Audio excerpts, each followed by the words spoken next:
A highlight of the Blancpain Endurance Series season is the total 24 Hours of Spa. And this weekend, the single biggest grid of GT3 cars to be found anywhere in the world descends on Belgium for what promises to be another fantastic race, another great round of the Blancpain Endurance Series, and another fantastic chapter in the history of the Spa 24 Hours. Over 200 drivers present to do battle. Last time out, the cars had a 1,000-kilometre race in the sunshine of Paul Ricard going into the darkness, and it was Bentley that set the early pace, but as everybody jostled for position, it was perhaps small wonder on a crowded circuit that drama wasn't far away. An early incident took out the Rinaldi Racing Ferrari, McLarens and Bentleys involved as well, cars scattering in every direction, and the car that had inherited the win at Monza early in the season was an early casualty with damage. On track, it left the GRT Racing Grasser Racing team, Lamborghini in the lead, chased hard by Bentley, with the number 23 Nissan working its way into contention. The car of Alex Buncombe, Katsuya Masachio and Wolfgang Wright was soon looking to try to gain track position on the run down the famous Mistral Straight, whereas, in contrast, the Brooks & Gignon BMW had a rather tiring day. The second of the Von Ryan Racing McLarens was also in strife, rear damage putting that car into the pit box where it joined the sister car that had won last time out at Silverstone. Marc VDS Racing made a welcome return to the championship, starting from the pit lane after an engine change. That car was working its way into contention. WRT's Audi was in strife and in the pit box, and the number 23 Nissan was going strongly. It was a four-way battle for the lead after the next round of pit stops, two Bentleys, a Nissan and a Lamborghini. And the Nissan was hunting for success. Never had the car had an outright win before. Try as they might, it couldn't quite grab the advantage around the outside of the Lamborghini, but others had bigger problems. Yannick Malagol, Howard Blanc, Jean-Marc Machelier Ferrari was ablaze, and the HTP Racing Bentley was in the pit box. Then Nissan made its push for race honours, having to use all of the track, all of the curve. 23 battled its way into the lead of the race. VDS BMW was up to fourth place and battling with the number 7 Bentley, but that too was trying to work its way into contention. Both of them delayed in traffic as they squabbled over the position. Drama then for Lamborghini. The number 19 car stopped, and as Marc VDS cycled through the pit stop, there was more drama for the Grasser Racing team. As a mechanic fell, his colleague assisted with the tyre, but it's one mechanic only for a tyre, and that meant that with a pit stop infringement, the car had to serve a penalty. The number 99 Robo Racing Mercedes was working its way up the order. Bentley number 7 made contact with the ISR Audi. That spun out of the way, and as the race went into the darkness, heading towards the end of 6 hours, it was looking to become a fight between Nissan and Bentley. 7 was catching 23 Nissan. Worried faces at Nissan, happy faces at Bentley, until Stephen Kane had a rare spin, and that cost him the time required to let the Bentley drop further away, allow the Nissan to pull clear, and it was delight for Bob Neville's team as the Nissan GT3 GTR scored its first outright victory in the Blancpain Endurance Series, with a win for Wolfgang Wright, Alex Buncombe and Katsuya Masachio in the 1,000 kilometres at Paul Ricard.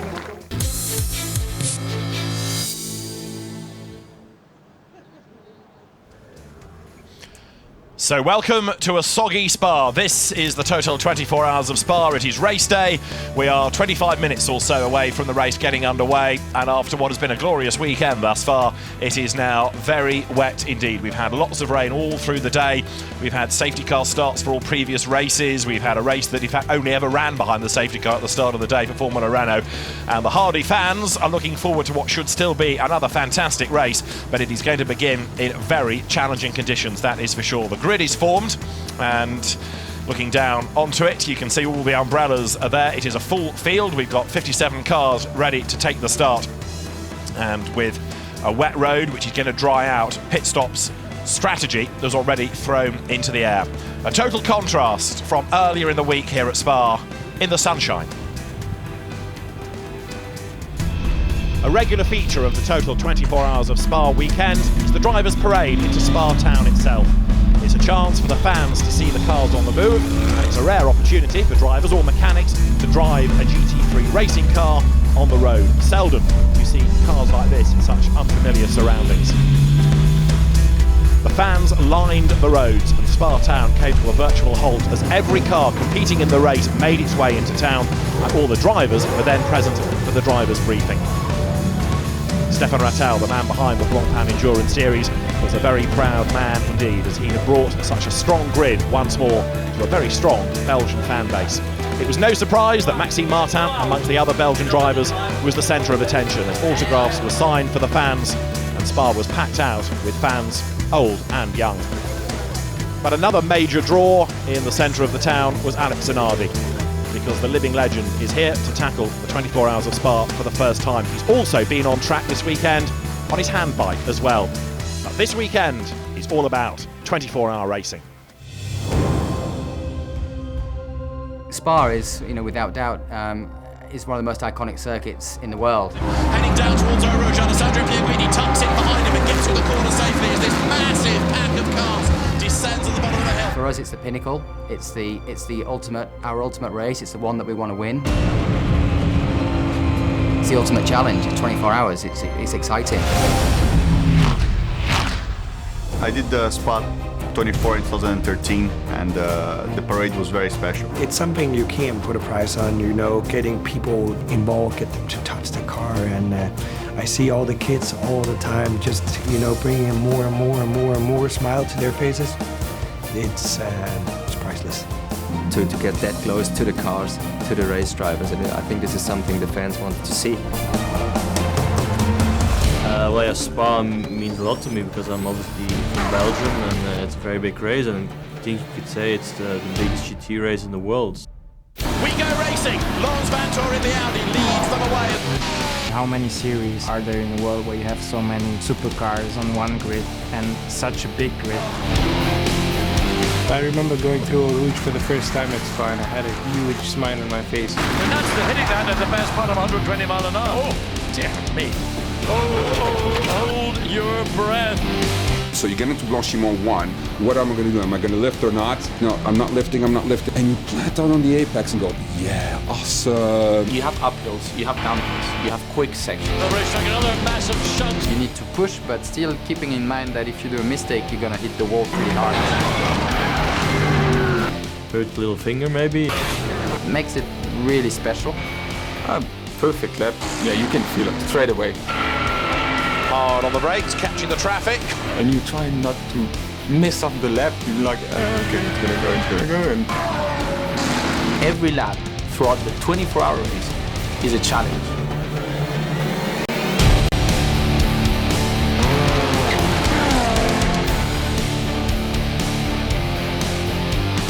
The entertainment is always good as well. There's lots of fun stuff to do. There's always some good food as well. It seems we have a small advantage on the track.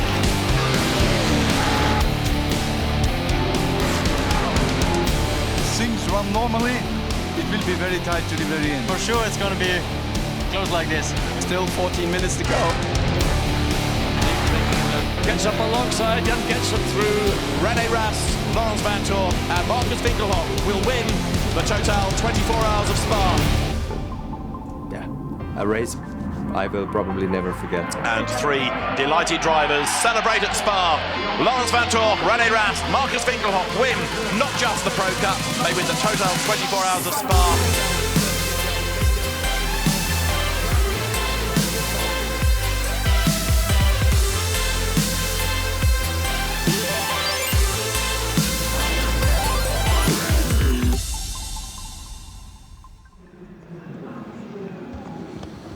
Last year, the winning margin was just 7.077 seconds after 24 hours.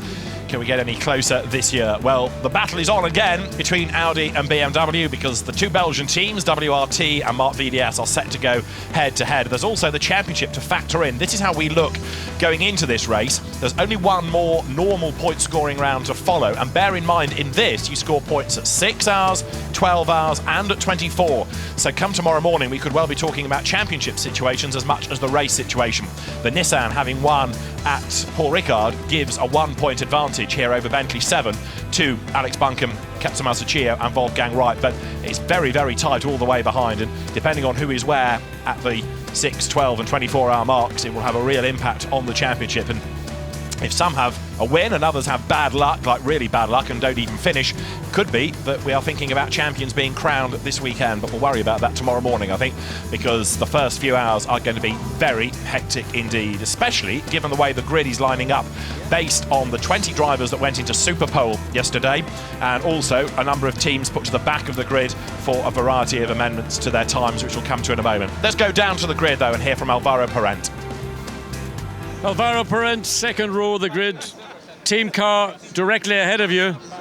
24 hours. Is this going to be an endurance or is it going to be a sprint? You know, you always get that temptation, all of us drivers, you know, on such an important race to attack early, you know, and straight from the beginning. But you know, it's raining, so we only had these conditions in warm-up. None of the practices have been with water. So I don't know if we're starting with safety car or not because of some puddles and everything around the track. But yeah, I think obviously every stint everyone's going to be attacking a lot, but it's attacking a lot with thinking about the situations, you know, and not putting yourself in a risky situation. So are you telling me that the red mist that I know you've got, you're going to be in control of? No, definitely. I'll have it, very much so, and attack all the time, but thinking about everything and trying to, you know, do the best possible job. I know you will. Many thanks. Thank you. John Watson down on the grid. OJ Borg will patrol the pit lane for us. David Addison in the drive for the moment, as under their umbrellas, the fans in the grandstands opposite the old pits, the endurance pits, get ready. Of course, the two pit lanes here put together as one. It becomes probably the longest pit lane of anywhere when we get to the 24 hours of Spa, because you link the F1 pits along with the endurance pits. So John, having spoken to Alvaro Parent, makes his way to pole position, where Frank Stippler is there for Audi. Let's hear from the pole man right now. Frank Stippler, pole position from the top 20 shootout. Great drive in difficult conditions, but nothing compared to what we've got now. No, certainly not. Spa at its best. Compared to the Eifel, it's more or less the same situation. It's always changing dry and wet conditions. So yeah, we will see. It might be a good basic to be somewhere in the front rows to avoid most of the spray. So if we can keep that somehow, that would be nice. And then for sure you need a lot of luck in these conditions as well. Now, Frank, would I be right in saying that you are Mr. Adaptable to any condition? Not more than the others. I mean, the amount of very strong competitors and drivers is amazing this season again. It's a big honor to be on pole position. It's only a very little step just in front of a 24-hour race, but nevertheless, I mean, here are so many really nice and great teams, very great drivers. I would say the best GT drivers all over the world come together here and joined this race. So it made me a little bit proud to be on pole, as well as Audi for the new car. It's a nice experience. But as I said before, it's just a very little step. Well, thank you, Mr. Adaptable. Thank you.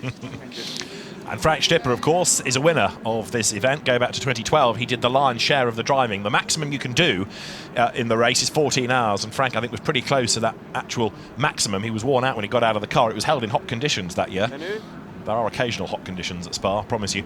And that was a year that he won with René Rast and with Andrea Piccini, who is Ferrari mounted this weekend. It's not just wet, it's cold and it's windy here as well, and you can see how the rain is being blown across the circuit. The flags are suffering as well, and so it's going to be very challenging conditions to get the race underway. Andrea Piccini's Ferrari starts fourth. Michael Lyons, another of the drivers, and he now is with John on the grid.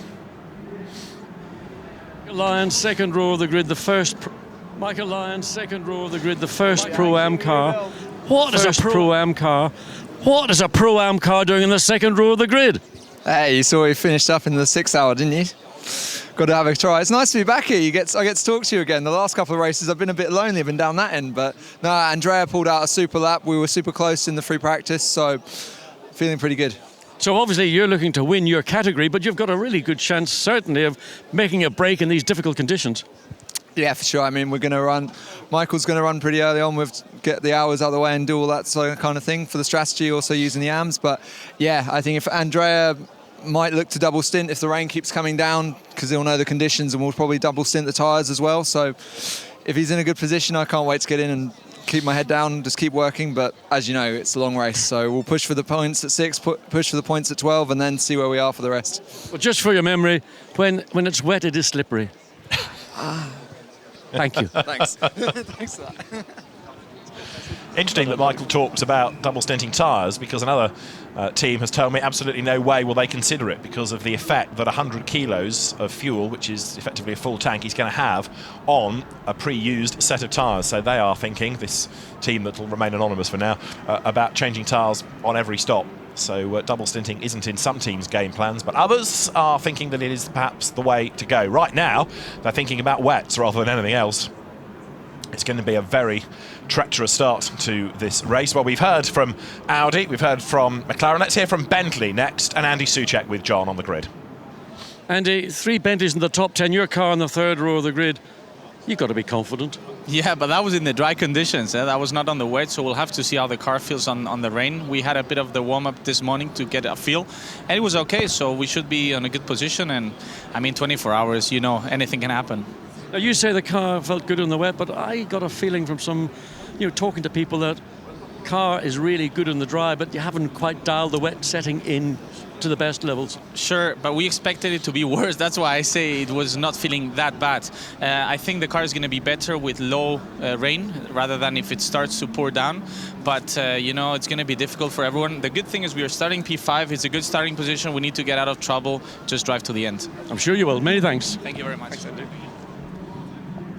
So Andy Soucek for Bentley is going to be one to watch over those early laps, that's for sure. And with the rain still falling, but the wind definitely picking up, we are just about set ready here at Spa.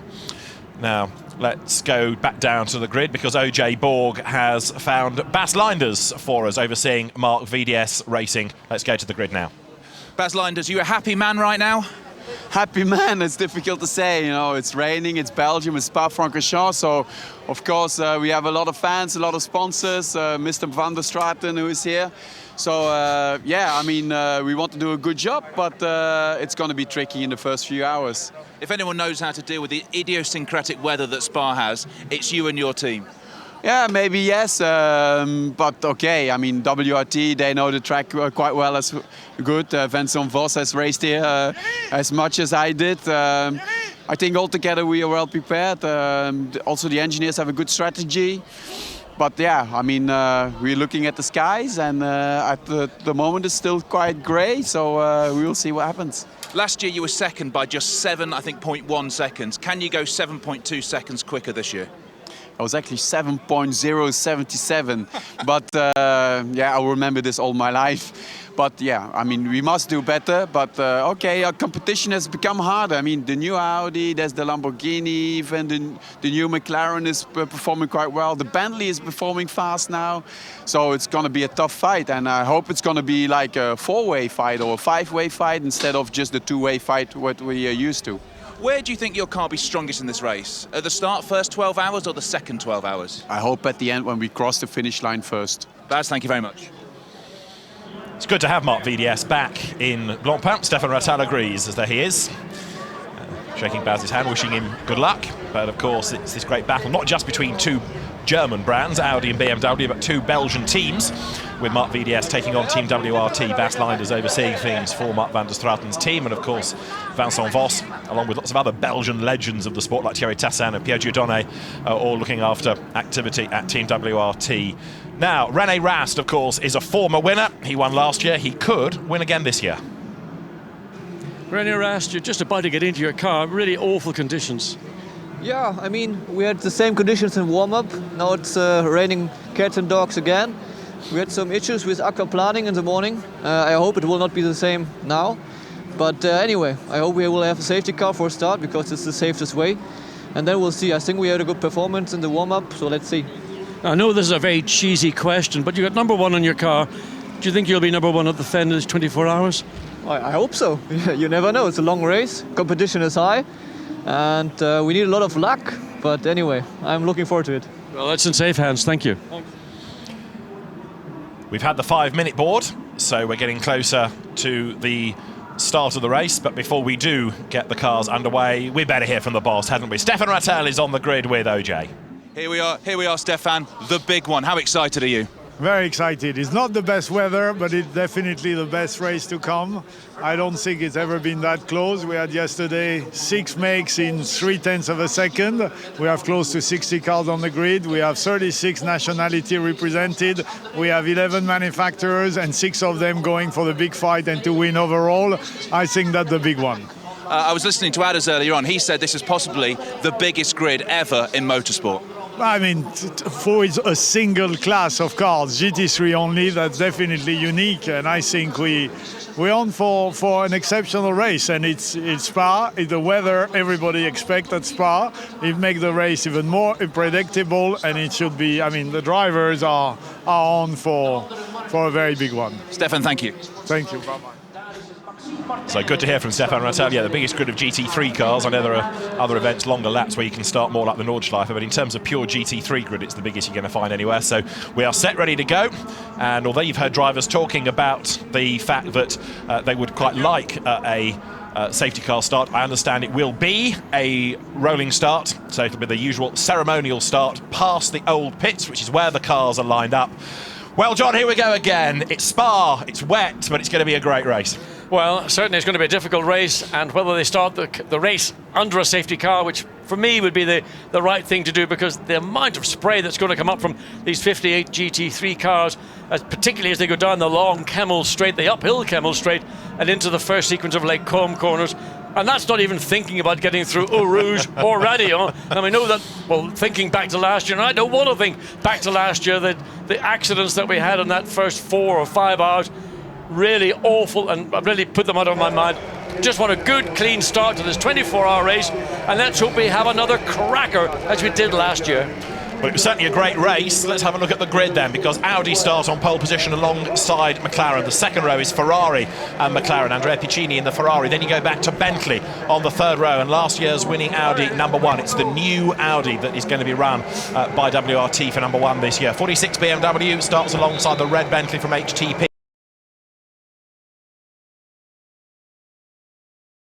Alongside Christopher Mies, who went off on Thursday evening. Go back further, there is #9 BMW. That's Alex Zanardi's car with Bruno Spengler and Timo Glock sharing driving duties with him. Barwell runs your Curie-Coste to the right as we go up the grid.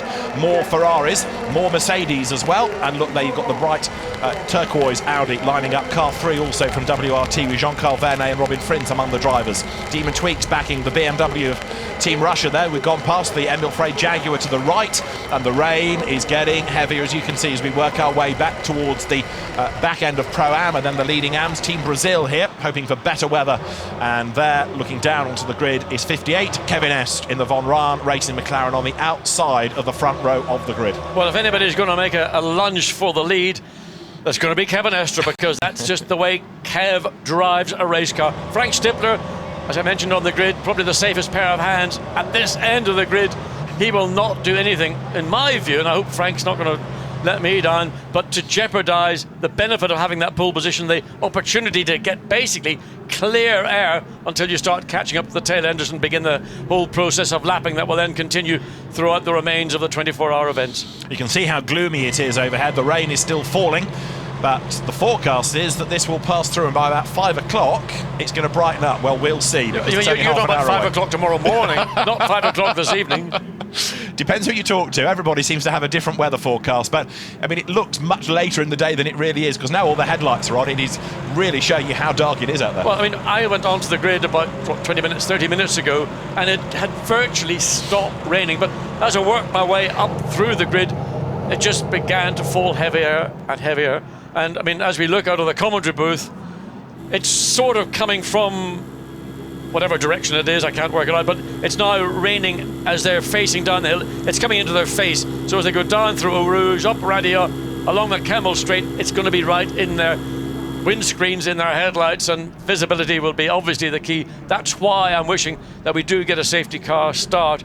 Give the cars maybe 3 or 2 laps minimum, 3 laps to get accustomed to the field, let the field stretch out. Well, there's certainly no message on our timing screens to say it is a safety car start. There, the field being released for what therefore is going to be a rolling start, unless the race director, there he is, Alain Adam, is unhappy and decides that he's going to have to give them another warming up lap. But at the moment, it is just this one formation lap. Right, they will see pretty quickly, as the cars go down the long Camel Straight, just how much or how little visibility there is. And remember, the cars are at this point relatively stretched out, so, and also they're not running at racing speed.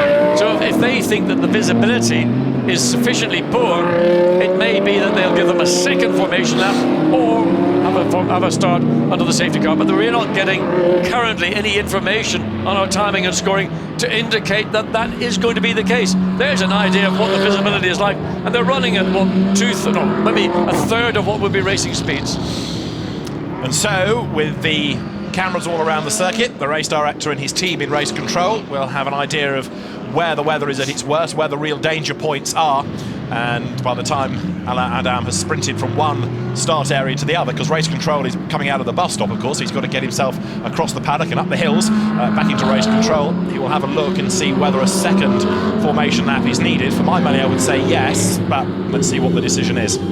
Interesting, the Nissan not using its wipers. No. Now, is there a reason for that, or has it already got a problem?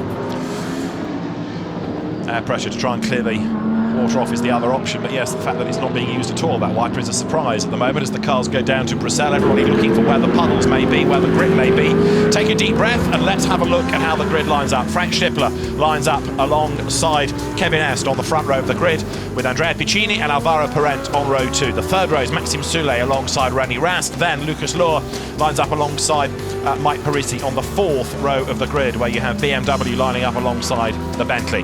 The fifth row is where you will find Guy Smith starting in 7th alongside Maxime Martin. He's going to be one to watch in these early laps. He excels in these conditions. Then it's Michael Meadows in the Aston Martin alongside Christopher Mies for Audi. Franck Pereira comes next alongside Marcel Fassler. Then it's Bruno Spengler starting in number 9 BMW, and in 99 alongside it is Nico Bastian.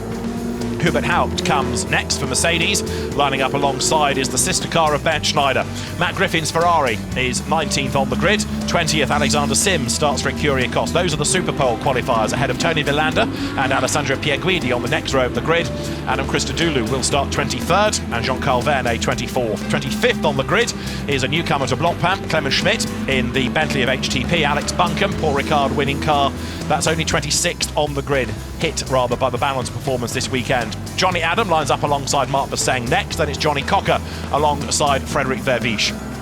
The 16th row is where you find another Blancpain newcomer, quick Scott Randiel, alongside former FIA GT champion Gabriele Gardel. Christophe Bouchard is a former winner. He's on row 17 alongside Craig Dolby. Row 18 is Peter Schotthorst alongside Dirk Muller for Triple Eight in that BMW. He's another one to watch ahead of Marco Asma and Carlos Bueno for Team Brazil on row 19. Row 20, Marco Seefried in the green Ferrari, Olivier Pla in the retro livery Nissan. We'll come to that later. Row 21, Benny Simonson, younger brother of the late Alan, alongside Paul-Luc Chatin. Karim Auger is next on the grid alongside Frank Schmickler and ahead of Martin Jensen and another former winner, Jean-Philippe Belloc, who's had a 10-place grid drop for an infringement in practice. Rui Aguas lines up alongside the experienced Mark Rostam. Marc Guillot has Christian Kelders for company. And then Jean-Michel Martin, Maxime's father, starts on row 26. More of that car to come in the race. He's alongside Gilles Duquesne. Behind them to complete the grid, there's Philippe Hasbrook alongside Marco Ciocci. Then Gilles Vannelet in his Ferrari. And the two Lamborghinis have both had engine changes and hence go to the back of the grid. Fabio Babini starts in number 19 and Mirko Bortolotti will start in 63. That is how this bumper grid lines up as we get ready for the start of the Total 24 Hours of Spa. The rain is getting heavier, the circuit is getting wetter, and official with his hand out of the side of the safety car window. I think he's indicating it's going to be a second formation lap, or else he's celebrating in Churchillian style victory.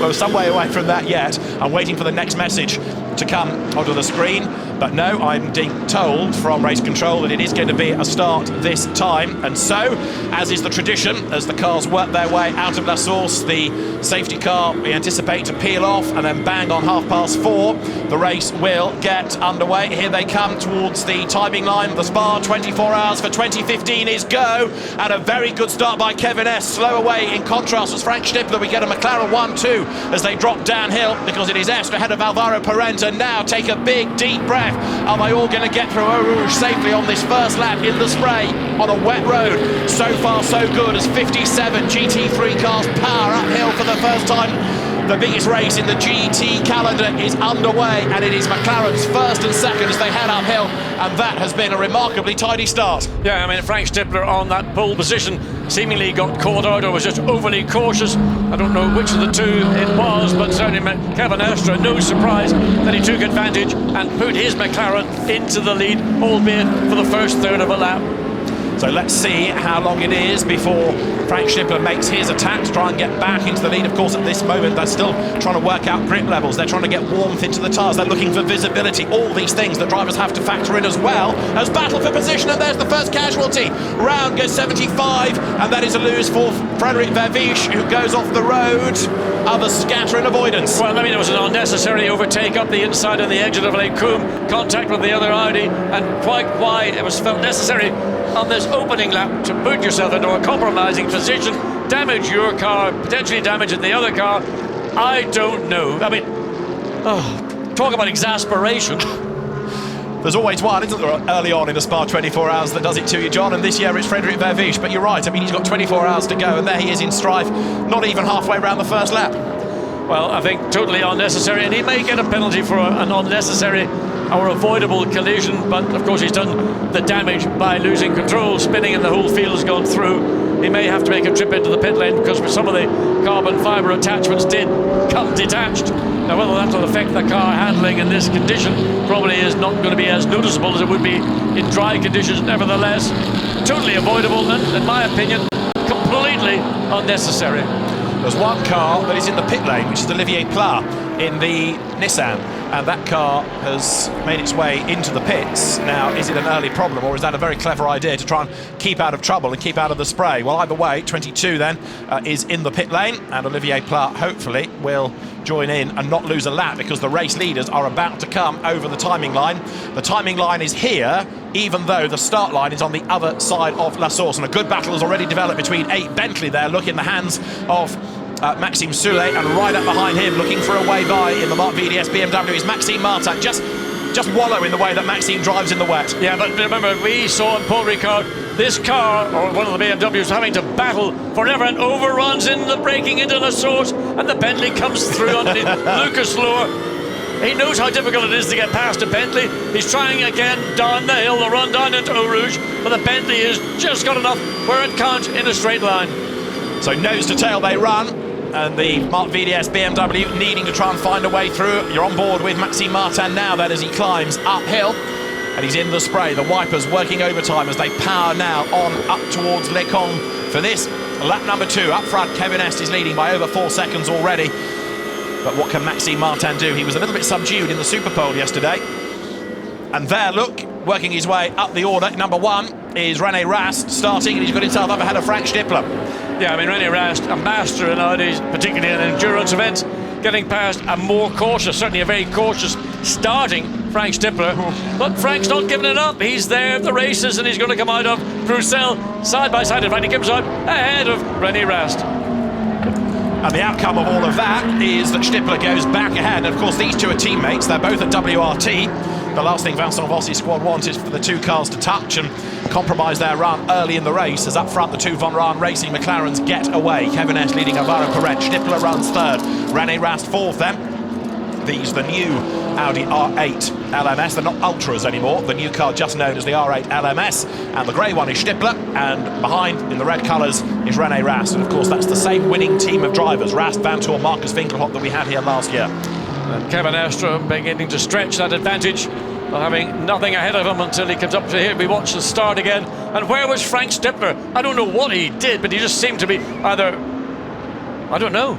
I'm completely lost. Unless he was waiting for another safety car that never came and was caught out, and so by the time he'd realised it was going to be a genuine start, it was too late, perhaps, or he was being ultra cautious. But either way, he dropped to third place early on. Let's try and have another look if we can see the feel through as to what was going on with the Audi 75 that we saw Frederic Verviche, because as the cars all hunted for track space, there he is up the inside of the WRT3, just tagged Jean-Carl Vernet. Round he goes, and was also lucky not to get collected by the Ferrari there. Well, he did actually have light contact with the Ferrari, but nothing of any. There again we see Lucas Luhr coming into the source, having got ahead of the Bentley momentarily, just outbraked himself, and then the Bentley slips underneath. The advantage the Bentley has, we saw this in Paul Ricard with the BMW, is it's slightly quicker in a straight line. BMW got great grip. Maybe not under brakes for Lucas on that last corner, but generally a lot of downforce for that car. So through goes Kevin S, now 7 seconds to the good over Alvaro Perez. It's an enormous advantage.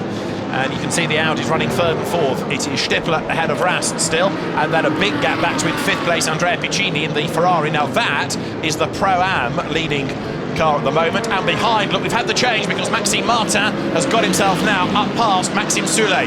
There is Lucas Luhr, who is trying to fend off the other Bentley. Mike Parisi is behind him. That's an HTP car, the red one, rather than a works car. But Maxime Martin, we've been riding on board with him as he was trying to get past Maxime Soulé. He's now done it. He's up to sixth. And René Rast is beginning to get himself into position.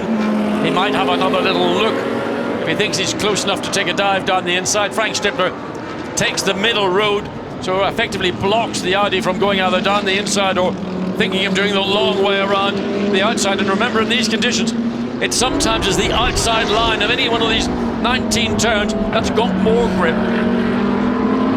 So downhill we run on lap number 3. And in these conditions, of course, the teams now will be keeping a weather eye on how the track is coping. If it gets to a point where it starts to dry, they'll try and second guess when the optimum time is to come in and change onto dry weather tyres, but we're a long way away from that yet. As there, look, is 22 Olivier Pla. That's the retro livery Nissan I was talking about earlier on.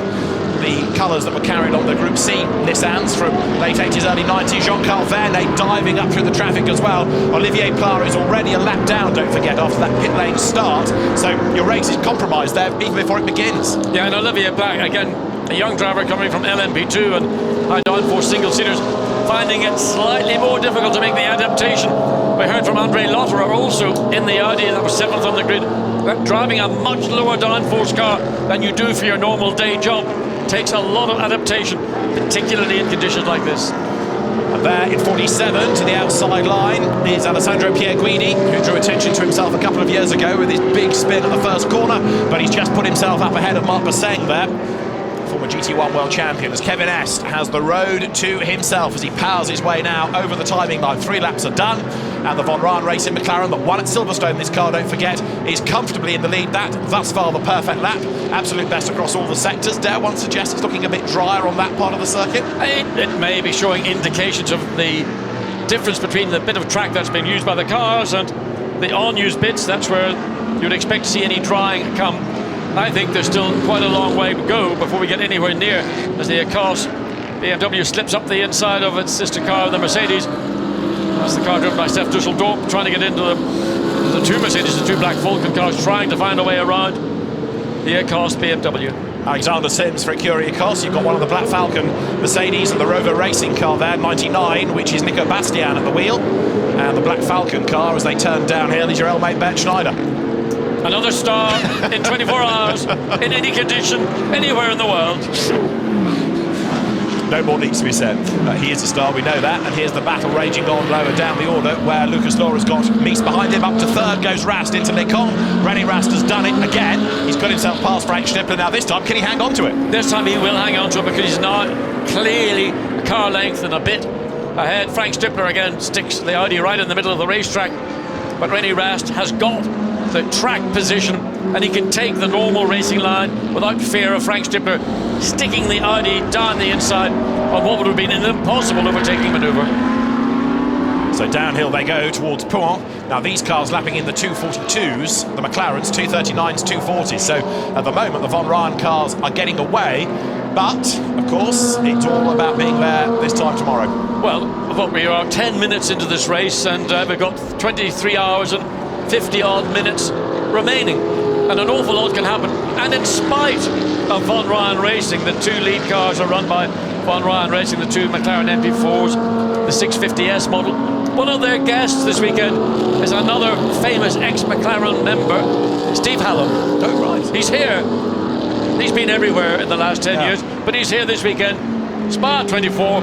I wonder if he's got some thoughts about a future in GT3 racing. It'd be good to see him, wouldn't it? Having had a spell in V8 supercars of late, as well as in American racing. Now, how about this battle? Lucas Luhr is under attack from Mike Parisi. This is for 9th place. And the Mark VDS BMW holding up the red Bentley, which goes to the inside line, heading into L'École, and through it goes. Mike Parisi makes the move. And have a look behind as well, because you've got the Mercedes hunting them down. So Lucas Luhr, having lost 1 place, could lose more. I just wonder, we saw Lucas Luhr make that pass on the Bentley, then out braking himself. I just wonder, is there a problem that Lucas Luhr has got? Because he's actually going backwards rather than maintaining position. He just lost 2 positions in 1 lap. That pass early on was Martin in the sister car, but you're right, Luhr is dropping places hand over fist now, because up past him has just gone the Black Falcon Mercedes, which is Ben Schneider. So Schneider has not only got up into 2nd in Pro-Am on this lap, he's gained a place overall in addition. Alexander Sims comes under attack with Nico Bastian in the Rover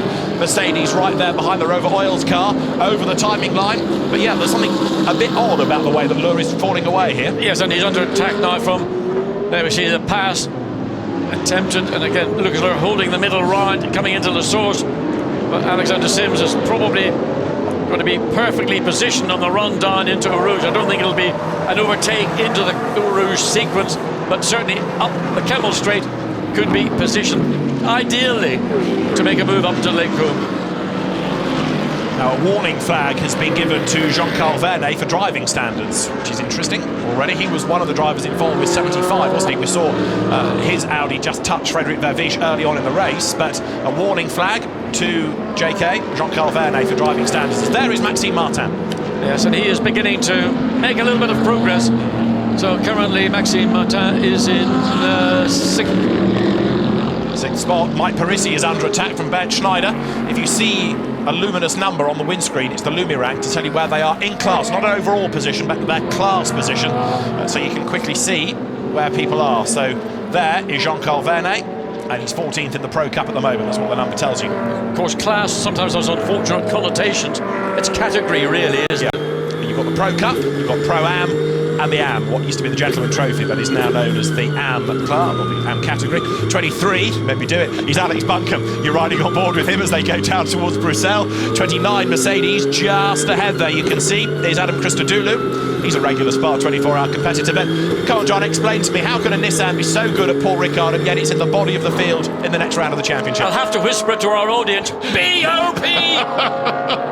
The dreaded balance performance. It's far from easy to get everybody on parity. And the first casualty is in the gravel. Look, it's 52 Ferrari, and it's Tony Villander. Now, Tony is a real hero. He doesn't do things like this. Well, was that that's up already? No, it's not. It's done at Bruxelles. Bruxelles, yeah. Now, either he outbraked himself or he had an assist, because let's have a look and see what is going to happen. Oh, well, that looks, well, was that an assist or not? He only caught the tail end of it, but he went off at high speed, and I wouldn't have expected Tony Villander to make a schoolboy error of that level, and he's going to have trouble getting the car out. He will need a tow vehicle to pull it, and already another car 12. What are they thinking about making a pit stop? That would be the TDS Racing BMW. Well, that's the AF Corsa team as well, and they're ready for this car, aren't they? When it comes back in, they're going to want to de-gravel it, but the danger is here that Villander loses a lap while the car is somehow pulled out of the gravel. And could this be a full course yellow, with the marshals having to work trackside to get that out of the way? So we could be here heading to our first suspension. Let's keep an eye to what the flags tell us. I think they're going to have to use a snatch vehicle to get the BMW out, so that will maybe allow the marshals to get to safety behind the barriers. But there will certainly be waved double yellow flags.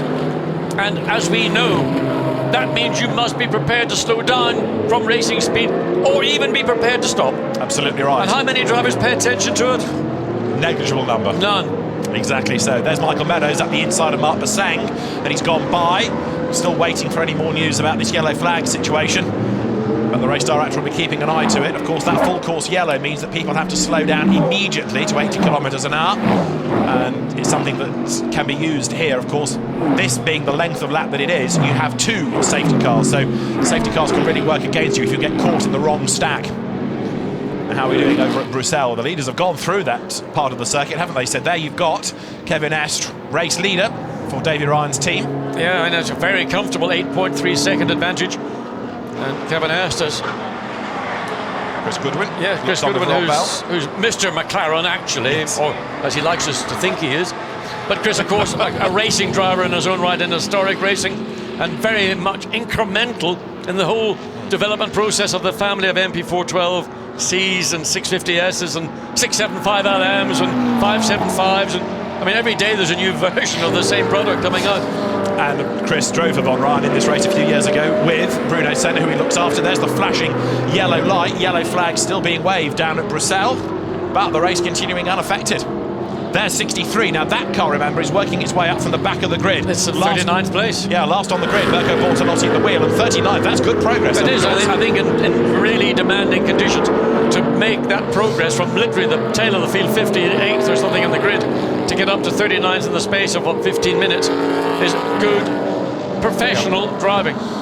Yeah, Mirko Bortolotti, we've seen have great success in single-seaters, but coming into GT racing last year with the Lamborghini Super Trofeo, as there, look, round the outside, Dirk Muller tries to pick up a place off Marco Seefried, and he's done it. The white 888 BMW goes ahead of the green Ferrari. Yeah, but this green Ferrari, we saw, again, Paul Ricard, really strong car until it got damaged in the middle of the race. But, I mean, that's a car that's been quick in sprint and in Enduro, way down the field in qualifying. Now 52, Tony Villander is back on track, but the car will have lost a lap now, of course. Yeah, it's afford to do that in this race. You can, but okay, it's a lap down. It's going to be a long race, and that lap, they may never claw it back on the leaders, but they can certainly claw it back on many of the cars that have overtaken them. But it does put you on the back foot in terms of the pace that this race is currently being run at. We're seeing laps, the best lap already from Cabana, 2:38.4, and that's probably at best part of 0.8 of a second better than the best of the first of the Audis. That's René Rast.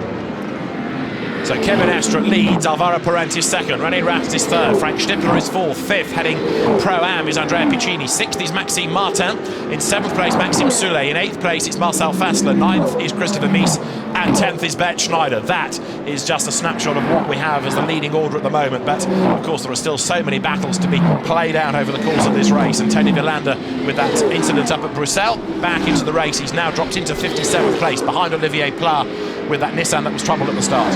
Just looking at time and scoring out of purple in that first sector, and who's done it? Bert Schneider. It's my mate Bernd. Is he the oldest man in the race? He's not far off, actually. Well, I'll tell you what, he might as well be. Still got it. Young at heart, eh? Still got it. There's Alex Buncombe in the Nissan, 23 then. Alex starting. This is a race his father took part in many times in the 70s and 80s, and Ford Caprice and the like, when it was a touring car race, because of course for many years Spa 24 Hours was a round of the European Touring Car Championship. We're on board with Alex Buncombe. John, talk us round. There's Alex coming through the corner with no name, or press corner, down the hill towards Peugeot. In fact, Nissan, they did get a BOP adjustment on the turbo booster, and it was so much, in fact, that there was a bit of a relent, and they were given back 10% of what they had been taken away. So they are slightly better off as Tony Villander comes into the pits, and refueling hose goes in. So they're going to go through the whole process. They're going to jack the car up. Of course, only two people allowed to work in the car at one time. So the air jack goes in. They're jacking up the front. Is there damage? I don't think there is any damage. It's just probably a load of gravel has gotten into the air intakes, probably got into the wheels and discs. So they're going to spin the car around, push it back into the garage so more than two can work on this car, and of course further laps will be lost as a consequence. Indeed so. More people can work on the car, but effectively this is going to be out of contention really for Pro-Am honours unless other cars in the class have their own dramas. So big frustration here. I just wonder, the way they're diving in, was there a brake problem? Was that what caused the car to suddenly spin? And it looked like it was not a driver problem, so maybe it's a brake problem. They're diving into the master cylinders, checking around the front of the car, because if that had been a front brake problem, it locks up the rear brakes and then the car spins, and that may well be an explanation. I'm sure our man OJ Borg will be rushing up the pit lane to the garage to get us a more clear indication as to what the problem is. Well, what we do know is that car is falling down and down and down and down the order now. So it's already 2 laps adrift. So big problems for AF Corse, and that, of course, is one of the well-fancied cars in the class. It's 46 there, you can see Lucas Luhr fighting for contraction heading up the hill. He's down now in 14th place, Lucas Luhr, so there's something up there, isn't there, with the second of the VDS BMWs. Bet Schneider's hard at work, 10th overall, second in class. And, you know, I hate to say it, but I do really, I'm delighted, is that I think the rain has actually effectively stopped. And you could see just as the cars were coming down Kemmel Straight, that visibility is picking. You could see just in that screen shot that the cloud base appears to be beginning to lift, momentarily that is. As we see this battle between Guy Smith, gets the Bentley up inside on Lucas Lohr, and is there a little bit, no, keeps contact at bay, but again down into the corner with no name. Guy Smith all over the back of the BMW down the hill now, absolutely flat out up to 6th gear. Looks down the inside, but Lucas Lohr, probably one of the canniest race drivers that we will see in a GT3 car anywhere, let alone here at Spa, and does what he needs to do to ensure that Guy Smith cannot commit to going down the inside, because if he did do, it would mean there would be contact in both cars. Again, takes the long way around looking for grip. Indications to me that that's the track improving, because you don't want to be on the racing line in that period between full wet and getting to dry. Guy Smith down the inside into Campos, and has he got it done? I think he's got it done this time. So Lucas Lohr left the door open just that little bit too much, and now the Bentley's through. So the former FIA GT1 world champion loses another spot, then drops down a place, and there, big damage to the Ferrari, and that is the car that is started by Gilles Duquesne. And this is not going to be the work of a moment to sort out, not only because of the damage, but Gilles, who is a disabled driver, wheelchair user after a big Formula 3 accident, left him paraplegic many years ago. The medical car is on standby. Let's try and piece it together, because coming up towards Les Combes, the Ferrari...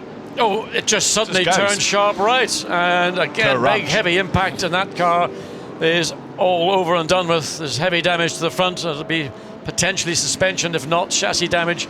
The front chassis legs, the car looks like it's got a twist in it already. Yeah. So the safety car is going to be deployed, or again will it just be a localized yellow? The car is sufficiently far off track that it may not be necessary to throw the safety car. I think there's probably be a reluctance to do so, but everybody certainly looks like they've slowed down. But given Gilles' situation, which is of course that he needs his wheelchair, then I would imagine that this is going to be a rather more complicated clear-up operation than normal. And a safety car board I'm seeing in the background there. Yeah, I mean, I think they needed the safety car because it's the circuit, apart from the driver who needs assistance, it's the circuit that will need to be brushed clean. Yeah.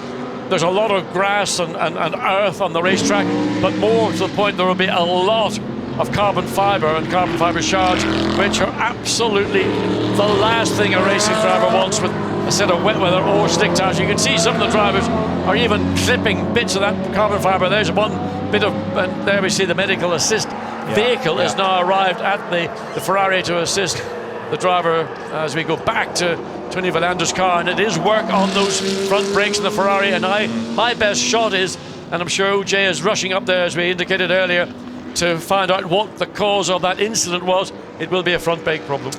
So, safety car on track. Interesting that, because the race director initially had in his mind, when I spoke to him earlier on in the week, to deploy early the virtual safety car, the full course yellow, but an incident of this severity and complication needs rather special measures. Now, this is a replay of earlier battles where Guy Smith went up the inside of Lucas Lohr, and the two of them running together. This was what we saw from on board, and from outside, a great Guy Smith pass, that the Le Mans winner, former Le Mans winner, up the inside. Yeah, I mean, Guy and Lucas Lohr, they raced against each other in North America, they've raced against each other all over the world, and two professional drivers gave each other working room. That's all you can ask for.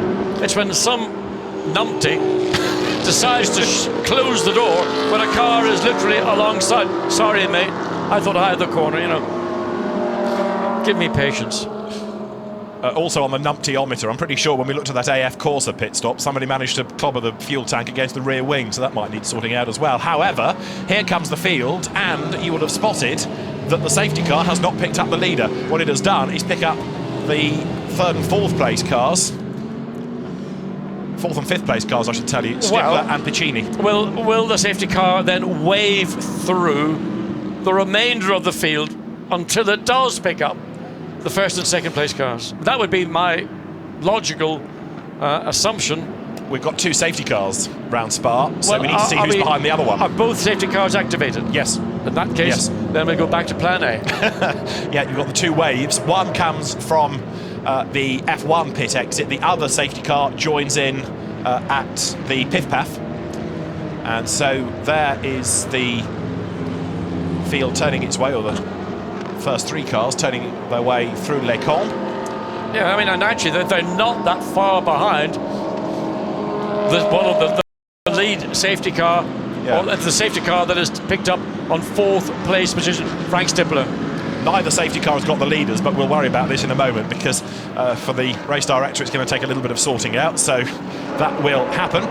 Let's head down to the pit lane and hear about Matters McLaren, because Chris Goodwin has found OJ, and we can catch up with him right now. So Chris, 1 and 2, job done. Well, if it was the Spa 24 minutes, we'd have won that one, but we've unfortunately got a lot further to go. But you are 1 and 2. It's this moment where you look at it and you think, this could be an easy race if everything planned out. Do you have the reliability? Look, this has never been an easy race. This was one of the first races we chose to do a few years ago with the original 12C GT3, just because it's as tough as it is. Through that programme and now into the 650S GT3 programme, we've learned a huge amount. This race is always the target in terms of how to build reliability into a car. And so far this year, our cars have been great. They've been winning all over the world, in Asia, in North America, throughout Europe. But this is the one that is a real car killer. So we've started well, but we'll see how it goes. You drove a car to pole here. Do you miss it? I love racing here. You know, pole position was our first ever GT3 race with the original 12C, and that was great to do.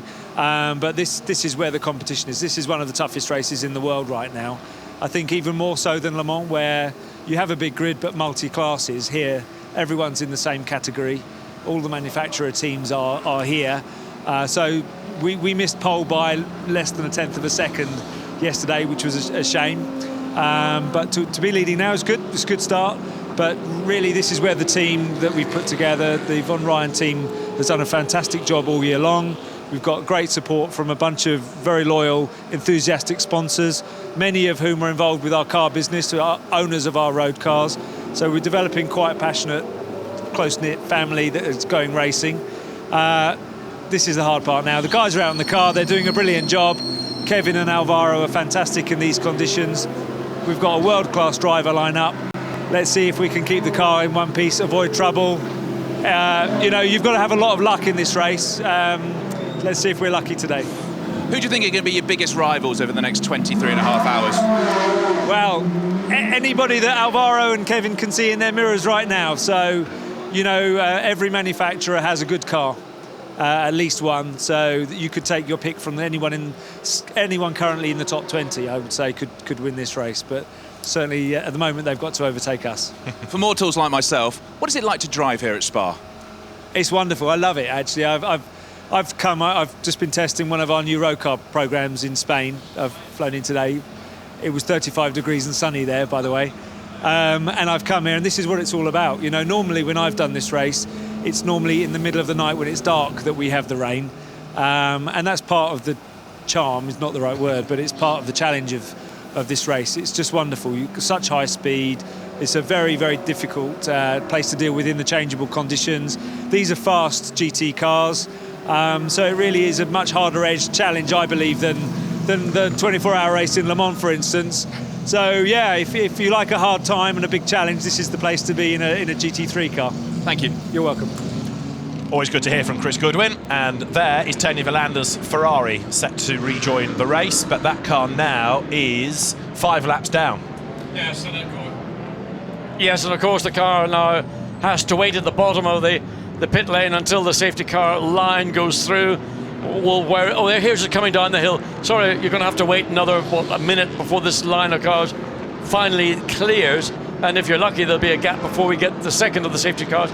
It's always a frustration when a safety car line is imminent. Do you release the cars at the bottom of the pit lane? They could have released them, in my view, but for some reason it was decided no, you're going to wait until the safety car line goes through. Part of the organisational concerned that by releasing cars it could be seen to be possibly dangerous. I think that's the poor decision. Yeah. They're sitting there and, well, might as well turn the engine off because these cars have another 30 seconds to go before they get past. So yellow flags wave around the circuit. Safety car is deployed. And just to go back to Gilles Duquesne, he was a very quick French Formula 3 racer in the 1970s, had a very big accident that caused him to lose the use of his legs, but he has come back into racing in the very first year of the FIA GT3 European Championship in a specially adapted Chrysler Viper, and since then he's had specially adapted GT cars. It's good to have him in the Blancpain Endurance Series, but it's a real shame that he's had that accident, and you can understand why it's a lengthier recovery operation just to make sure that in his condition he is looked after properly. Away from the pit lane goes Frank Schmickler in the Porsche, the Attempto racing car, and behind is Tony Villander. So they are released now. Of course, it's a very long pit lane. We've talked about the fact you add the endurance and the F1 pits together, but then pit out takes you all the way up Raidillon, and you only join really coming onto the Camel Straight. Yeah, I mean, I spoke to one of the drivers this morning, and they said if you do get a simple drive-through penalty, bearing in mind you've got to drive at the speed limit in the pit lane, which is 50 kilometers per hour, it's the equivalent to 70 seconds time lost. So the best part of a third, just over a third of a lap.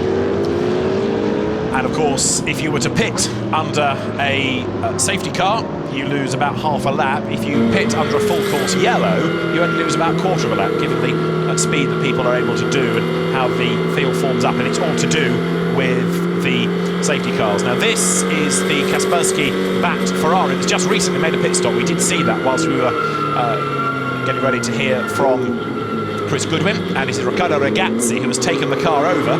It's a car that runs in the AM Trophy. Rui Aguas, the experienced Portuguese driver, started it. Gary Kondakov, whose name you'll see there, he is the Chief Business Operating Officer of Kaspersky, and he is part of the driving force, of course, and it's good to have that car in the championship and in the race. Indeed, and of course having these on board gives us an insight into, as a different angle from some of the other inboard. You get to see all the inputs from the driver. Of course, it's all pedal shifts on the back of the steering wheel. Pretty much everything now controlled via the onboard computer, worked through the steering wheel, and the driver, 2 pedals, a brake and a throttle. Half these drivers today don't even know what a stick shift is. Or a steering wheel, because they're not really wheels anymore, they're just control panel. Yeah, control it is effectively it is a massive control panel. So still waiting for the clearing of this car up at the entrance to Les Coombes. I'm still waiting to see how much of the detritus that was, they've pretty much got that cleared up, that was the consequence of the impact, the grass and the turfs. I nearly always get that wrong, along with carbon fibre. So that looks like that has been successfully cleared away. It's now just waiting. The damage to the barrier may be something also.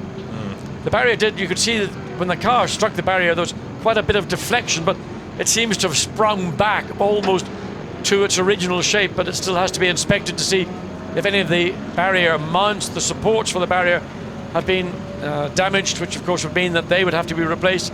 Yeah. I mean, an incident like that looks a fairly straightforward incident in itself, but it's the consequences and the secondary damage that can actually take a longer time to rectify than simply just clearing the car. Now, the cars that have really lost out here are anything fourth and back. Frank Stippler is now well over a minute away from René Rast in third place, because the top 3 have been almost given a free ride here, haven't they? Because they've been able to join the back of the other queue of cars, and so the top 3 have suddenly gained an enormous advantage. So you can imagine some very grumpy teams right now. Oh, you can see, I mean, Pierre Dieudonné in the WRT Audi team looking at the computer. They've got one car, René Rast, in that lead group of 3 behind one safety car, and Frank Stippler in the 4th place Audi leading that group of the remainder of the field.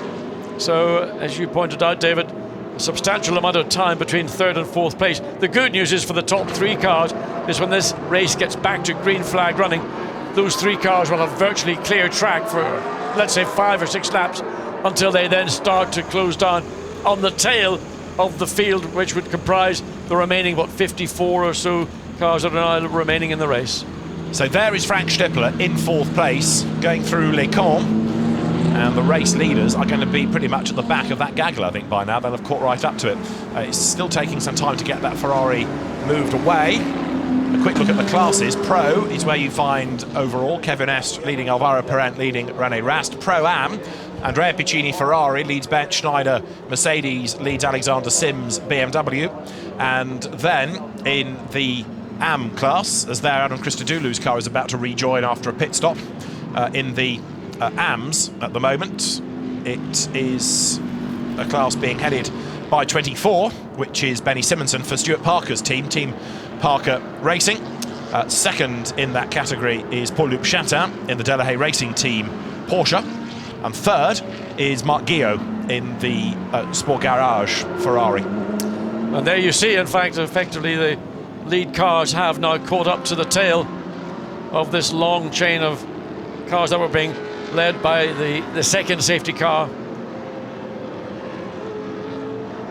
As they drop down the hill, coming out of a corner with no name down into Poho. Let's catch up with Jan Bellamy, who is the team manager for the Duquesne Racing Team. We need to make sure that Gilles is okay and find out more about the incident, and OJ is on the spot. Jan, first question, how was your driver? My driver Gilles is okay, and unfortunately he broken the car on the turn 5, but the most important is for him it's all is okay. He come back with safety. The race is finished for us, but hope we come back to last year for do better.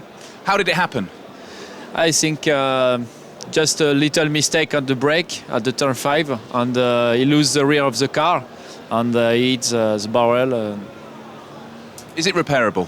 No, for me it's impossible because we broken all the front of the car and the both radiator, and I think it's impossible to come back because the car is on the truck, and it's impossible to repair.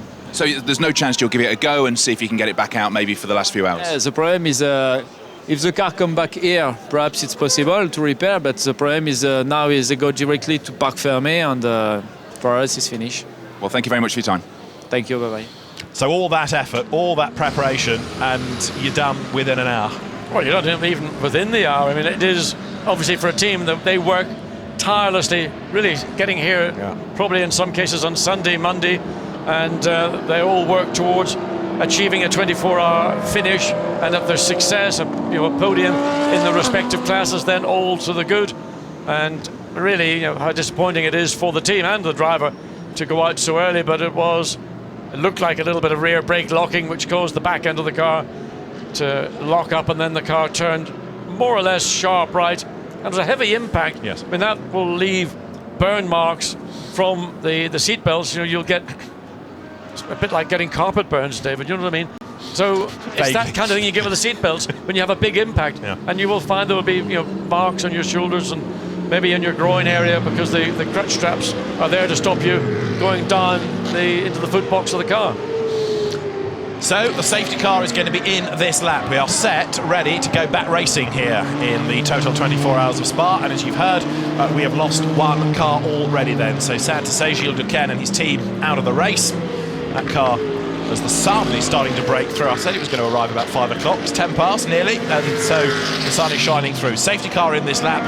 Just to finish off about Gilles Duquesne, it was the car shared by Bernard Delahaye, Eric Clement and Romain Brandella, and it is now out of the race, sad to say. Quite a few others have elected to make a pit stop under the safety car like this, but we are set to go racing, and you can see there the leading group coming down towards La Source, but Est, Parent and Rast really have been given an early Christmas present out of all of this. The lead they're going to build up is going to be a colossal one.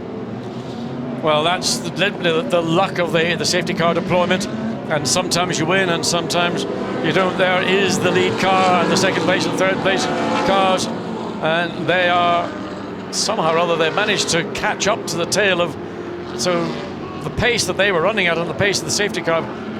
How did this all, I don't quite understand how when they were running in clear air behind one safety car, how come they're suddenly behind? Because they were able to keep going until they caught up to a queue of cars, and eventually they had to slow down accordingly. So the first safety car missed them, the second safety car caught the back of the field, and they were able to catch up with that. So it's given them basically a free ride for half a lap. But look, because here, as the field turns its way down towards Eau Rouge, now the safety car boards are still there. Yes, it's in this lap, isn't it? Of course, one safety car's got to come in at the bottom end of the track. The other comes in at the pit lane. Yeah, so it depends which safety car you're behind. Here's the other one. Well, here is the safety car, rather. That's concerning the leading Gaggle coming up towards Le Con.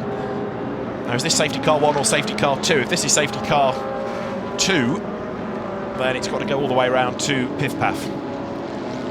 Where's the other safety car on track at the moment? That should be, if one safety car is up at turn 4, the other should be at turn 14. Well, here it is, just coming out of just at the bottom of the circuit. So they're more or less going to coincide with the point when they both will come off the racetrack. So these cars are not going to get released while the lead group, which is 4th and 5th in this line, are still under the safety car. So basically, they've tried to orchestrate that both safety cars pit at the same time in their respective locations. Indeed so. The race director has a little chart that we have up here which tells you where each safety car should be, and it is actually working out right, but now we're being told the safety car is doing one more lap. So in this time, yes, I was expecting it to come in last time, as we've been told it is doing one more lap. So get ready, because we will go racing, but the lights are still on top of the safety car, look. Indeed, and we go on to lap, this will be coming on to lap 14. 14 for the leaders. This wave of cars, though, first of all, is about to start lap 14. So this shows you where everybody is. So there, look, in 4th place is Frank Stippler. 5th is Piccini, 6th is Maxime Martin. So these are the people that arguably have been dealt a bad hand out of that safety car. Sometimes it works for you, sometimes it works against. But at the moment, as you see how things are in the Pro Cup, McLaren, Audi, the top 3, this group of cars can certainly feel that it's been compromised. Now, it's almost time to get your sunglasses on the Spa, I tell you, because suddenly this bright yellow thing has appeared in the sky. It has indeed, and we've still got a saturated track. But once the sun of it can come out and stay out unbroken, having said that, on either side of it, there are still substantial clouds. Now, of course, the Audi team will have a thought about this. One of Vincent Voss's cars has benefited, one has lost out under the safety car. What are Vincent's thoughts? Let's head to the pit lane, because OJ has found him. Vincent, one car's won during the safety car period, one car has lost. What are your thoughts right now? Well, that's the race. I mean, we cannot do anything about this. It is like it is, and as you say, 3 of our cars lost some time, and 1 has gained. Well, that's the game. As a team manager, how do you stay calm at periods like this? Well, it's quite difficult to stay calm, but the race has started, and we just do what we know, and we will do our best to stay at the front. I'll leave you sat down, thank you. We go racing, thanks OJ. Down towards the hairpin at La Source comes the back-marking Gaggle and the race leaders, who of course now find themselves right in traffic. We haven't really touched yet on the fact that Lapper is going to be a key part of the race, but John, it starts right now. It is indeed, and I think the man that really is going to be right on the case is the 3rd place René Rast in the Audi, as he is seen trying to get himself into position. He's got a Ferrari between himself and 2nd place Alvaro Parentas. Kevin Estres really struggling, having to battle to find clear areas, allowing his teammate Alvaro Parent to get the run up through Edio and maybe get onto the tail of the lead McLaren as they come up into Licum, as we go back to where are the leaders? They're not here yet, are they? There they are, that's the leader. And there, running wide, is Kevin Est, and Alvaro Parent tries to make a move for the race lead. Est is trying to get through traffic, he's trying to keep his teammate at bay, and a tiny error there, but you can see how much time that 2nd group of cars has lost. The top 3 have just vanished up the road now. And again, look, René Rast, he's just doing the same thing that the lead 2 cars, having to try and get through this traffic as quickly and as efficiently as possible as they trip over each other, either trying to make positions or get out of the way. And the Ferrari also looks to take advantage, but it is this lead group 3rd. There is indeed McLaren, the orange McLaren, the white McLaren, the red Audi, 1st, 2nd and 3rd. So down towards Paul they come. We need to see in a moment, when Frank Stippler gets to the timing line, how much time he's lost against René Rast, bearing in mind they were squabbling together. Here they come, look, over the line, but it's almost a lap, isn't it? It's the best part of a lap, 3/4 or so, I would say, as Stippler comes through, and as he goes through, we don't even get a gap. It is over a minute, so the timing screen doesn't tell you the gap if it's more than a minute. It's just a minute plus. And there, as coming down towards L'École, is the leading group. It's about 3/4 of a lap that 4th and back have lost against the leaders. again, the back markers, everybody being very cautious indeed to make sure that they are clear when they want to make a move. Alvaro Parente was looking to get upside the 30 BMW. Coming into the curve, Paul Frere didn't commit to it because he wasn't sure the BMW knew he was there. So down towards the end of lap 15 they come. And René Rast, he's got the run. Absolutely. Alvaro Parente, being slightly cautious, has given René Rast the opportunity to come up the outside and takes the position. Good clean pass. Is he going to get through the bus stop okay? Parente fights back, but it's a genuine battle for position, and it's gone up into second place for Audi. René Rast has done it now. He's gone through ahead of Parente. Well, that all started all the way down to the bottom of the circuit when Alvaro Parente was very cautious about getting past the number 30 BMW. See that? That's the BMW there. Now it's René Rast's turn to try and find a way around the Munich machine. And Alvaro Parente paid the price for being slow onto the bottom of the climb up through Blanchimont into the post-up chicane and lost his second place. So now we'll see what the Audi can do about Kevin Est, because the gap Kevin Estre to René Rast is 1.9 seconds. What can he do about bringing it down? He's on a mission. And Alvaro Parente still hasn't found a way around the BMW. Going to get it done now in the climb, but it's effectively the best part of 3/4 of a lap. And he's lost second position as a consequence of not getting through at the point he wanted to. First sector, Est quicker than Rast, but of course there's traffic that they had to think about as Dr. Wolfgang Ulrich looks on from the Audi pit box. And as we made the point, one of the Audis won on that safety car, the other one lost out. Wouldn't those eyes pierce plate steel at 100 metres? Yes. Argue with him at your peril. There is Rast. He's now got to get through the traffic because just ahead of him is Jean-Philippe Belloc, former winner of the event. And Jean-Philippe should get out of the way. And there's another big accident at the top of the car. It is. It's the Butson-Gignon car. I think that's Karim Auger who's gone off, and there's bits and debris all over the road. This is going to be a long one. This is going to be another safety car. At least that's a big impact. At the same point as the Ferrari went in about half an hour ago now, and that again, virtually an identical part of the racetrack, but probably with even more of the car on the racetrack. Certainly let's watch again and see. Well, that's the tail end of it. Right front wheel ripped away, and the right rear as well, but it's the right front that's been ripped off with the suspension, the bodywork. So 3 corners, two corners pointing in the wrong directions, one corner 100 metres away. The driver gets out and walks away. But what caused that one? Well, it seems that under braking, slightly uphill, is catching out unexpectedly so. Drivers on a part of the racetrack where really braking isn't a big issue, but there is severe damage, and that will have to be repaired. They cannot leave that barrier in that condition. So who's going to gain this time on the safety car? Because straight away in has come the Audi there, look, which is running 9th in the Pro Cup. So that's Christopher Mies that's come in. That's the Phoenix car. Ernst Moser's team, very successful in this event, but also in the DTM and the Nordschleife 24-hour race as well. So straight away we go safety car because of the severity of the incident. Well, I thought we were having a very well-behaved race. Everybody did extremely well in the opening laps. And then, well, there you see the BMW. That is off the racetrack. That's the runoff, in effect, from the entry into Les Combes. So again, safety car deployed now. Has Kevin Estre or others. There's the car that was causing the difficulty for Alvaro Parente. It's now making its way into the pits. It's happened again. The safety car has picked up Frank Stippler again. So this group of cars is compromised for the second time. And everybody needs to stay way onto the left side of the racetrack as they make their way single file into the first part of the Les Combes complex. This is the highest part of the 7-kilometre, 19-turn Spa-Francorchamps, the short track, as opposed to the original big boys track. Rast in the pits. So Team WRT electing to bring it in early. Was there a driver change? We didn't get to see if there's a driver change or not. Did René Rast stay behind the wheel? Check in a moment when the car leaves the pit lane, but now, of course, this is where the teams start to earn their money on strategy. Well, the pit stop from anybody, there's a problem because they're all being held up. Yeah, but also Kevin Est, look, he's in. So the race leader as was is in. There is Karim Auger, who is okay, thankfully. Karim, after a big impact, but very, very cross, his race is done. I tell you what, poor Karim, and I hate to mention it, I mean, he got slightly agitated about comments about his accident here last year at the top of Radio, and he's involved in another heavy accident here up at Les Combes, and have to try and understand why this is happening.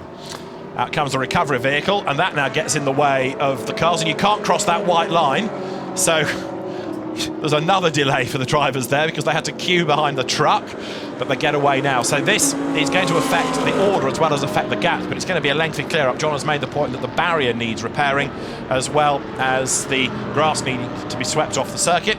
And there, look, Kevin Est is being held, and so is Rene Rast until the next wave of cars has come through. So they gained on the first safety car, they're losing out now. Yeah, and they also thought they would do the smart deal. Let's get into the pits and try and do our pit stop, driver change, or certainly tyre change, refueling and get out before we get trapped. But what's happened is they're now going to lose the advantage that they had under that first safety car deployment, and it'll all come back to being sort of a pretty much level playing field, I'm assuming, because they're going to sit there until the safety car comes past, and that's going to be another minute probably. Yeah, they're going to lose half a lap at least, aren't they? The marshals are already trying to get the grass and the mud and the soil and the dirt and the debris and the fragments of bodywork off the road. Here is the next wave of cars. Now, who's going to pit out of all of this? We'll give you the race order when we've had the next lap completed by both waves behind the safety car. But this is the second group. Frank Stippler, ahead of Maxime Martin, and Stippler pits and Piccini pits. And who else pits out of that little group? None thus far. Yes, one of the BMWs goes in. Is that Alexander Sims for a Yes, I think the 18 Mercedes likewise. This is just going to end up with a totally revised race order, and it'll be probably some little time before the circuit is clear for racing to continue. And not only are they going to have to clear off, you can see how much earth and grass, but also bits of the BMW. But it's that barrier, in my view, that will have to be replaced, and it may not be just the barrier, it may be the barrier support as well. So that will take no inconsiderable amount of time. It's frustrating. It needs to be done. So the pit stop cycle through, and still they have to wait until this wave has gone by. In answer to a question that's been posed on Twitter, is it raining? I think for the moment it's actually, whisper it, stopped. It'll probably come back and rain in a minute, but for the moment we look as though we're dry-ish. Pro-Am Cup standings currently on screen for you. Just to go back to an earlier point, we talked about Lucas Law losing time earlier on. What little we've been able to glean out of the team says they don't think it's a problem, just being ultra cautious in the conditions early on. Believe that if you will. Well, I agree, and I think when the team says, oh, we're being ultra cautious, as we see now the former race leader, and we don't know where he is in the order, that'll take about another half an hour to work its way through. There we see one of the vehicles that is going to be used to, and as the other cars, are they allowed to, well, Kevin has sort of eased his way in between, just ahead of the sister car of Alvaro Perez. So is this actually, we're looking at, can't still be the race leader, surely? He's not. He's virtually a lap down. Perent will take over the race lead, and Kevin Est would have lost a lap effectively to his teammate on that. Yeah. I'll tell you what, I wouldn't want to be driving Kevin Est's car, because I can assure you my mood would be black. Yes. Yes, I agree. And I'll tell you what I wouldn't want to be either, and that's the chief data engineer on one of these cars as well, and be chief engineer to have to work out when to pit, because it really is a minefield. There's the Écurie Ecos BMW. That is Alexander Sims sitting ready to go. Behind him is the Nico Bastien Mercedes. And as they come up towards Les Combes, I will give you the race order next time, I promise you, but Alvaro Perent is the race leader in the white McLaren. There he is. You can see one is on the windscreen. Now, for the moment, Kevin Est is shown as two, but he won't be, because, of course, at the end of the next lap, so that will correct itself. So here's the release of the cars. Kevin Est sets off ahead of Rene Rast. They have both stayed behind the wheel, incidentally. So no driver change, but it was an opportunity to refuel. Just make sure that nobody crossed the white line. That is the demarcation. Well, the BMW, I think, behind certainly did cross the white line. That demarcation line is a no-no. And now did Kevin Estre, again, was he clear? Just, I would say. Just about, no. Yeah. It's certainly Rast was. No doubt that is being looked at. Because Kevin Estre sort of bullied, hip and shouldered his way between the Porsche and the sister car. But now here we see this is the real work going to begin. Also, Kevin had to do something to change direction, because otherwise he'd have got stuck behind the recovery vehicle heading up the hill. So the marshals are hard at work, but yes, this could be quite a lengthy period if that barrier has taken an almighty whack. The track sweeper is there, track workers are there, and you can see how much rubbish there is already by the side of the road. And here again we're going to see these cars. I mean, they might as well have a dinner plate handed to them later, because they're not going to get to eat later in the day. So might as well just serve up dinner now and let them get over and done with. Well, I'm afraid to say that Karim Oger's car's out of the race. That's 2 we've lost in the first hour of the race. But strangely, although they're at the same place, totally different types of accident from last year. In what respect? In that you're not having quite the same ferocity of them, they're not involving lots of other cars, they're independent, there is an isolated corner. I think the Karim Oger's incident last year was at the top of Raidillon, which is a really, probably the most difficult part of the racetrack.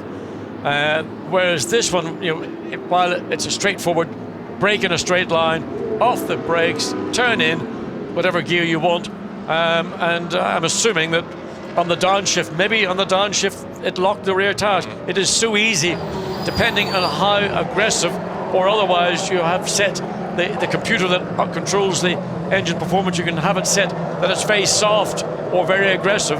Anyway, it caught out Karim Oger and launched the BMW heavily into the barriers, more so than the Ferrari. That was the first cause of a safety car deployment. Have they finished dinner in the pit lane yet, do you think? Because they're almost ready to go, hopefully.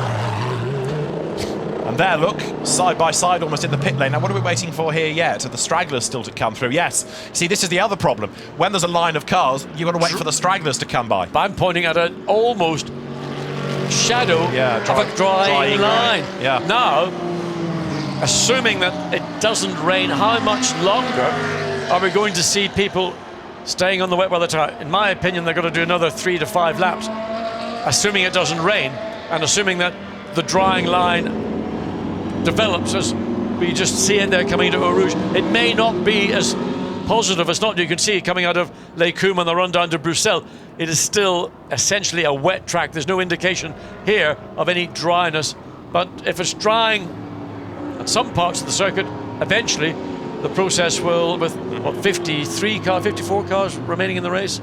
55. Now we've lost 2, haven't we? Yeah, so it will see the track not at this speed. It'll take a little bit longer with the cars at this speed, but it will begin to offer up a dry line. And again, teams get caught. Do you come in early and take the chance of going onto a set of slick, dry weather tires, knowing that you might be marginal for a lap or a 2 lap, but you get the benefit once those tires really start to do their business?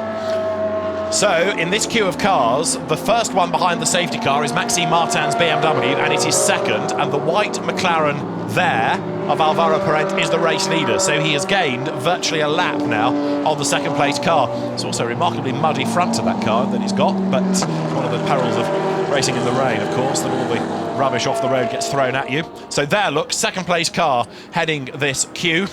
And how is this going to affect life for Marc VDS? Well, Bas Leijnders is well poised to tell us. He's with OJ. Baz, if one part of endurance racing is actually being quick on the track, another part is the strategy.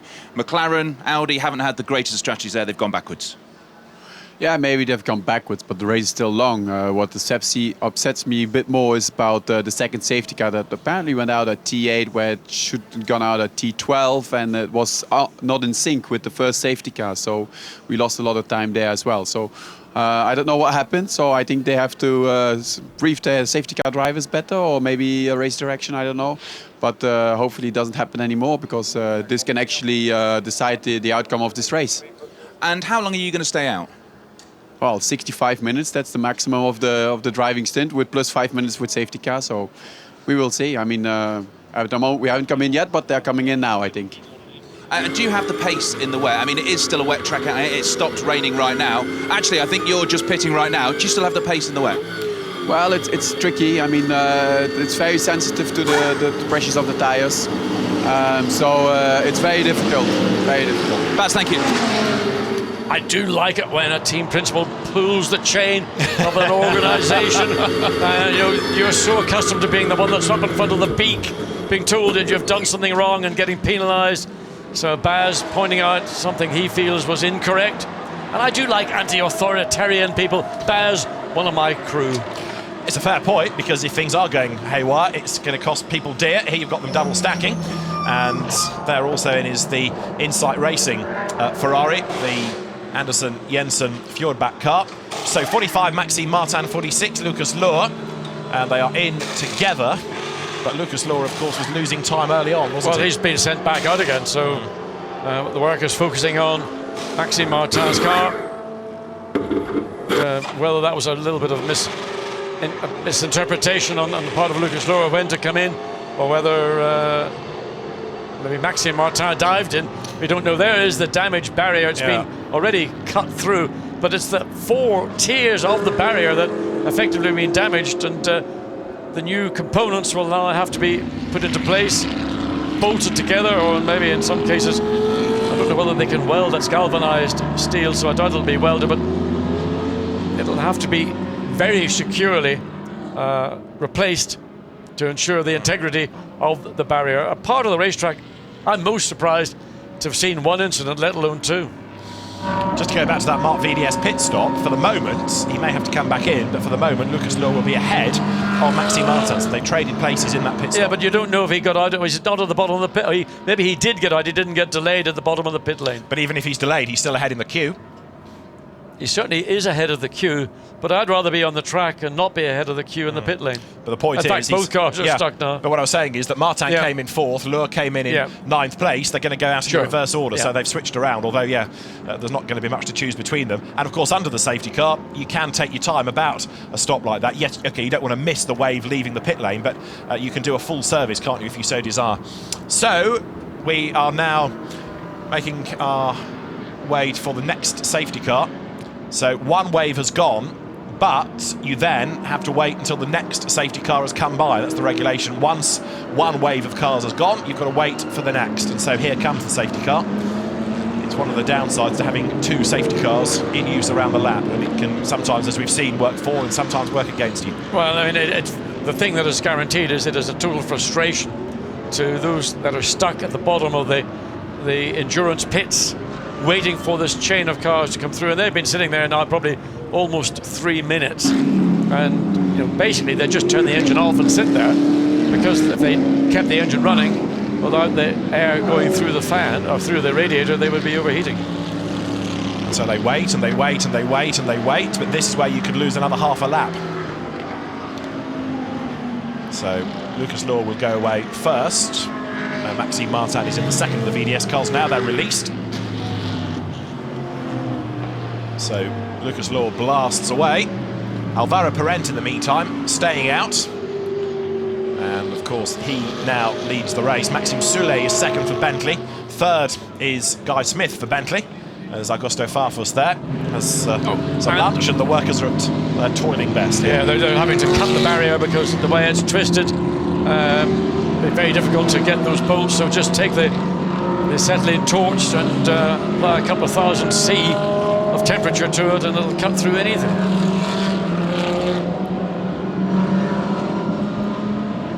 While they're doing this, there's no chance that we can go racing, of course. So the safety car stays out, and that has taken us now to the end of the first hour. Now it's going to be in the next few minutes, the next lap or two, when we have the next rush into the pit lane. Bas Leinder's made the point to OJ that you will stay out for 65 minutes. That's what you can do in a stint. But when the safety car is on track, and of course a lap is longer, it's extended to give you a bit of tolerance to 70 minutes. So we're not far away from that point before the cars end up coming down the pit lane. So those that haven't stopped yet will be imminently so to do. Do I espy a big black cloud yonder? You certainly do, but I'm not sure it's coming our way or going away from us, just certainly over or behind La Source, the hairpin bend. It looks pretty ominous, but looking out onto the pit lane, the track is still wet, but it won't take an awful. In fact, there's almost drying patches as you go back up to Lake Coombe. The engineers up there are working absolutely as fast as they can. Oh, that's a bit of a problem. Is that fuel, or is that a more serious problem? It's getting towards the end of a stint. Shouldn't be fuel in the wet, should it? The biggest problem is if anybody else comes in behind it, it's going to lose a bunch of time. The marshals get it to the white line, then it's in the pits and it can be given over to the team, but that car being pushed slowly to the pit lane. Do you think the gentleman holding the arrow there is going to get tired?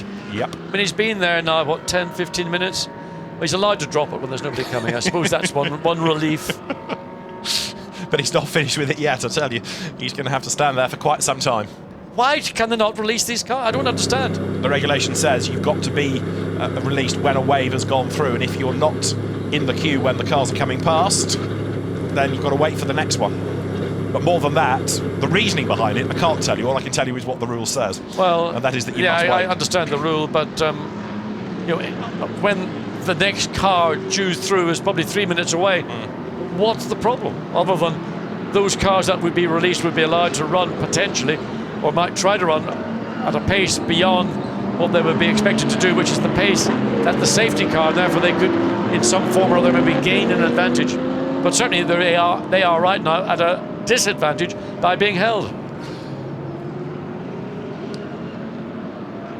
4.5 minutes or so before we have the next rush of cars into the pit lane, and that will sort everybody out for their first stint. So this group of cars heading uphill includes amongst it the Acuria, of course, BMW. Alex Buncombe's Nissan there is one of those cars being held at the end of the pit lane.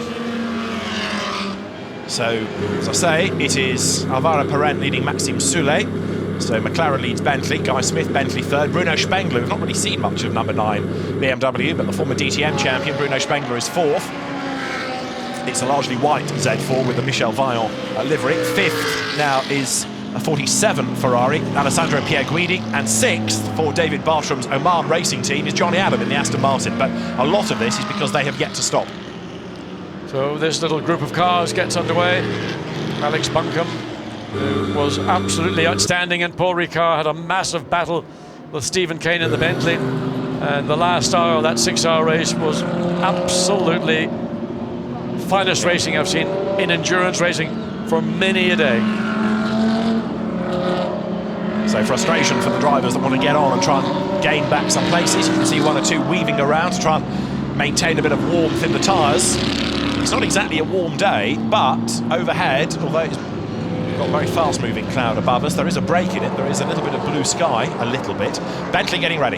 Yeah, I mean, the actual ambient temperature, although there's been a lot of rain, but the ambient temperature isn't actually... Am I looking up and seeing a bit of blue sky somewhere? Yeah, yes, you are. There, just that millimetre. Yeah, the actual ambient temperature isn't what I would call 7 or 8 Celsius. It's probably mid-teens Celsius. So as much as the wet has dampened everything down, it's actually 12.2. I would, probably about 12.7, I would have thought. Anyway, it's not cold, and that's the point. Yeah. So while the cars are running slowly, tyre temperatures will drop, It's not disastrous. Now Bentley there, double stinting tyres, because that saves you time in the pits. There's an element of not... There's Bruno. And therefore gets you into the wave, into the queue ready to go, is one reason. I think the reason is that they recognise that within a very short space of time, it will be time to come in for slicks. So if they can use the wet weather tyre they started on, and if the edges aren't too rounded off and there's still a reasonable tread on the tyre, then they don't want to make an additional stop. Or, sorry, the time they would have lost putting on a new set, they can hopefully make up on the circuit, whatever. You know what I'm saying? Yes. Yeah. So it's just a strategic decision. But again, they may have lost it all. Well, exactly, because Bruno Spengler's car did change tyres, and he's going to potentially catch up while they wait now to be released. So you roll the dice, don't you? Yeah, I mean, whether the new set of tyres in the Bentley will outperform the used set of tyres in the Bentley is a bit of a moot point. Yes, Alvaro Parent. Now, if he wants to get into the line of cars, he's going to have to... Will he be allowed to come straight down and go in parallel with the Bentley? Interesting, isn't it? Or will he have to wait until those cars that are coming down are clear before... we've seen this in other areas where cars elbow their way in and they've been penalised for that. It's going to be interesting to see how they plan They this. stick in the nose. I was there really because, I should be the third car in line. Well, no, he shouldn't. He should be the fourth car in line. Yeah, so you got Bentley, then the Oman racing team, Aston Martin, Johnny Adams just pitted, the Emil Frey Jaguar. No, there we go. Yeah, There's a Marshall. There's a, one of those people, you wait there, mate. This one's going to come in front of you. They love it. Just give it authority for a weekend. They are in heaven. Have clipboard, have whistle, have authority, yes. So it's all being now confirmed that the white McLaren, which was the race-leading car, will join the queue. But bear in mind that the second-placed car was Bentley number 8. There it is at the head of the queue. Parent is still going to have gained a lap over that car at least. David, I believe you. I'm going to wait for the next, in an hour's time, hopefully we'll actually have who is in the lead as the cars are now released, and Alvaro Parent has been given that position. And the Jaguar doesn't go. And I mean, everybody behind must be going bananas. That is Gabriele Gardel at the wheel, and Gabriele, former FIA GT champion, knows what he's doing, he says. But where is he? And where's everybody else that are stuck behind? If the Jaguar's got a problem and has stalled and won't restart, this is just going to... It's still there. Well, why don't you just push the thing out of the way, for goodness sake? Where's the guy with the clipboard? He can push the Jaguar, surely. Well, maybe his job description doesn't allow him to do that. Now, potentially, because the car hadn't moved, it's missed the cut. So by not going at the right time, the pit lane is potentially closed. They've got to wait for the next one, and that's just scuppered everybody behind. So now they've got to wait for the next safety car because he didn't go when he should have done. That wasn't in the script, but I tell you what, it's given us a moment of light relief. It's almost got me on a Watty rant, that. There is the next safety car, so they're going to have to wait until this has gone all the way through the pith path, all the way around the rest of the lap. I tell you, Gabriele Gardel is going to be an unpopular man. Oh, you can imagine there'll be daggers flying. So this is all the empty circuit that they're going to have to drive through before that safety car gets anywhere near the endurance pits. And just, you can see, as we looked at those shots coming up through Blanchimont, now it's been released. Where's the safety car? It hasn't come through. Well, that's not what the rule says, is it? No, unless they've taken a rather more beneficial view, which is to say, well, yes, you should have gone, but you made a mistake or there was a problem and you couldn't move, so yes, all right, we'll let you out. Well, there is a safety car, so maybe that's the car. We didn't see that safety car at the point when the Jaguar was finally released, so the Jaguar and everything is it's all happened as it should have happened. As there's substantial amount of barrier work going on. I mean, the point of impact, there's just a gaping hole, but further down the barrier, there's the top layer is missing. Yeah. The second layer up, half of it is there. So I suspect another 15-20 minutes of safety car. You're right. Before we can get this race back underway, by which time, you never know. What time for slicks. Time for slicks. Yeah, I didn't actually put a watch on when this safety car period started, but it's a lengthy one, that is for sure. Right, Alvaro Parent leads the race, everybody, still, okay? Second is Adam Christodoulou's Mercedes. Third is Kevin Estre. Fourth is René Rast. Fifth, get this, fifth is the Kaspersky Ferrari from the AM class that pitted early. Riccardo Ragazzi, by pitting before all the frivolity, is up into fifth. Sixth is Christopher Mies. Seventh is Hubert Haupt. Eighth now in Dolby. 73 is Craig Dolby. Leading Nissan. Indeed so. Ninth is Alexander Sims. And 10th is Nico Bastian. So where is Marc VDS out of all of this? But Maxime Martin is in 33rd place. And Lucas Law is 31st. I mean, let's get Baz. Let's have another interview with Baz Leidert. I tell you what, he'll eat the microphone. Well, in fairness to Von Ryan, I think they've done pretty well out of that because I mean, in effect, they're still in control of the race. And Christodoulou and the Mercedes. I mean, great driver and a great long distance car. There he is. It is. Yeah. You would like to imagine that the pace, and there we see. Well. Okay, all sorts, but there we go. Not licorice, but all sorts.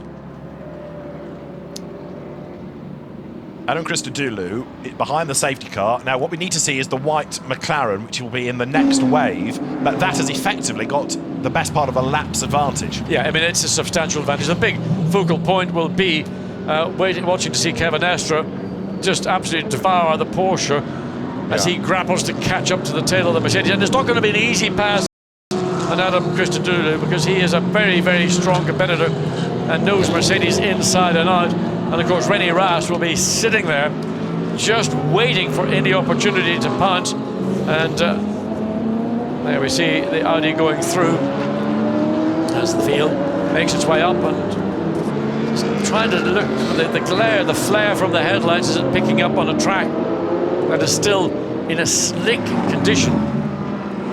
You can see there's dampness offline into Eau Rouge, but just at the apex, it's beginning to look as if we're getting the first glimpse of a patch of dryness on the apex. Wouldn't want to be committed to a set of slicks just yet.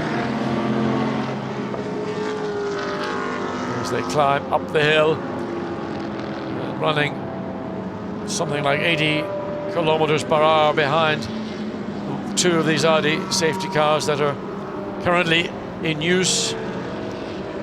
Drivers moving around. Some drivers like to steer the car left to right aggressively. They believe, and it's something I think that nobody is actually quite clear, but if it works for you mentally, you know, the idea is to try and put load into the sidewall of the tyre to try and keep the tread temperature up. By flexing the sidewall, you generate heat, and that then gets into the core of the tyre, which of course includes the tread, and therefore you're slightly better off. As with the Audi, what's it doing running so wide on the most wet part of the We're on to tyre cooling now. Well, maybe, but I mean, why would his tyres be hot running under these conditions? Well, unless now that it's starting to dry a little bit, but he's trying to prolong the life. So there's the barrier repair work. Well, the reconstruction is slowly underway. They're getting those staves, and I don't know whether they go into the earth or whether there's a concrete mount that they go into, but there we see an hydraulic jack or hammer going to be attached over. Get your fingers out of the way there, chap. So that will now hammer that stave, and oh yes, oh yeah, I like that. Now is that going into simply into the earth, or is there something more solid that is being hammered into? I don't know.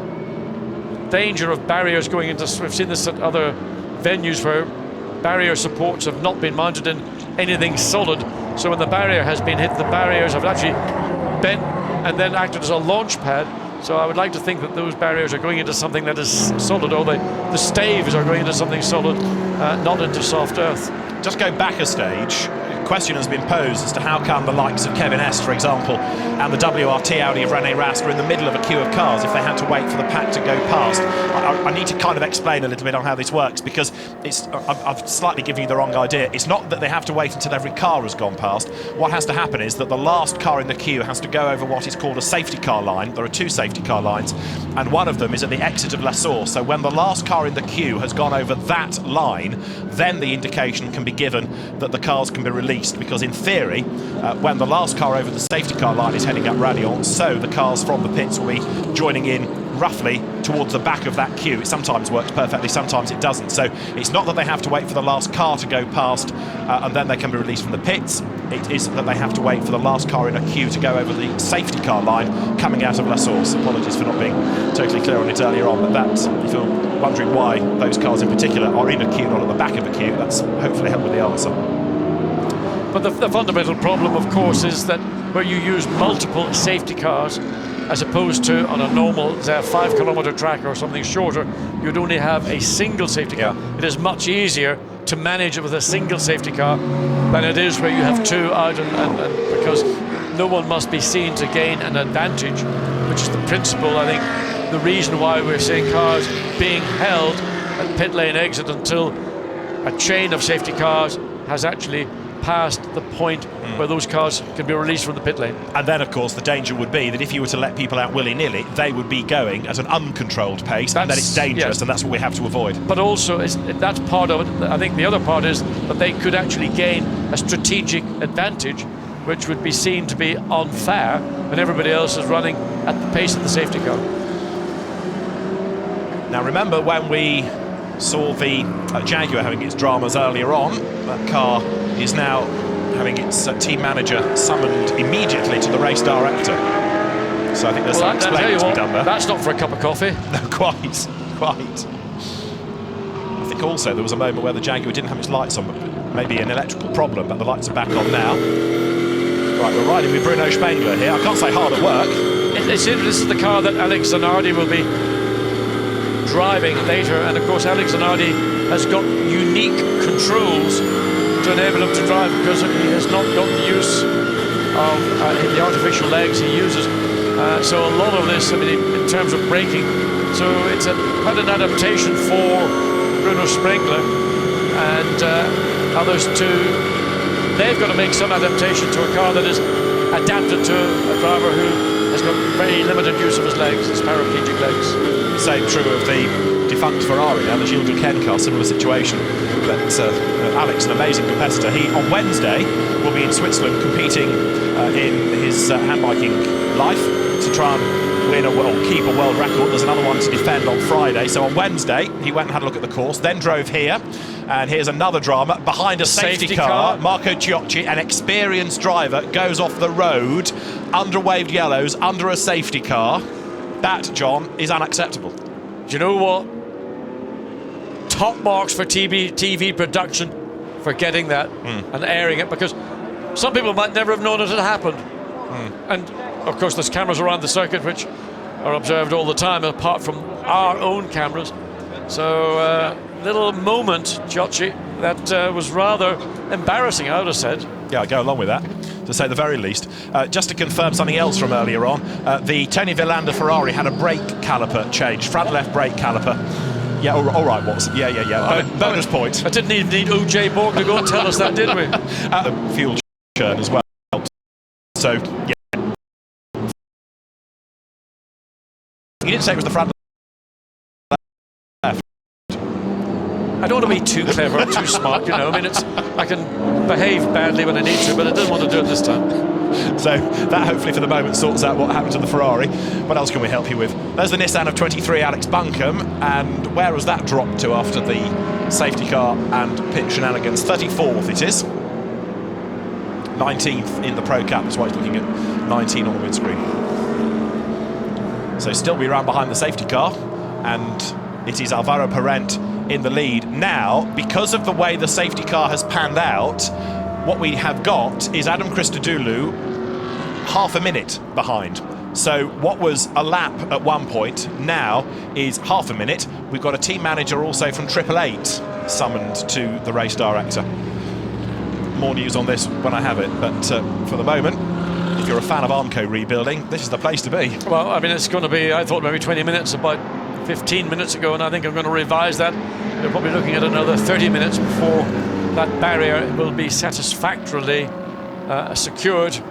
And a lot of drivers now looking for damp parts of the racetrack because they're getting the sense that the racing line is not going to be a million miles away from a set of slicks. Now, that's the Ferrari, I think, that we saw being pushed in a little while ago. Yes, it is. It's been a long pit stop, therefore, trying to work out which one it is, ready to get back into the race. It's not the 50. I can't. Well, they all look so similar. There's 41, 42. There's so many Ferraris, and the majority of them are all in the Pro-Am or Am category. You're right, it is 41, yes, and that means, therefore, that it is a long way down the order now. In 54th place, the Vanelay Lancieri Guibert Cairol car.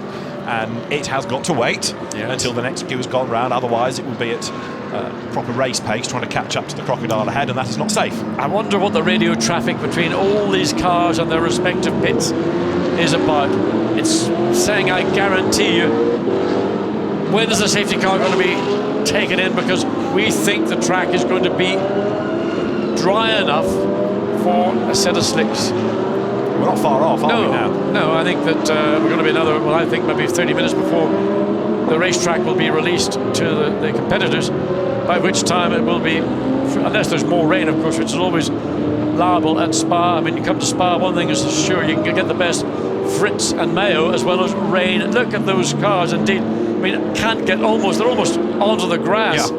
It's the second of the Nissans, is Alex Buncombe. He's been looking for wet parts of the track all around the circuit, all 7 kilometres. And there, the Aston Martin just going through the shot. That's the Oman Racing Team car that was damaged on its way to the circuit, can you believe? The team's brand new race transporter was, at a set of traffic lights, was hit from behind by a Polish truck that didn't stop and damaged, as in wrote off, the trailer unit. The car inside was damaged as well. A new transporter had to come out. They had to break into the truck to get the tail lift down to get the car out. They then had to weld the door back on the truck. It's been a tail of work before the car even turned a wheel. All I can say is I'm glad that vehicle was on its way out of England and not on its way in. Yeah, quite. Safety car will be on track for 15 additional minutes. You ask, we tell. Yes, and I think that's hopefully a well-judged bit of information, because they are, I think, beginning to try to reassemble the barrier up at Lake Kuma. There we go. It looks a bit like a dog's hind leg in parts, but as long as the integrity of the barrier is, the structure of the barrier is as it is required, so how are we doing with the Mercedes in this race? We have got Adam Christodoulou going strongly. The Black Falcon car, the team manager, team owner is Sean Breslin, and he is with OJ. Sean, second place currently, a fantastic, even though it's only an hour into the race, place to be. Yep, it's a great place to be. We didn't qualify so well, so plan was to get up to the front as quickly as possible, and we've managed to do it so far, so good. Are you showing that when races are this long, then it doesn't really matter how your qualification period goes? Yeah, and a race is complicated with the 2 safety cars and the full course yellow options. Anything can happen, so you have to be strategically thinking all the time. And just talk me through that. You've got 3 cars at the Spa 24 Hours and the 2 safety cars out. How complicated is that for you and your team? Luckily, there's good teams on each car, so it's complicated, but we need to try and get them all up to the front. And will you be seeing that happening, do you think, at any point over the next 23 hours? We're trying to make it happen. Sean, thank you. Cheers. Sean Breslin, whose dad used to be a very successful Renault racer at club level then, overseeing that silver Mercedes, which is Adam Christodoulou, and look who's 1 car but 1 behind the redoubtable Kevin Estre. Yes, but Adam's focus will not be really so much on Kevin Estre. He's a big enough boy, he can look after himself. Adam's job is to consolidate the second place that, in a sense, they've been fortunate to find themselves in, because it is in part because of the 2 safety car interventions and the relevant part of the circuit or safety car areas on the circuit. So Adam Christodoulou has benefited from that, no doubt. Delighted, because he will do a great job for that team. The teams are being warned, do not queue too close to pit exit line. I offer you that just because it's come up on the screen. I'm just trying to work out what they're doing wrong by that, but anyway, that's what the teams are being told about now. All I can assume is they're looking for the dampest part of the racetrack, and that may be a part of the racetrack that normally they would never stray into. So, that'd be in the pits though, won't it? Queuing at the pit exit line. The queue of cars forming before they're released. You think it's before they're released? I thought you meant. I was just wondering what the problem in doing that is. Anyway, this is the car that is in 5th place. I know it's been helped by stopping early and then others stopping subsequent to the safety car being out, but Riccardo Ragazzi, who is a very rapid driver, is at the wheel of the Ferrari. Riccardo, who began his successes by scoring lots of race wins in the Alfa Romeo 147 Cup, making him a fine fellow. He's racing Italian GT and the Ferrari Challenge and the Trofeo Maserati, the Lamborghini Challenge. He has a proper passion for Italian cars. Did you say Alfa Romeo 147? I did. Are you a fan? Do you drive one? I do have 1 or 2 still, John, yes. Not 147s, we had to sell that one on. But we did have a 147 for the time. Great car, I'll tell you. Now, Ragazzi is 5th. He's leading in the AM class. And this car will be one to watch within that car. How far up it can stay overall, I rather doubt, as we get the race properly back underway, because when you've got 2 bronze co-drivers, and to make the point about driver grading, bronze drivers must do 6 hours behind the wheel, so that's going to compromise the quick drivers, namely Ragazzi and Rui Aguas in this car. But it's up there. Big cheer for the Kaspersky Ferrari. Yes, and everybody's here to try and do their best. There are 3 categories within this 24-hour race.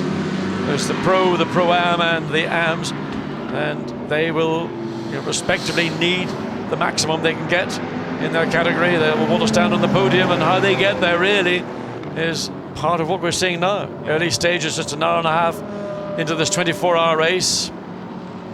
What's going to happen in the next 22 and a half hours? Well, it's been pretty lively thus far. Well, dinner's for sure. If you're lucky, we might let you off. But also, of course, you talk about how you stay up in the order. Keeping out of trouble is one of the things, and so far teams are trying their level best to do that despite the greasy conditions. The track is improving. There's a discernible dry line at the bus stop now. The competitors have seen this from their own position behind the wheel, that there is a reasonably good, it's probably marginal to put a set of slicks on. If you did, you'd have to be pretty courageous and certainly mighty skillful. But again, we're talking about 15 minutes to go before this race is released. So that was about 5 minutes ago that we got that indication on timing and scoring. So there'll be at about 22:20. We might see the race go green.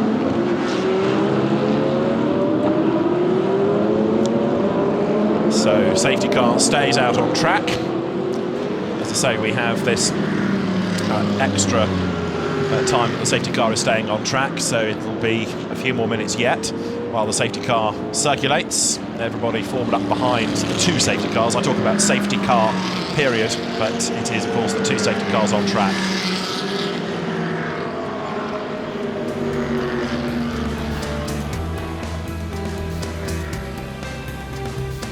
There's the incident zone up at Les Combes as the cars now, at a slightly quicker pace, actually go by.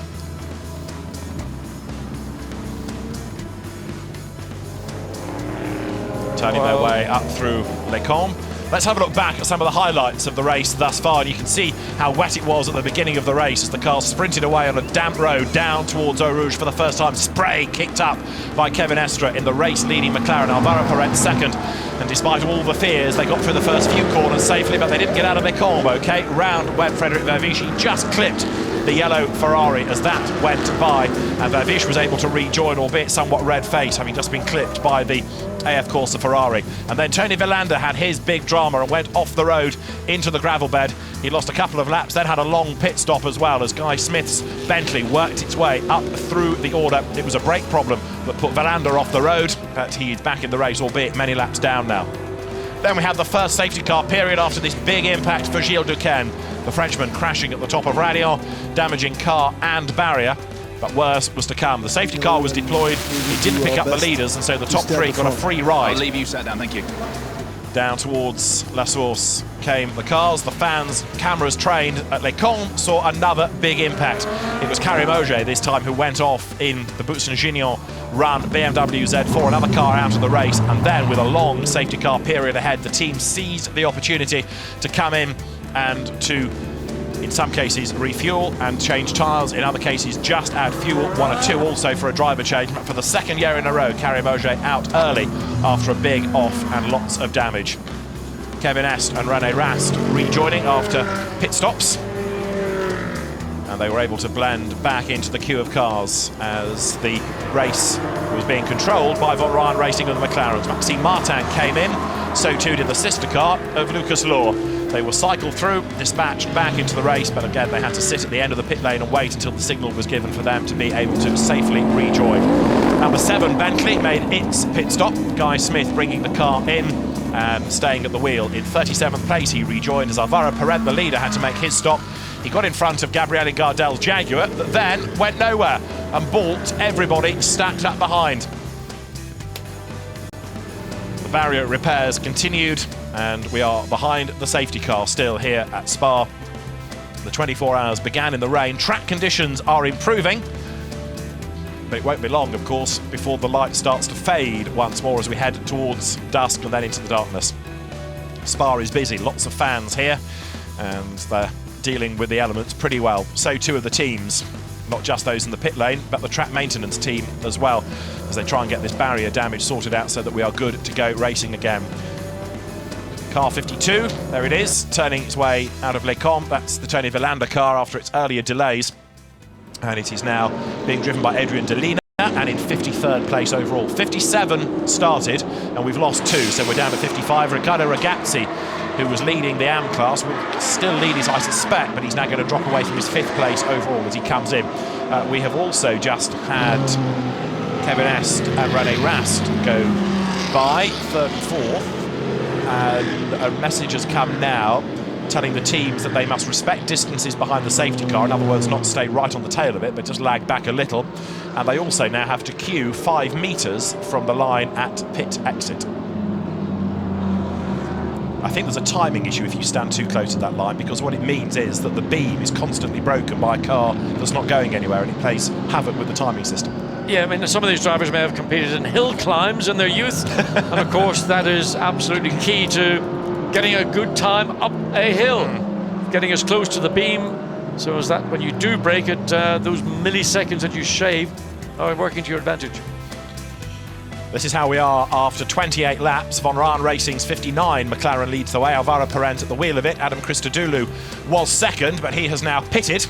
So 29, when the caption was done, was in 2nd spot, but now it's all changed. Up into 2nd place goes Kevin Estre. Up into 3rd place goes René Rast in number 1. 4th will become Christopher Mies ahead of Hubert Haupt. Then you've got Craig Dolby in the car that he shares with Sean Walkinshaw and Martin Plowman. The Dolby Dolls here to cheer him on, by the way.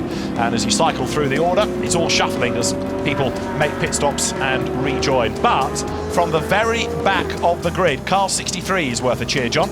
Indeed it is. They started at the back of the grid, and that's the Lamborghini Huracan up into 13th place. I think that's pretty impressive. They may have had a benefit from the way that the pit stops and the safety car deployments and whatever. Nonetheless, they'll take it. Absolutely, because as we were saying early on, sometimes safety cars will work for and sometimes will work against. And the other one for the back of the grid is in 30th place, Fabio Babini, the start driver in number 19. Number 8's lost out a lot, hasn't it, on the pit stops, as we saw. Remember, it lost nearly a lap, Maxime Soulé, and so too Guy Smith. So shows you how sometimes it works against you. Big time loss. Yeah, I mean, that's frustrating, and I mean, that's probably the understatement of the day. Both Bentleys, way down through the field now. As we get into clear running once again, we may then see their progress, fairly rapid progress, one would assume, but it's from a low start base, and they'll be not happy about it. 52 Nissan all the way, 22 Nissan down in 52nd place. That is it's the Pro-Am class car, but that lost a lap at the start, didn't it? Because it came in at the end of the formation lap and rejoined a lap down, so it had all its problems right at the very start. Remember, Olivier Pla was behind the wheel of it and had some dramas right at the beginning. We didn't get to the bottom of what the dramas were. I wonder. But strange, that. Right, Audis are in. That's 5, Christopher Mies. And 6 comes in, the sister Phoenix car. Marcel Fassler at the wheel. And of course, while you're behind the safety car, it doesn't really matter if you double stack like this, does it? No. I'm waiting to see when Andre Lotteroy gets into that car. So slicks, they are looking like slicks. Now this would be the first car we have seen to... Did they put slicks on or wets on? I couldn't quite see. There's slicks sitting in the pit lane, and there are wets coming off the... I think they're on slicks. I think they've gone to slicks. Well, they certainly had slicks in the pit lane. So you could hear the traction control kicking in on the Audis had accelerated away, so they've got that dialed in pretty much to maximum on the way out of the pit lane. Then they will join this queue. Adam Christodoulou is the second car behind Frank Schmickler's Porsche that gets away now, the Temto racing car. So Christodoulou rejoins. The reason that we have this long safety car period isn't because of the severity of the accident per se, it's because of the barrier damage, and that needs sorting out. Right, let's see. It was slicks. Yes, it is indeed. So first car that we have seen in the pit lane remove a set of wet weather tyres, the tyres that they would have started on, or the second set of wets, depending whether they changed at the first round of pit stops. Barrier work is virtually complete. I would say it's about as complete as one would hope it to be. A good job by the track maintenance crew to do that. Now we've got to get these two substantial vehicles all the way around. They could go through that vehicle access point, hopefully. They could do, but that might be a bit sort of obvious. So they're going to make it all the way around the track to come. They will probably want to get back to their actual location, which is, I think, somewhere near Parc Fermé. One of the beauties of Spa is that there are so many little internal roads, a bit like Silverstone, actually. You can perhaps use those to your advantage. We will see what the plan is. I'm sure there is a plan. It would be nice to think that they'd use those internal roads to enable those vehicles to get back to let's get this race back underway. And we're hearing from race control that within 2 or 3 minutes, between 2 to 3 minutes, we should be under green flag conditions. Number 1, René Rast then in second place. So the lead gap is about a minute. Alvaro Parent, René Rast is 57 seconds. It's close on a minute. As there is Hubert Haupt, and behind him is Craig Dolby. It's good to have Craig in this championship. He comes into the pit lane behind Hubert Haupt, but after showing people how good he was in Super League, he then went off and did some racing in Brazil, but kind of faded away from European awareness. But it's good that he's still in this, and a fine driver, Craig Dolby. Yes, he's one of those drivers we mentioned before that he sort of got lost in the plethora of single-seater racing, funding, series going down and whatever, but in a very good team, and they're chosen because of his ability, not because he was able to bring a lot of shackles with him. Yeah. Hubert Haupt in, and I think he's staying behind the wheel of the car that he shares with Jelmer Berman and Abdulaziz Al Faisal. Slicks for the Mercedes. Now the safety car is in this lap. The safety car will be in this time around, and so look, more and more are going to go onto slicks potentially now. Yeah, I mean, it's a no-brainer. People are going to use the opportunity because, yes, they know that with the safety car coming in, they will not be delayed when they release the car from the pit lane and they get down to the pit lane exit. They should be able to get clear onto track, and that will be a great benefit to those cars. As we see the 21 Mercedes makes its way down the pit lane, careful not to spin it up too much. There's the remaining part of the field. All of these cars we're looking at, we believe, are still on wet weather tyres. So those that are in early, and they're the 18 Mercedes, that is Bernd Schneider still behind the wheel. So my mate Bernd is Alvaro Perez. That was Kevin Estre. Kevin Estre, yeah. So making his way back out on track. And I'm assuming on slicks. Now, does Rene Rast come in this time? Trouble is, we go green, so he's going to lose time if he does come in, but he's going to lose time by being on wet. He's so got no choice. He's going to stay out. He's staying out. Well, Audi are going to roll the dice. They're going to. I mean, I think that the crossover time between the wet weather lap time and the slick dry time is probably going to take a couple more laps. So maybe Audi are gambling. They're going to give Rene Rast with clear air 1 lap, maybe 2 laps on these tyres, at which point they need to bring him in, because by that stage I suspect the dry slick tyre time will overtake that of the wet. Unless also Audi think there's more rain on the way. So let's see. We'll have a bit of discussion, I'm sure.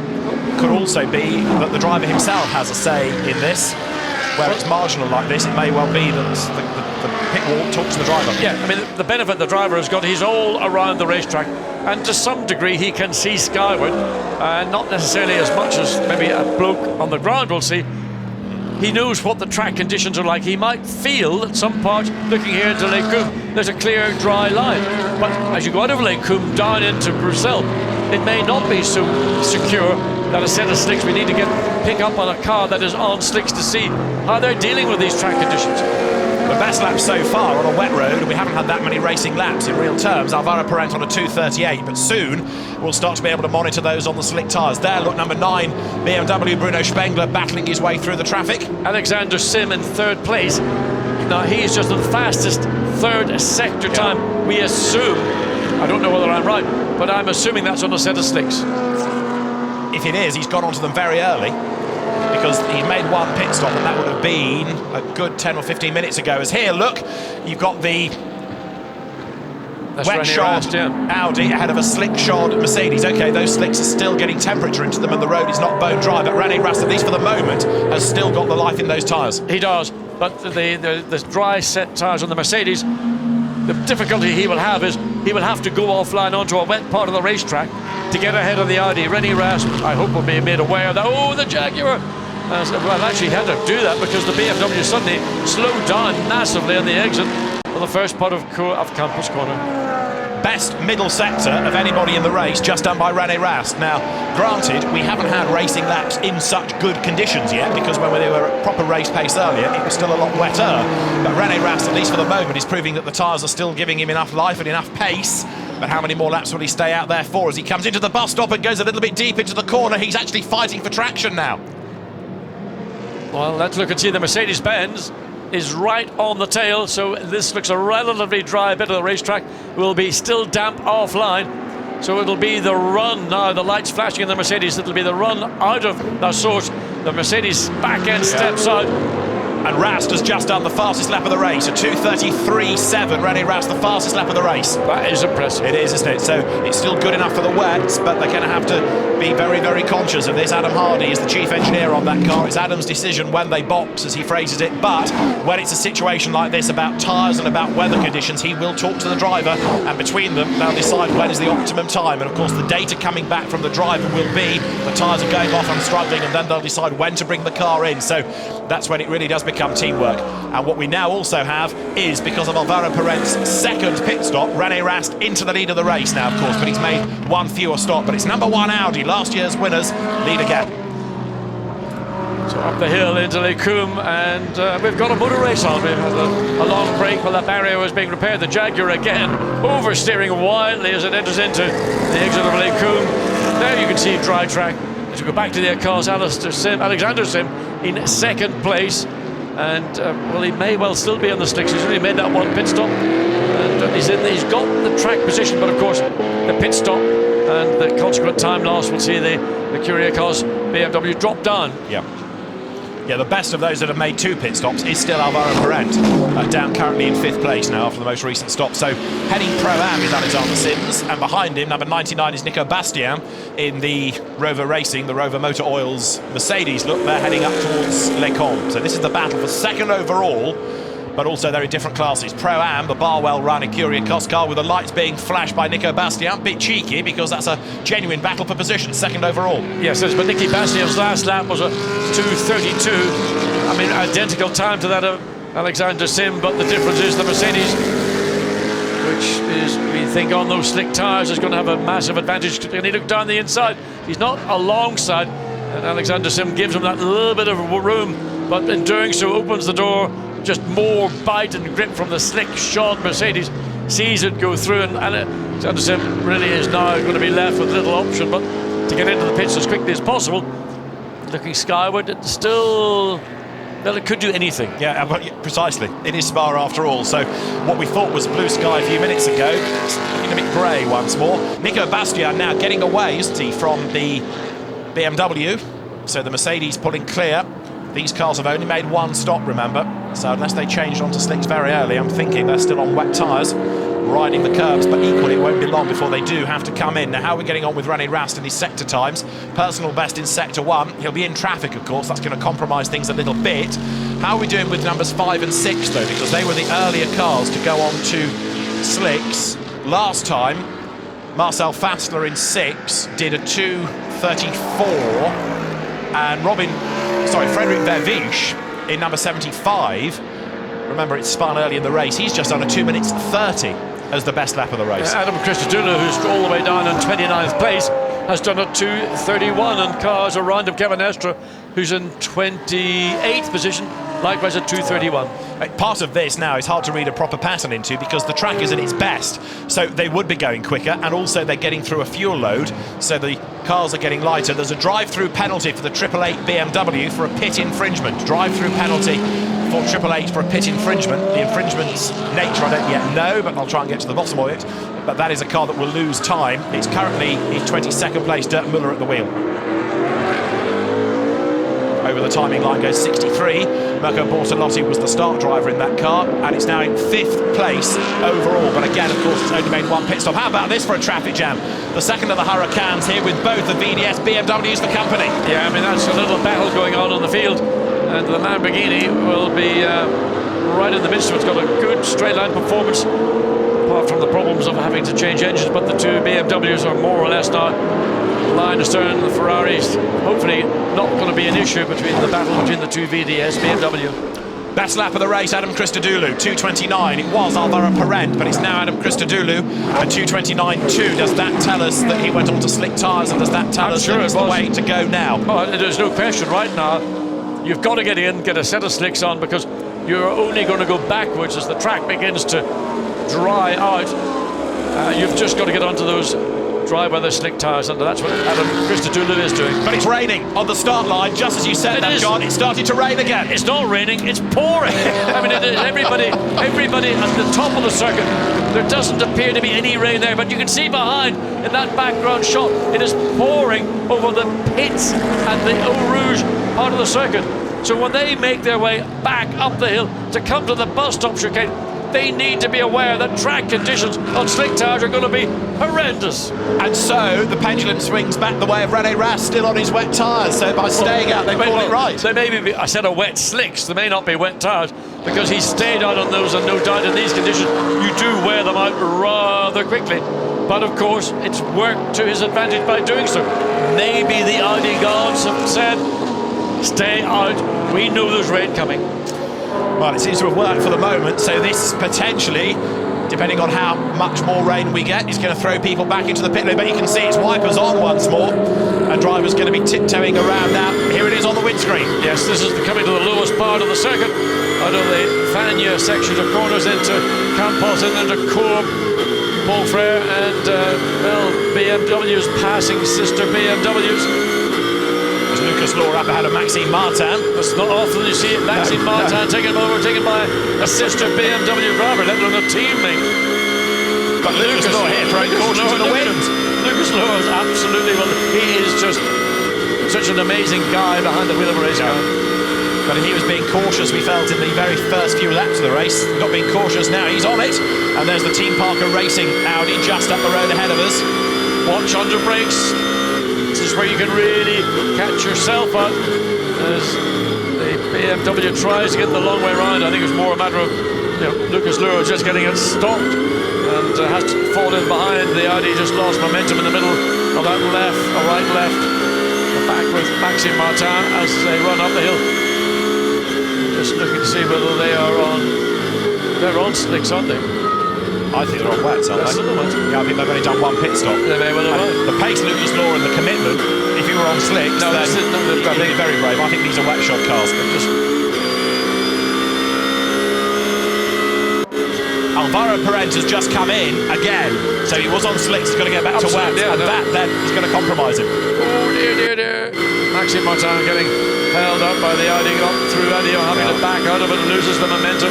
Audi's got good straight line speed. We know the BMW really has to struggle in this part of the racetrack. Pulls out to the right to make sure that the Audi sees him, gets up alongside as he just manages to get the nose, but needs to be careful because the Pereira driven BMW directly ahead of him, and the Audi trying to get back at Maxime Martin, as is the Team Parker Racing, that lovely green, white and black colour scheme. But Benny Simonson is driving, younger brother of the late Alan Simonson. He's behind the wheel at the moment. There is Maxime Martin then, and there is the leading car, or what was the leading car earlier on, Alvaro Parente. He is in to put wets back on. An awful lot of muck on those air vents. The first time I picked, you mentioned it earlier, but just picking it up, I don't know where that would have come from. Is that just with all the guns thrown up from what's in the road? It becomes maybe, wet. But you can see this. I mean, that's had to go through all the air intakes, and that's exhausting air from the radiators. Why is it so hard to tell? Another question for our intrepid pit lane reporter. He's trying to keep out of the rain at the moment. How much is it affecting things? I mean, our gauge is what we can see on the window, and it's not quite as bad as I was expecting, but certainly the track has become wetter. And there, look, 5 and 6, they come in for slicks early, and within 4 laps, they're back in for wet tyres. So Phoenix got it wrong this time. Well, what they do is they split their options. Audi work as a team. They maybe independently run teams, but they will split their options, and if you keep one on slicks and one on wets, somebody's going to be a winner. That's true. And this time WRT wins, Phoenix loses. Of course, this is WRT's backyard. When you go to the Nordschleife, that's definitely Ernst Moser's backyard. The team is based just over the road from the circuit at the Nordschleife. There's 22. Olivier Pla brought the car in. I think it looks great in that livery, that car. I mean, certainly it's a retro colour scheme, and I think a bit of colour variety. Because very often we see a lot of cars, and there's a problem getting that Audi fired up. When you see a variety and going back to old school colours, bring it on. In fact, Nissan used that retro colour recently, and it's something that certainly I remember racing against Nissan when they were in that colour scheme. And still pouring down at start-finish line on the pit straight. I just wonder how long we're going to have this intermittent kind of weather pattern. It was meant to clear up later in the evening and then have a fair night where the cloud base would vanish and give the drivers a much easier time than they would have when you've got these changeable conditions. The most difficult thing for a driver at night time is when it is changeable, when it's going from a wet track, when you can easily tell it's wet, to that intermediate stage when it's beginning to dry. You're really looking for the colour changes in the tarmac from the dark colour of the wet track to the more grey of the drying line. The two Phoenix cars going out together again, but of course they're now down in 41st and 42nd places. Marcel Fassler ahead of Christopher Mies. Looking at that, you'd think it was night time, but local time here, it's only 25 past 6. Almost dinner time. Almost dinner time, and there, look, right round the outside of the Black Falcon Mercedes goes a very brave Christopher Mies then, who gets himself up ahead of Maro Engel. Maro Engel has taken over from Bernd Schneider, and that car is going backwards. Those two Audi drivers are decidedly nonplussed about having to make an extra pit stop, and they're on a mission to haul the cars back into contention. Well, remember, they are on brand new, fresh, wet weather tyres. This race leader, René Rast, is in, and that will be another set of brand new Pirelli wets as they do the refueling first, and once that's then complete, jacks will go up or down in the case, and the 4 wheels and tyres will be changed. Nothing like a brand new set of razor sharp edged wet weather tyres. And so the refueling is done. They're 2-part pit stops. You can't do anything else until you've refueled. And was there a problem there? Yeah, there was a problem getting that right rear release. Yeah. Sort of kind of stuck on the hub. So that will put this car into the lead of the race, Pro Tem. It is Nico Bastian at the wheel of number 99, Mercedes. Don't rule out Mercedes. We know they're durable. We know they're good, solid cars. They like Spa with all that torque. They're good in the wet as well. So it's a great long-distance car. Absolutely right. There is René Rast, who will rejoin, I reckon, down in 4th place now. Jean-Carl Vernet went through a moment ago in the turquoise WRT Audi. There is Alexander Sims, who will be up into 2nd place overall now in the Barwell Motorsport running Curiacos BMW, and it's right gloomy again up at Lincoln. Oh, that's horrible. That looks awful. If you look down to the cars exiting Radio and then making their way up to Les Combes, and again on top of which the flare from the lights, and these are, I mean, unbelievably powerful headlights, but in this context they don't really add to the driver's visibility. They're there because it is mandatory in these conditions to run with your headlights on. So Nico Bastian is now the pioneer, and lap times, remember when it was just at its driest, Adam Christodoulou did a 2:29. Well, now we're doing 2:45s, some a bit braver in the 2:42s, but lap times have shot up by over 10 seconds a lap. Right, that's Stippler that's in, isn't it? Yes, it is. The other WRT car that lost out under the first safety car situation. Rinaldi Racing's 333 Ferrari comes into the pit lane. Good pit work. The guy on that right rear, certainly strong chap. They'll be able to swing the wheel and tyre around and just get it straight on the spline. That team has really come on a pace this year. I know that last year with different drivers they were slightly compromised on occasions, but Norbert Siedler, Marco Seefried, very, very quick, and the team really has proved its worth. Of course, provisional winners at Monza. I mean, Siedler and Seefried as a partnership in sprint racing, a really, really strong package. Yeah.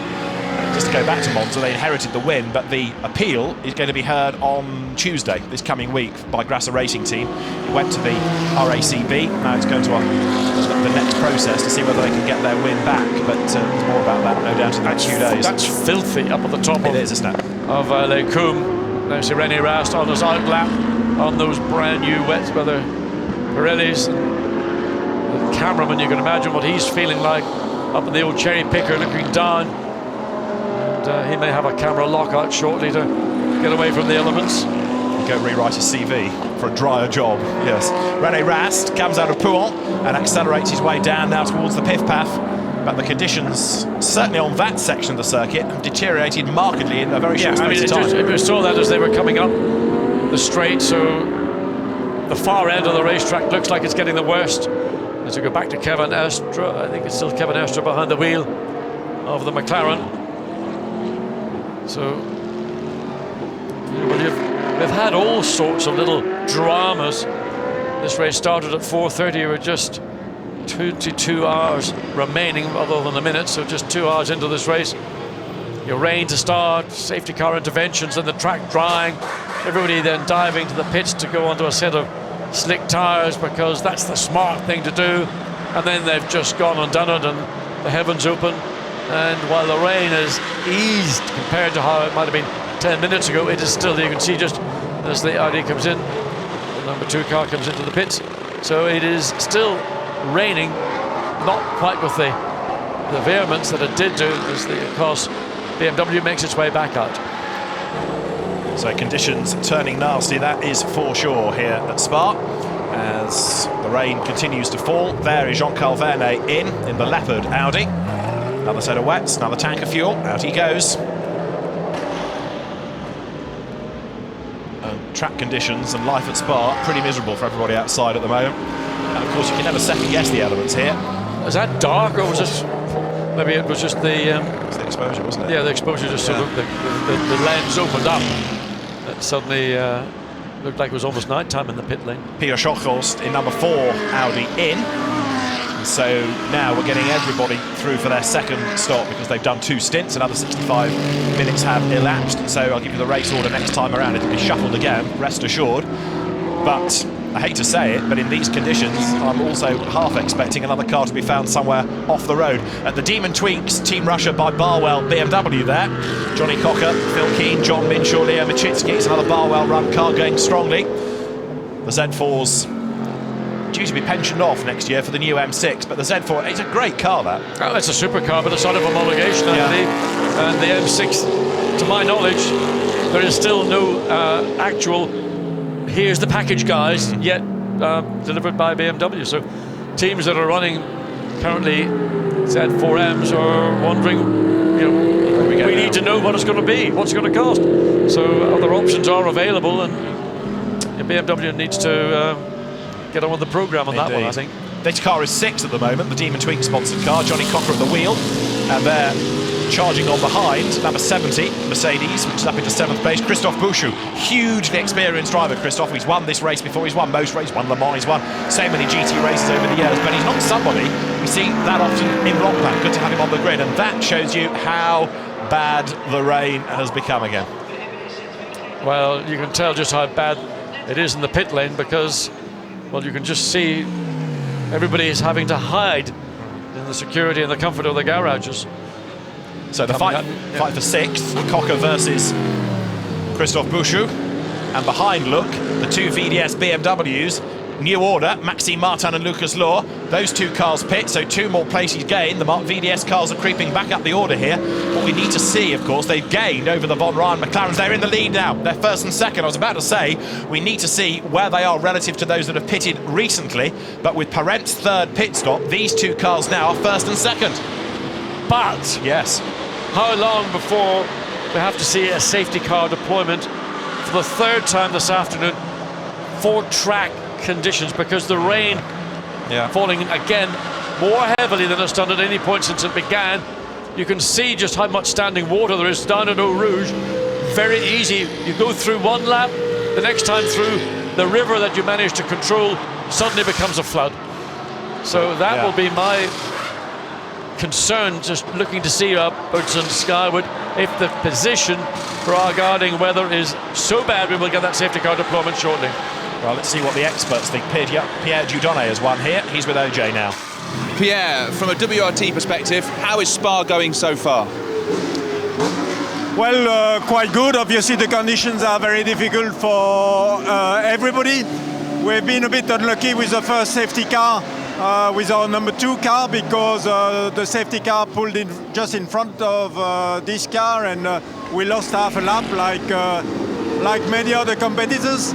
But luckily our number 1 car was behind the first safety car, and now it is leading not comfortably, but it has a good lead. Also, with the weather, it was very difficult to manage, because for some time it looked like if it was good for slicks, some cars stopped for slicks tires, but then it wasn't a good choice, because the rain came back, and we stayed on wet. So on that gamble, we took the right decision. And it seems like a great decision, just because just behind you we can see how heavy the rain is down here. Yes, but that's very difficult to predict, and it's typically Spa.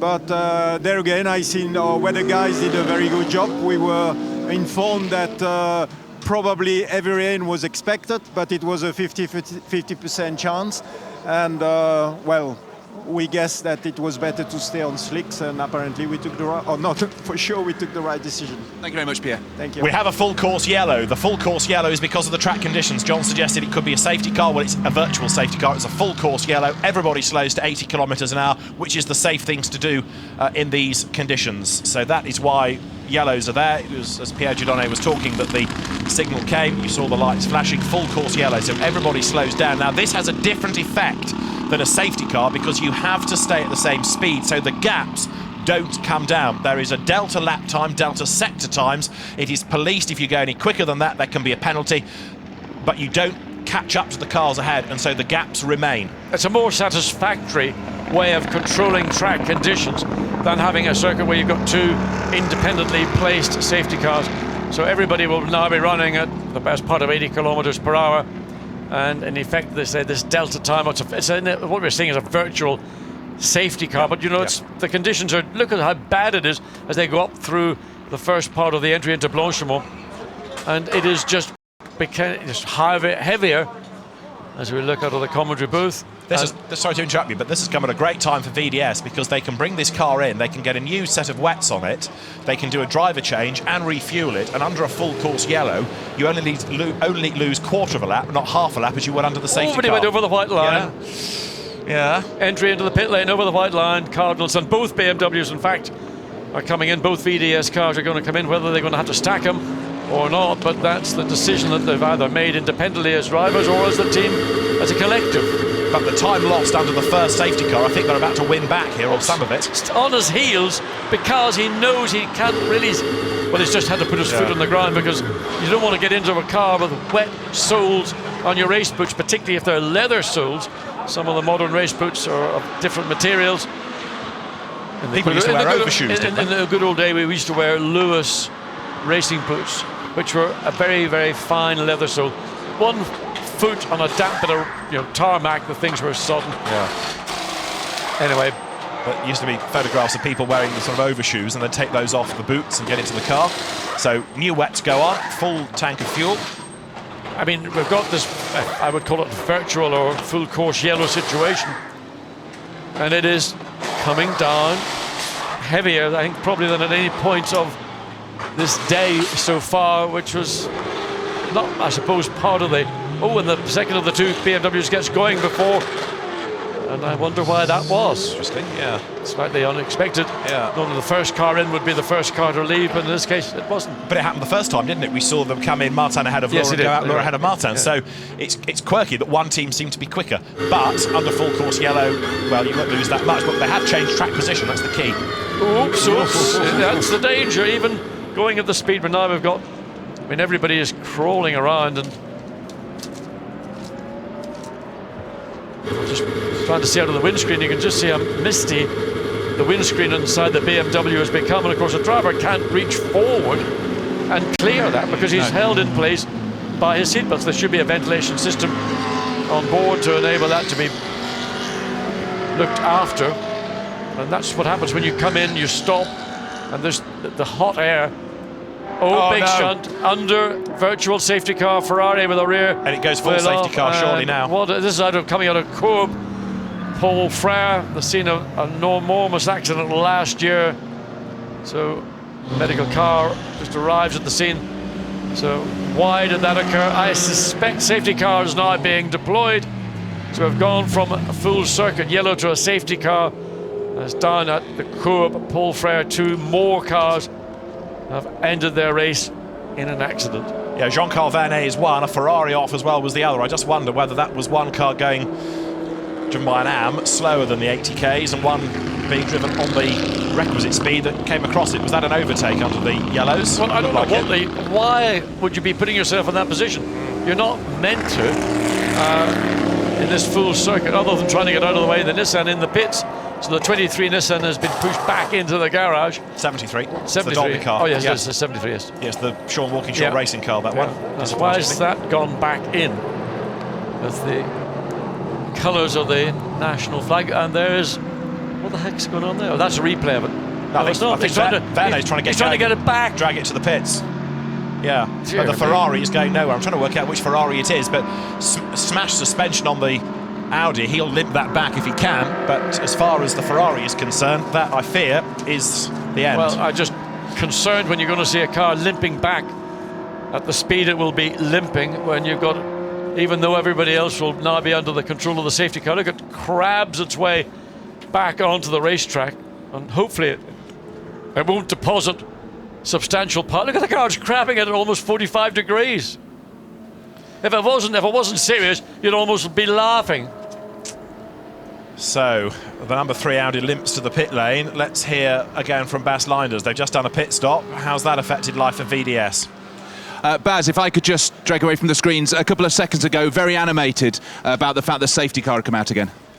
Well, no, I mean, there was a full course yellow, and normally it should be a countdown when the full course yellow is coming back in, or then it will go green. There was no countdown, it just said green, green, green. And then, of course, it was raining so heavily. I mean, in this situation, you should keep the full course yellow and not, because now we have the safety car. We had a crash, which was not needed. You've been animated, I use that word again, about a couple of things that happened so far with the safety car. Is it upsetting your race at all? Well, I think the first thing with the first safety car, which was not exactly the same. Hello, Mark. We lost some time there, and now we here. I mean, now we didn't lose at all, but it was a strange situation, and it creates accidents, and we should actually make sure that accidents don't happen. Well, let's talk about the positive then. Your pit stops, you seem to choose exactly the right moment to bring both cars in. Well, I don't know if it's the right moment. We will see at the end of the race if it was the right moment. Thank you very much, Baz. Yeah. Mark van der Straten is the charismatic figure, the patron there in the background. I mean, it's not dissimilar in his affections for his team members to Alexander Lord Hesketh, yes, who would try everything under the sun to plant his plump, podgy lips on anybody he could do. It was quite disgusting. Unless you're a team member, of course, it's all part of being a member of that team. Follow that. Bas Leidens then talks, no he doesn't, he listens strategy to Marc VDS, Mark van der Straten. And there is that 53? Which is out of the race. It was started by Marco Ciocci. We saw it spin under the safety car, didn't we, early on, remember? Coming out of Speaker's Corner. And who was at the wheel of it when it had its dramas there? He says hunting down the order. 50... It was Michele Rugolo. Well, that's Michele Rugolo is not a dummy. Well, no, I can only imagine that he got caught up in something, which there's the Audi, the other partner in the crime, and it's headed back into the garage. Well, the rim is absolutely trashed. The bodywork is going to have to be replaced. Look at the damage there, and that's hit something extremely hard. I suspect it was a barrier rather than... But to take a wheel off a car, as the case of the Ferrari, that was a heavy impact, and unfortunately, we only caught the tail of it. They may not even have the incident, as it wasn't part of the main focus of the broadcast. So they're going to go to work on this car. It'll take them maybe a couple of hours before it might be deemed possible. It depends whether there's any suspension or chassis leg damage. I mean, the chassis leg, the front of the Audi, is vulnerable. We saw Robin Freins in the opening round of the sprint series in Nagaro have a relatively innocent-looking accident, but the damage to the suspension leg that is integral to the integrity of the front car, the safety of the front of the car, was damaged, and that could easily be the case of that Audi in the pits. Now, Bentley with 03 on it is car number 7. It is third in class, but third overall.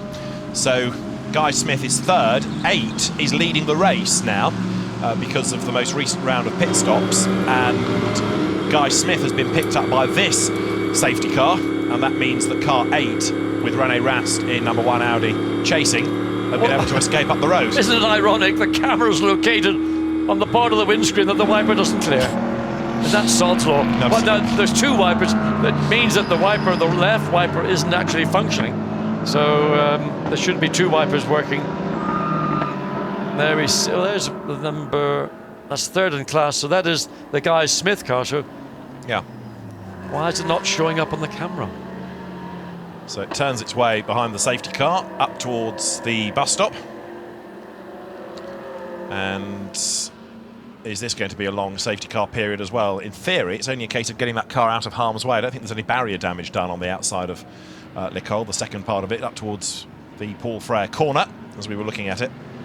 Well, I think it's just really a matter of getting the Ferrari onto the truck that will remove it to the Copacabana. Well, not it the doesn't last feel time, like it, not does it? like it was there the last time I was there. There was lots of action, quite different to what we're seeing there. As for the music and fashion at the Copacabana, I fear that it is lacking somewhat at the moment. It's where you go to try and dry out or shelter from the rain. There's not much party spirit there. Copacabana Palace. Ooh, the stories that... Well, we have a safety car. Off you go. No, I couldn't. No, I couldn't. When John's book finally comes out, it'll be in there. Don't do books, you know that, David. I told you a million times. I know, I keep having a go at you about it. Right, we're behind safety cars still. The Jupiler is still to be consumed, and the race is being led by Maxime Soulet in the Bentley. Give me your rating on a Jupiler. Cooking lager. Really? Yeah, it's all right, it's passable, but it's what you drink while you're cooking, and then you go to something nice, like a Duvel or a Chimay. Or Lef Ruby. Lef Ruby they serve at Spa these days, and it's very quaffable. Yeah. As the cars make their way uphill, we're on lap 41 at the moment, and there into the pits has come Guy Smith. The Jaguar is coming through the pit lane as well. That car, remember, did so well at Silverstone, didn't it? Class podium for the Enel Frey Jag. It has real moments in the sun, or as it happens here in the rain. So who's going to be behind the wheel of this? Guy Smith's handed the car over, having done best part of 2 hours and 15 minutes. Yeah, it's interesting because some teams said to me before the race that they were going to cycle through drivers, one stint per driver, but under these conditions, it's all really gone out of the window. They've had to think on their feet. No, it's not. They just lie to us. Well, they're not going to tell us what they're going to do. They tell us what they want to. Look at that. I mean, it's now 6:45 in the evening. It's black as coal looking down the beginning of the Camel Straight, and as we get up to the top of the scene of 2 of the safety car interventions, the incidents coming in under braking, and the heavy damage there. The Jaguar now is stopped, and it has got that unique, I think there's no other car running a single wiper mechanism. Big wide sweep. Give that a lot of marks for Ferraris. I think have a single wiper. McLaren, I think, has a single wiper. All right, thanks for pointing that out. Sorry, you've done me a real sorry, favour John, today. but only because they're just pouring over the line. Yeah, the Ferrari has got a single wiper, yeah. Yes. And that's the queue ready to leave the pit lane. And there, ready to join, is Maxime Soulet once he's cycled through his pit stop. Maxime Soulet did lead. So now, while the Bentleys have stopped, we've got René Rast back into the lead of the race. So who's going to go back in? Will it be Maxi Buk or Andy Soucek? Or are they going to leave, by the look of it, Maxime Soulet in for another Looks like stint? they might leave Soulet in. Yeah. There's the car again.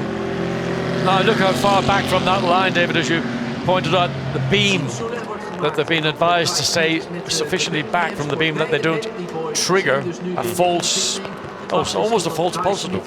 That's right, yeah, false exit. If the beam stays open. Look at this, real team rally. You know, Dave Wilson, he thrashes his team into making up. Watch that wheel when you take it off, it doesn't roll. I mean, this is real automobile ballet as these guys go about the task of. I think it's fantastic to watch this. I mean, the guys are they're gym fit. Makes a great noise as well as it rumbles away. And doing it in difficult conditions because the level of grip in the pit lane is poor for those engineers doing the job, not just for the car on the racetrack. M Sport, Malcolm Wilson's team. Matthew, his son, oversees the Bentley operation. Matthew himself has done quite a bit of racing in his early days. 51 Ferrari that was started by Matt Griffin, one of the Pro-Am cars. Now that is down in 32nd place, and the Jaguar has stopped a long way back from its 3-metre mark. But fingers crossed, it should be okay to leave the pit lane this time when the indication is given.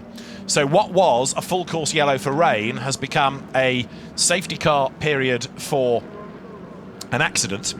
Bas Linders talked about a green flag, but a green flag was never actually indicated on the timing screen. It may have happened on the circuit, but it never actually got to everybody because it was never on the screen. But we are now behind the safety car for the 3rd time because of this incident that has taken out Jean-Carl Vernet and Michele Rugolo. Well, the Rugolo car ain't going anywhere except Parc Fermé, but Vernet's Audi is back in the pits and limped its way back, and the guys are delving into the Audi spare part for customer spare parts transporter, and they'll need a lot of body panels as well as a lot of suspension parts. Absolutely right, as the cars then now work their way past the endurance pits. And the Jaguar and the Bentley have to sit and they have to wait. Bruno Spengler has pitted as well in number 9. And because of all of these safety car periods and because of the changing conditions and tyre changes, we've never yet seen what people can do in terms of fuel consumption and what people are doing in terms of a stint under green flag dry conditions. You're looking at 27 laps really is the benchmark, but we haven't been able to get anywhere near that. No, what we've had. They're going to be making fuel under these long safety car deployments. So there you've got number 9 BM ready to go. And the wets are brought out because, apologies, not quite ready to go. They've done the fuel, but now the tyres have to be changed. There goes the Jaguar, the Emil Frey Jaguar, the only Jaguar in the entry. It's a project that has been a real struggle, but progress is now being made. Now, Andy Merrick has yet to get into number 7 Bentley, but the car is in 20th position, and the man from Chester is with OJ in the pit lane. Andy, neither of the Bentleys have changed a driver yet. No, I think in these changeable conditions, it's well worth having the same driver in all the time. Obviously, he knows the track. With a new driver going in, he's got to learn the conditions. So when it's changing like this, it's probably we're erring on the side of caution and just keep the same drivers in. They're both doing a fantastic job, and they know the car. So. And what is Guy saying the feedback from the track is like? Because looking at it from here in the pit lane, the conditions look terrible. Yeah, I mean when it was sort of not too bad. It was in terms of the amount of rain. It was fine. It was just when they started aquaplaning. I think that it was the right decision to throw the safety car and get us behind that, because it was just getting dangerous. You could see cars were really struggling to keep it in a straight line. So there's a long way to go. So you don't want to be making any mistakes yet. The Bentley's a big car, should be good in the wet. Yeah, we've done some testing. We've got some good setup now, and we've got obviously a year's experience from last year, and we've done the Spa 24 before. So yeah, it seems to be going well so far. And when you look at the conditions out there, you talk about cars aquaplaning. Do you look at that with a sense of excitement or trepidation? It's easier to sit in here and watch it than be behind the wheel. But as I say, Guy's doing a fantastic job. There's obviously the opportunity when it comes in conditions like this for us to make or to lose time in strategy. So the right calls are really, really important as well. But so far, M Sport are doing a fantastic job. When there's still so much of the race left, does 20th position bother you at all? No, not at all. At the moment, it's sort of it's ebbing and flowing. I think at one point we were down in 38th, and then at one point Maxime was leading the race. So you just got to keep to your strategy and make good decisions, and it's the last 2 or 3 hours that count now. And some of the other team managers have been slightly confused by how the safety cars have worked under those periods. Have you had that here? Yeah, completely. I think that first safety car was a real big shame, where it caught the first 3, the 2 McLarens and the Audi, but then split the Audi, and we got caught in that group, and we lost 2/3 of a lap there. So I understand the reasonings for it, but I think they need to look at how they deploy it, because it can ruin your race. Luckily, with these changing conditions, I think we've had the chance to fight back into a fair position, but it can have a big impact, so we don't want that later in the race. Andy, thank you very much. Look forward to your stint. Cheers. Thank you. Yeah, it's a fair point Andy Merrick makes, that at the moment, yes, people can sort of buy back the lost time because things are changing, because there are more incidents, but tomorrow it could be a different story. I mean, I just wonder, Andy making the point there that you win or you lose by just where you happen to be in the track when the safety cars are deployed. But with the ability now to have what I would describe as a full circuit yellow or a virtual safety car, would it not be possible to get rid of one of the safety cars, go to a virtual safety car, and then when everybody is lined up as they need to be, then through the safety car to pick up the lead car, and then let everybody just follow behind that thing? It's certainly, for me, as a commentator, simplify it, and I would think that maybe the teams would be a bit inclined to go down that route too. And that's what I thought was going to happen, because when I talked to Alain Adam the other day, he said, I'll put a full course yellow out, because the benefit of that instantly is that everybody slows down. Yeah, I mean... and if it's after 2 laps, it's a bit harder to manage, then we can go safety cars. So clearly he's had a think about it. I think that's Andy's point, that wasn't necessary to throw the safety car when we could have done a full circuit yellow. No, that's the judgment the race director's got to make. But Spa as a racetrack, it's a Grade 1 Formula 1 FIA circuit. It's got all the electronics and the wiring around it to deal with a virtual safety car. And I just, all you have to do is add in the appropriate bit of electronics into the car. We could do away with this anomaly of 2 safety cars on a circuit that it can have a major bearing on the outcome of the most important GT race in the world. And that's why I thought the full course yellow had been brought in, because here more than anywhere else it is of great use, but things in the race not turning out quite as was perhaps the game plan. But maybe it's also to do with weather conditions, which is why in the wet perhaps it's deemed that you need to get the safety car out and slow everybody down. However, not our call. Alain Adam is the man with the weight on his shoulders. He's trying to run the race, he's trying to juggle everything else that goes with it, like coordinate car recovery and make sure the driver safety is there. And got to say, it's not a job I'd want. Well, they love it. 63 up into second place now, the Lamborghini Huracan. Mirko Bortolotti. He's there on 2 pit stops as well, so this has been a really good charge up through the order by Mirko. It's Rene Rast leading, Mirko Bortolotti second, Alexander Sims third, and leading Pro-Am for Ecuriacos. Nico Bastian's Mercedes is fourth. Adrian Quaife-Hobbs has taken over from Alvaro Parent now, one of the few driver changes we've had up front, and Mike Parisi is sixth in his Bentley. Seventh now is Audi number 4, which is James Nash. Now, we've hardly talked about James yet, but that's a Pro-Am class Audi, and James is 7th. 8th is Lucas Law. 9th now in 24 is Callum McLeod. That's the Team Parker Racing AM category leading Audi. And then in 10th place is number 11, Michael Brozniewski, having taken over from Andrea Piccini. Maxime Martin gave way to Augusto Farfus, and that VDS BMW was in 14th place. You know, somebody's got the right idea. Cool, I can smell those bangers already. You know, you used to be able to do that on some circuits when they lit up at night time. You go to Daytona, you go to Le Mans, you get the old Barbies fired up, and sometimes it really got your juices going. Drivers do say that when you're in the car at night and people are having the barbecues, you can smell the food, you can smell the cooking, and Do you know why? Adrenaline raises the level of all your senses. Your eyesight, your hearing, your touch. Most important of all, if you fancy a nice banger, is your sense of smell. So, at the moment, there's very little adrenaline because we are still behind the safety car. The classification at the 2-hour mark had Maxime Martin in the lead. And bear in mind that although as people cycle through pit stops, the order continues to shuffle, at 6 hours there are going to be points awarded. And so soon teams are going to have to start thinking about where their cars are placed at the point scoring mark. Now, we've been talking about how progress is doing for Lamborghini. Let's check up with Adrian Zaug in the pit lane with OJ. Adrian, your car up to second position. You've been very much the quiet story so far. Yeah, I think it was a big chaos with all this double safety car periods, and we took good advantage from that. We had some good strategy, so yeah, now we see us in P2, so looking good so far. We've seen the Huracan go amazingly in the sunshine in hot conditions. What is it like when the weather gets changeable, especially here as it is at Spa? Well, we weren't looking so strong in qualifying here, but I think we figured out what the problem was. We had an engine change on both cars. That's why we had to start that last on the grid. But it seems like it's working now, so looks good. When the team management have to look at that, losing so many positions but to change the engines, it's not a decision taken lightly, but you think that's now going to work out? It was definitely the right decision because we were definitely down on power, and we qualified very purely due to that fact. So it was the only right decision. And as a driver strategy, how are you looking? Are you going to be double stinting, triple stinting, or just see how it goes? Most probably double stint, possibly triple stint, depending on the conditions and everything. So we haven't decided yet.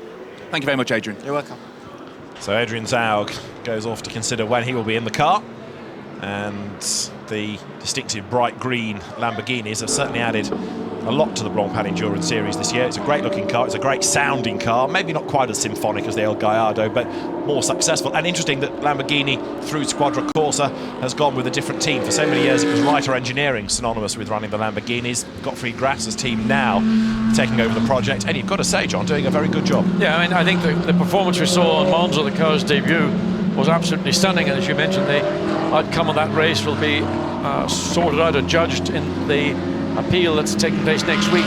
But the Huracan is a great race car, and people like Adrian Zaug and others in the team, they drive this car. I mean, Adrian Zaug takes part in the Lamborghini Trofeo events as well, so he's already familiar with the car. But to get from the back of the grid to the front of the grid just goes to prove that if you think and don't do stupid things in the car, you can actually make considerable progress. They benefited obviously by getting in and out of the pits when people were doing things. So now let's hear from the race director. Let's hear from Alain Adam. Safety car procedure is on until we get better weather conditions. For the moment it's too tough to continue to drive like that, so the safety car procedure will be on for at least 10 more minutes. Merci Alain. So Alain Adam, the race director, talking to us from Race Control. Another part of the feature of the Spa 24-hour broadcast this year is that we can hear from the race director, and when he's a bit less busy we might even be able to ask him a few questions as well, but perhaps not now while he's trying to juggle everything else. But that tells you that the safety car will stay out because of the conditions. But the conditions at the lowest part of the circuit are beginning to look like they've reached the worst, although the car's not travelling quickly, but compared to where you see them coming up the straight, those conditions to me look more severe than we're seeing. So maybe while the rain is still falling, it is certainly nowhere near as severe as it was 10 minutes ago. And we've got another 10 minutes of the safety car, and then another judgment will be made as to whether to bring the safety car in or to go back to racing. The trouble is, you've got the rain falling, but the standing water that it's adding to, so there are all these extra dramas for the poor old officials to consider. That shows you how bad it is up, as John's been saying, the highest point of the track up at Les Combes. So the cars turning their way through the right, the left, the right, and still the race being led by number 1 Audi. But if you think, well, that's a foregone conclusion, WRT and Audi always win at Spa, well, far from it. This has been a very, very difficult race thus far. Now the teams have really earned their corn just trying to get the cars this far.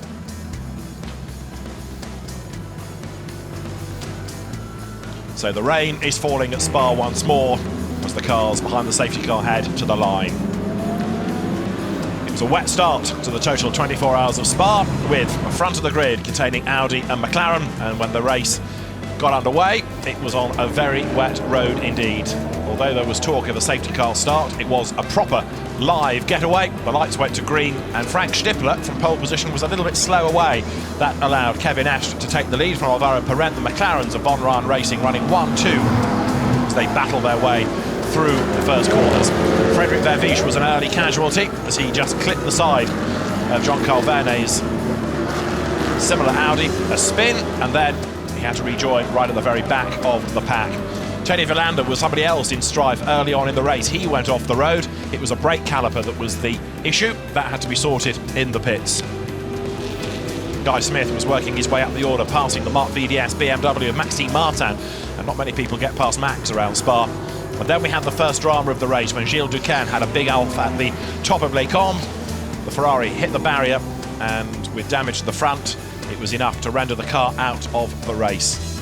But, you know, safety cars breed safety cars, and it wasn't long before the safety car was back out. Karim Auger had a big off at the top of Les Combes. Same point, he hit the barrier, got airborne as he bounced off it, and that was enough not only to bring out the safety car for a damaged BMW, but also for repairs to the Armco as well. Under the safety car, conditions started to dry. A frustrated Karim Auger walked away. Some cars benefited as ever, some cars lost out under the safety car conditions, the 2 safety cars in use around Spa. But the real fascination under the slow period like this was that the weather was improving, and some teams took an early gamble to come in to go onto slick tyres. Before that though, Marc VDS had to cycle both of its cars through. The track workers were still busy trying to get the Armco barrier sorted out, but the dry line was coming. Bentley's 8 and 7 made their pit stops, blasted back into the race, still under safety car conditions though. Alvaro Parent had to ease his way into the queue when the cars were released once more from the pit lane behind the safety car.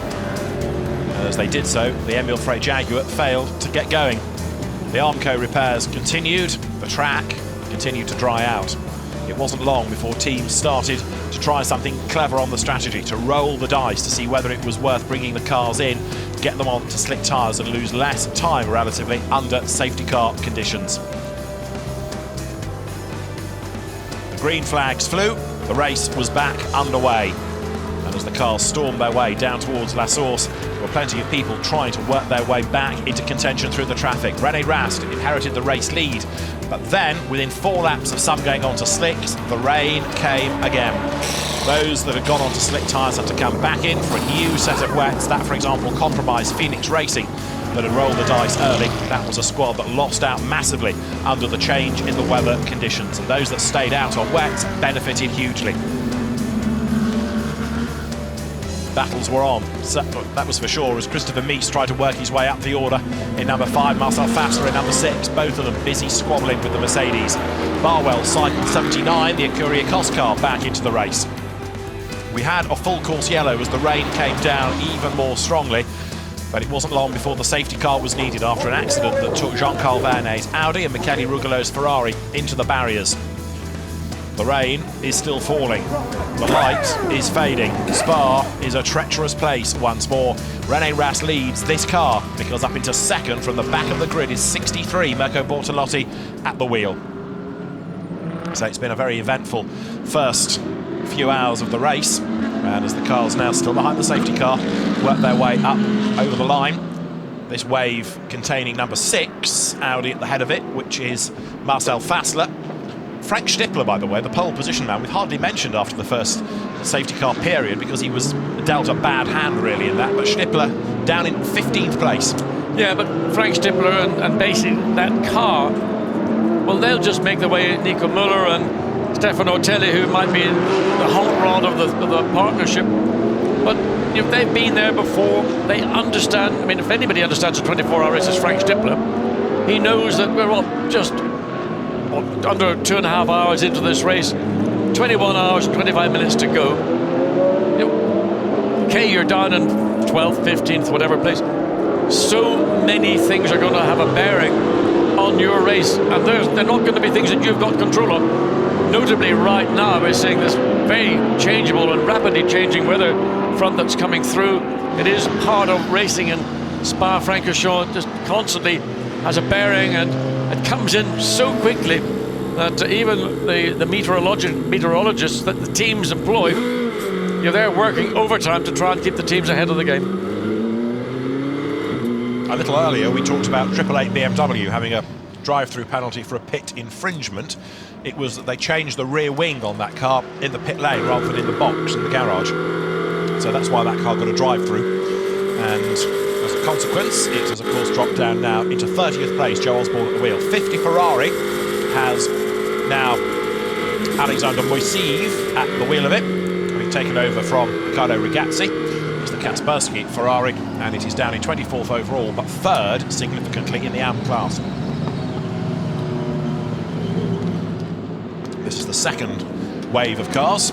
2 safety cars in use, 2 queues therefore, over the timing line.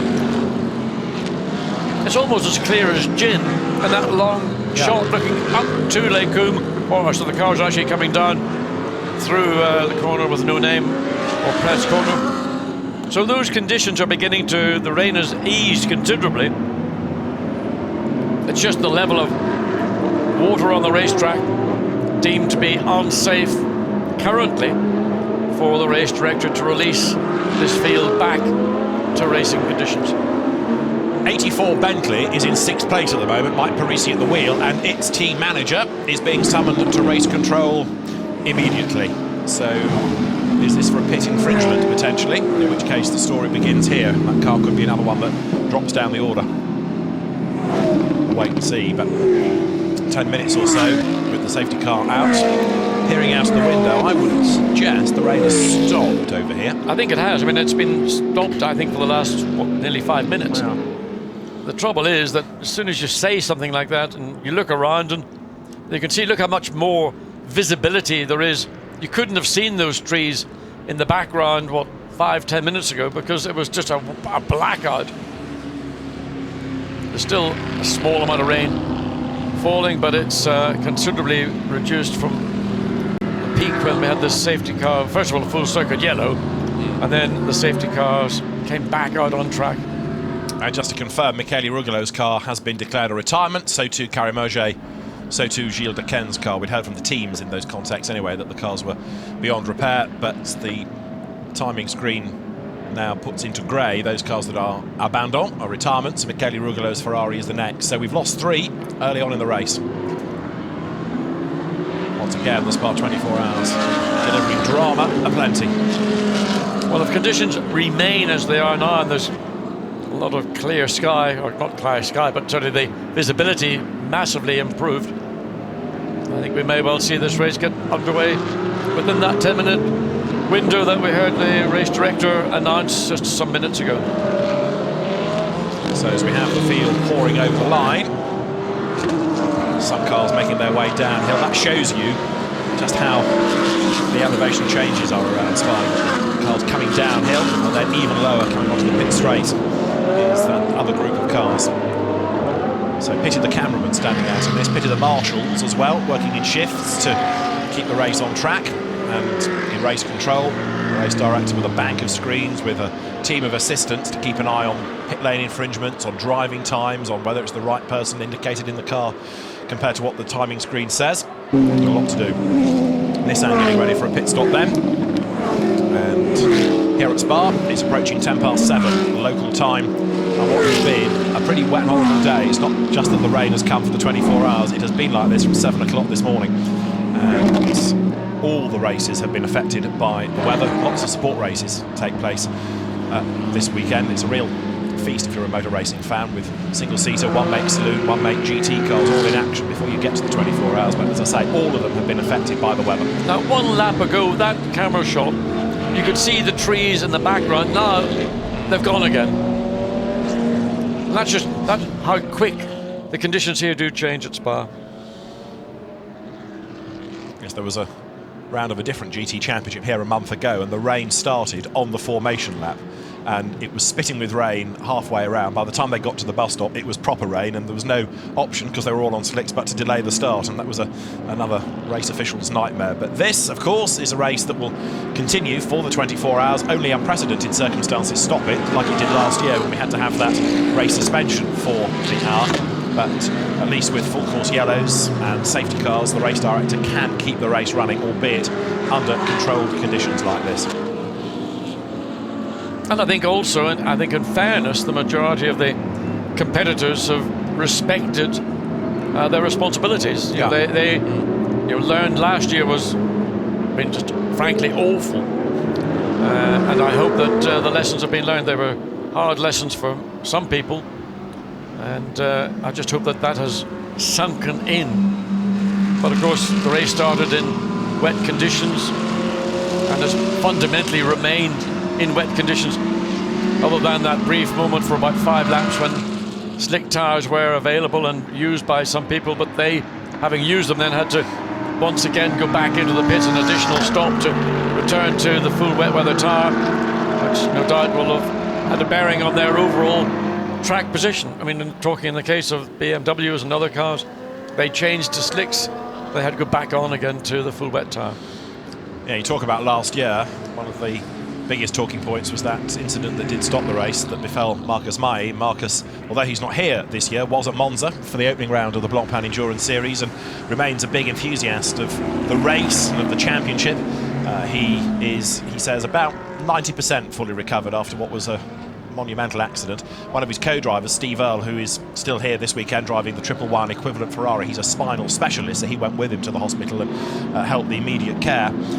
It's a nice interview with Michael Trustwell on Daily Sports Car if you want to know more about Marcus and his recovery. But the good news is that he's okay, and although we may not see him racing Blancpain again, he still has a very keen interest in it. He may well be watching now, in which case it's good to have your company, Marcus. I'm glad that you're okay after what was certainly a nasty moment last night. It was a pretty horrendous injury that Marcus suffered, and he was cared for by the circuit workers and obviously transported to extremely good trauma hospital in the region.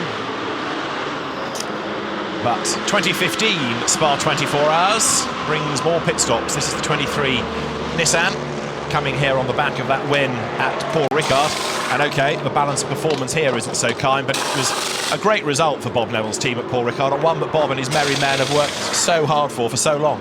Yeah, I mean, it's with a car that we know has got huge potential. Not every racetrack suits the car, but certainly Paul Ricard did, and we know at Monza, where we've seen in the past where Alex Buncombe has led that race. So on the faster circuits, the strengths of the car play to those qualities, and somewhere which is much slower, twisty, then it's not quite such a nimble combination as some of the competitors it's in battle with. So there's been a driver change. 23 about to rejoin. Down the Formula One pits. And there is the Attempto Racing Porsche back in. Well, that's done quite a lot of pit activity thus far in the race. It's already had 3 pit stops. And it was Frank Schmickler that brought it in. think I'm right in saying that Frank has been in the car since the start, but now there is a driver change going through. A new set of wets can go on now the fuel has been put into that car. It all seems really quiet in the pit lane. There's just no action there. We see another car, that's the Nissan, I think, making its way down the pit lane. This is the endurance pits. Now it's going to have to come to a standstill unless the red light, the lights are green, and again, pull out at 50 kilometers per hour. So the Nissan has to sit and wait, and the interminable as the Porsche trundles down behind it. And this interminable wait until the safety car, well, here it comes. So in this case, not as bad as it could have been. So once this line of cars has passed the trigger point, which is on the exit of La Source hairpin bend, then the Nissan, the Nissan, the Porsche, and I can't quite see what's behind it, can be released, and they'll be rolling actually relatively shortly, one would assume, because the last car should have triggered that. There is the Nissan. Lights have gone green, 50 kilometers per hour until it goes across the white line, which is, where is the white line looking for? Well, short shifting even in these conditions. Stay inside the line, Alex. Yeah, car's on its way uphill, back into the race then.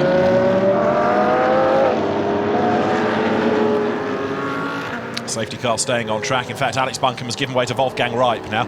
84 Bentley there, under investigation. Now remember a little while ago, it was alongside the Audi that's now behind it, up at Les Combes. We'll find the footage again of that in a minute, we'll have a look at it. But the safety car is in this lap, but 84 is under investigation for potentially overtaking under the safety car procedure. So, safety car is going to be in at the end of its next lap. And we will go back to racing conditions once more. One of the Grasser Lamborghinis just caught that going into the pits. Bortolotti. So that will be, again, a timely pit stop, because when that car is recycled, in theory, when it gets to the pit lane exit, it should be able to go straight back on track. Indeed so, because it hopefully can join a queue for the next safety car. Why do you have to wait for a queue? It is so that cars are released willy-nilly, and therefore they go too quickly to catch up to the crocodile. They have to join a queue, and therefore straight away are at a controlled pace when they rejoin the track. That's the reasoning behind it. It might look odd, but there is some science for it. So we're going to go racing again soon, and it's just gone 7:15 local time. Be a bit of a shock for some of these competitors, because they've been trundling around behind the safety car for almost, 20 minutes or so, with pretty good visibility. Yeah. You know, they're all relatively closely bunched together. So if you happen to be in the mid of this pack, or the tail of this pack, when you get onto the quicker parts of the racetrack, your visibility is going to go to just a white out or whatever. You're not going to have any visibility forward at all. So you need to use your reference points and your peripheral vision to be able to actually be clear as to whereabouts on the racetrack you are, and that's as fundamental as that. There's 22 Nissan, and the ignition is fired on. The car waved away. Down the pit lane it goes then. So the safety car in imminently. Yeah, the lights are out. Yeah, here we go. And what's at the front of this queue? 333, is it? It should be, which is Norbert Siedler at the wheel. So that is a car in 18th place overall, and comes up to the timing line, and we are racing once more then. So these cars are released on the other side of the circuit. The second wave should be in the leading car. René Rast will be in the mix that has just come out of the bus stop. Here's the second group look being released as the others head down to La Source. The rain is falling, the spray is being kicked up as now the cars are at race pace once more. And out of La Source they plunge downhill again. Yeah, Shane van Gisbergen in the McLaren. Second car on this line of cars coming down. So the New Zealander back into a McLaren, had that wonderful victory at Silverstone, the 3-hour event there. And but as tough as it gets, even probably tougher than Mount Panorama. You know, Louis a New Zealander, but you know, Antipodeans, so battles all through the field. Ferrari just flies by the Porsche up the hill. But it's a good point you make about Shane van Gisbergen, and it's relevant now that he's behind the wheel of the car, because his reputation in Australia is that he is web-footed. He has made his name by being an absolute star in the wet, and it's a bit on the damp side now. So Shane van Gisbergen, I think, now could well deliver on what people back home know he can do. Well, if he could do better than Kevin Estre, I will be impressed. Well, let's see. Green flags for the second gaggle of cars as they come over the timing line. So we're back racing, 21 hours and 11 minutes to go. It's been pretty busy already, but as the cars head down to La Source, there, look, you've got the Phoenix Racing Audis with the Black Falcon Mercedes sandwiched betwixt the two. Oops. And down to La Source comes there, through the gloom, the Leonard Motorsport AMR Aston that Michael Meadows started.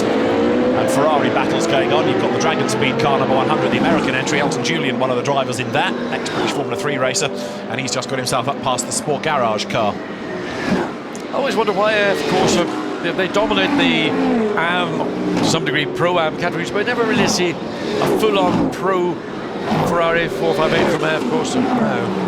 Unless it's all to do with money, because there's money in if you're running a Pro-Am. Hush. Oh, is that it? The M word is never spoken. Ah, right.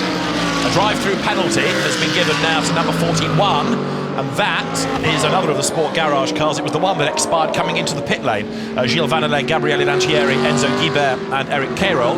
But that now has to serve a stop-go, and up the inside of the Sport Garage car goes 99 Mercedes, which is still Nico Bastian at the wheel. He's doing a blinding job. He's going to be into his third stint, and he was literally crawling over the curbs coming into Les Combes and got through the system, got through the sequence, and no contact, and continues. I mean, the whole thing of keeping a driver in, Andy Merrick alluded to it. You know, the guy is absolutely a part of the race car and the racetrack, albeit in such varying conditions. Shane van Gisbergen is catching up to the tail of the 333 Ferrari. And the bearded, and he's a big old bloke, Shane van Gisbergen. You want to meet him in a dark night. You know, he'll probably want to mirror that Ferrari as quickly as possible. The car is up into 18th place overall, so he takes over from Kevin Estre. Rob Bell, the other driver, there, look, serving its penalty, a drive-through number 41 for the pit stop infringement. The nature of the infringement I'll try and get to the bottom of, as there you can see another of the AF Corsa fleet. That's the one that Delanda had in the ground, but then in his pit box earlier on. And it has got itself now with Cedric Sprezioli at the wheel to 50th overall. So there is Van Gisbergen. And he hasn't quite got the speed in the straight. The Ferrari traditionally are really, really strong on circuits where top speed is a significant part of the lap. So momentum is now sort of disappearing.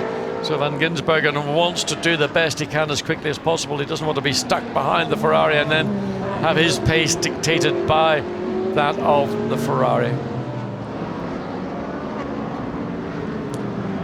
17th place, Norbert Siedler behind the wheel.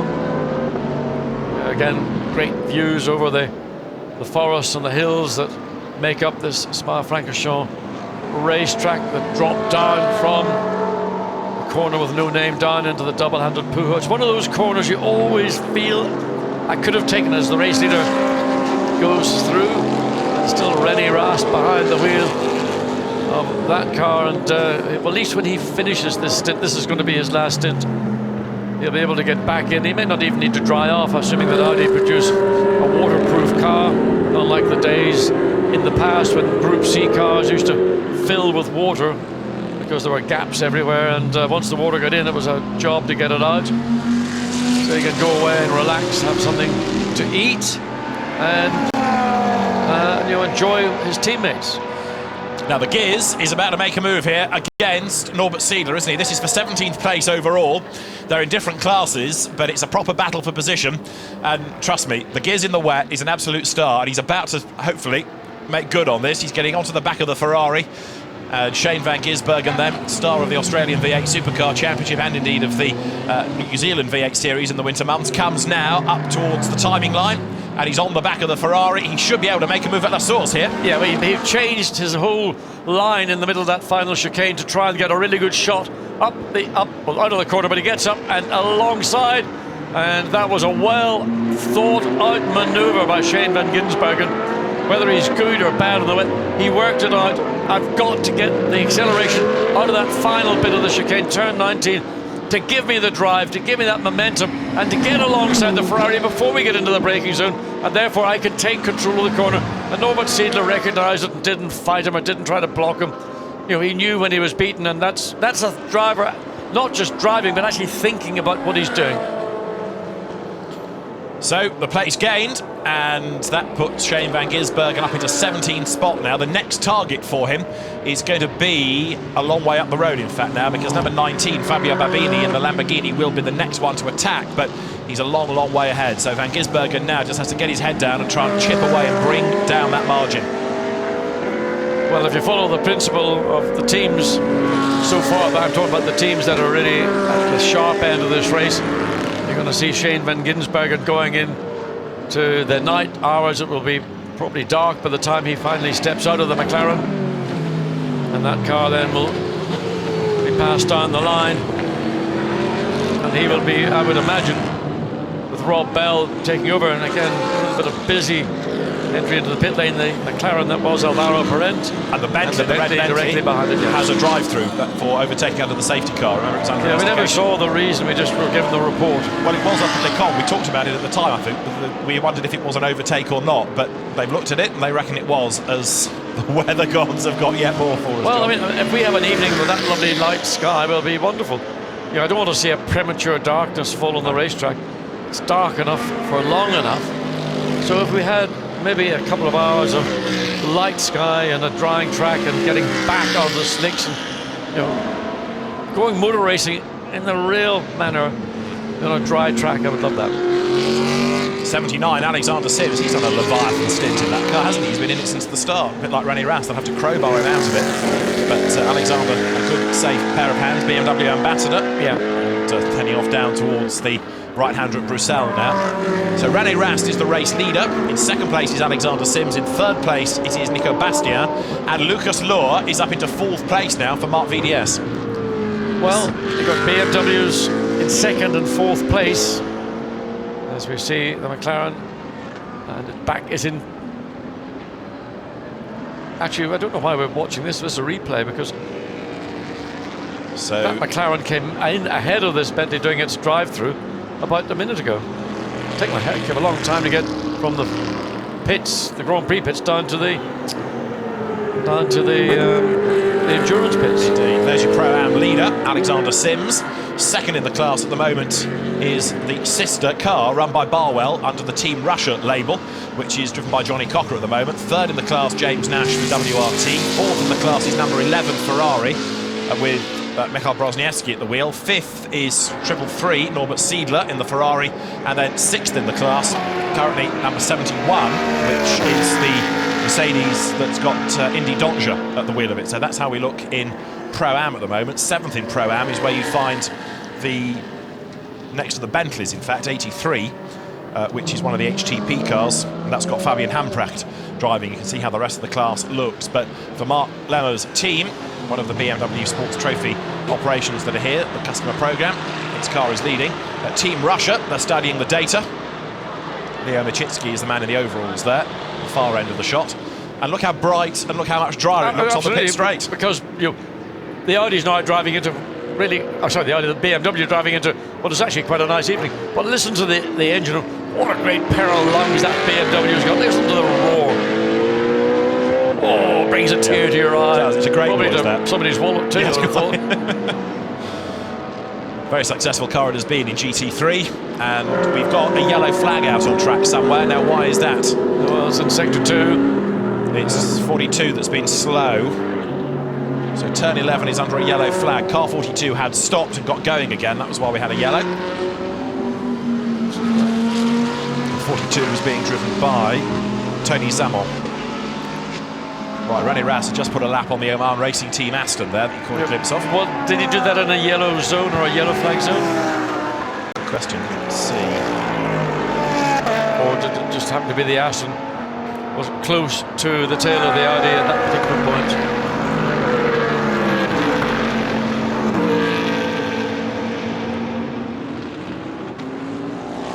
Oh, McLaren. Oh, that's interesting. Shane van Gisbergen into the pits. So, as he comes then down the pit lane. That car And got René itself Rast up as to well. 16th. Yeah, René Rast in also. Well, that should be a driver change, surely, in that car now. I would think. I mean, he must be coming up close to the maximum permissible amount of time you can do in one stint. Oh, sorry, in one driving stint, which would involve the start plus 2 pit stops. Yes, your maximum in any one go is 3 hours and 15 minutes. Then you have to have a minimum of 1 hour's rest under the regulations.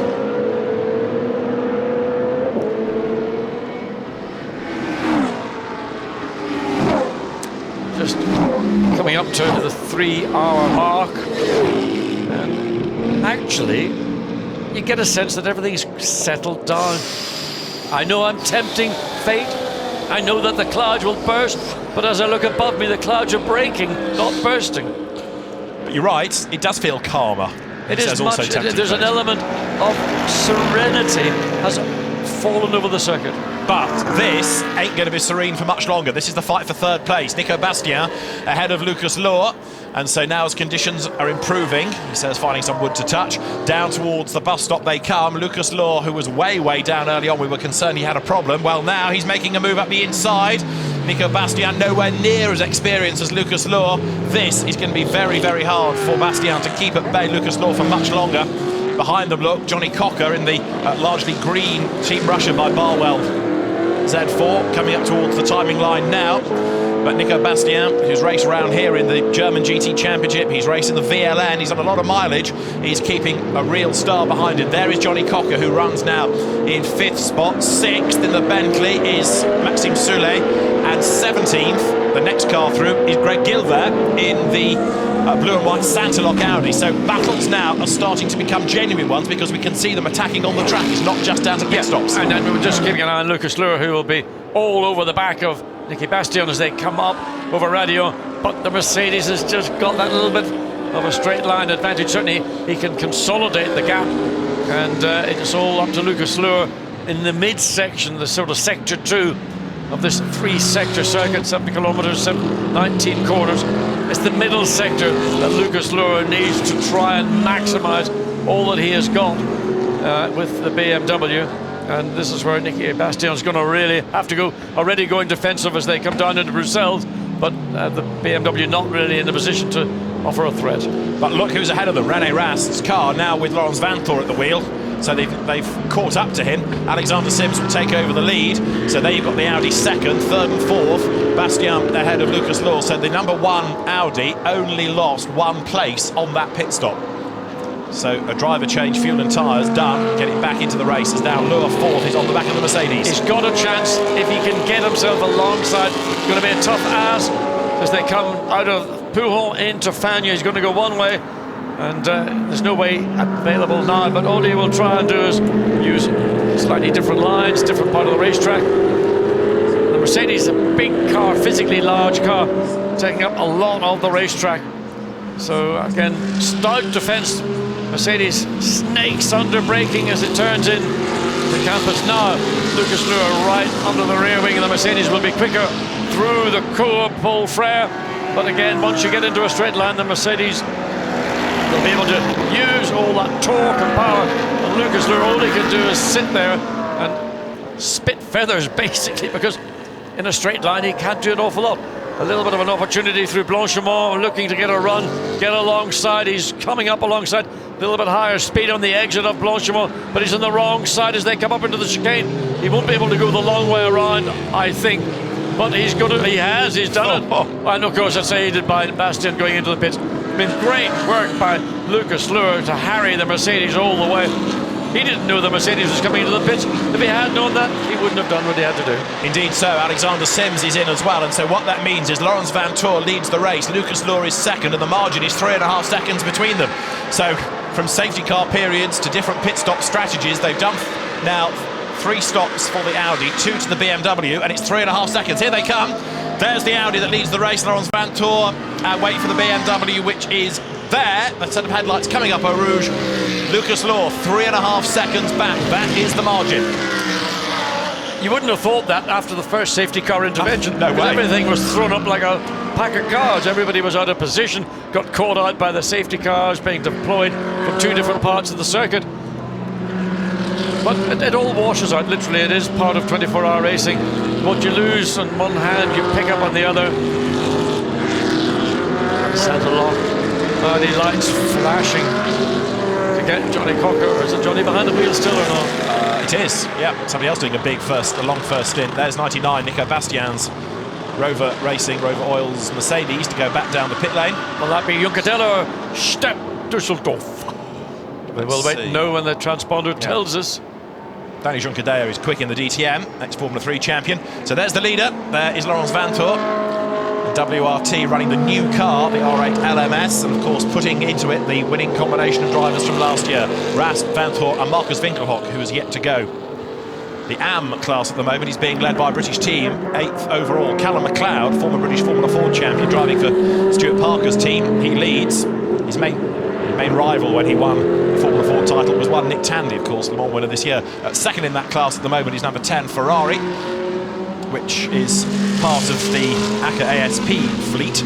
Jean-Philippe Belloc was the start driver in that car. And then the third within the amateur category at the moment is 28, which is Emmanuel Ojabal with the Delahaye Racing Team Porsche. Within this number 1 Audi, there is obviously great internal competition in a positive fashion between René Rast and Laurens Vanthoor as to who is the Audi Meister.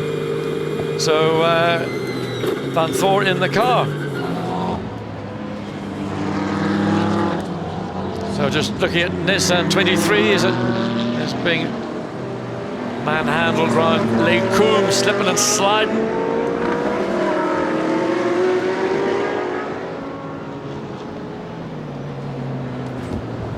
So there's 23 Nissan making its way down through Bruxelles, and as we look at the car, we can hear from one of its earlier drivers, because Alex Buncombe has decided to come and shelter from the rain. And a bit heart in mouth, Alex, this, isn't it, watching your car in a big fight?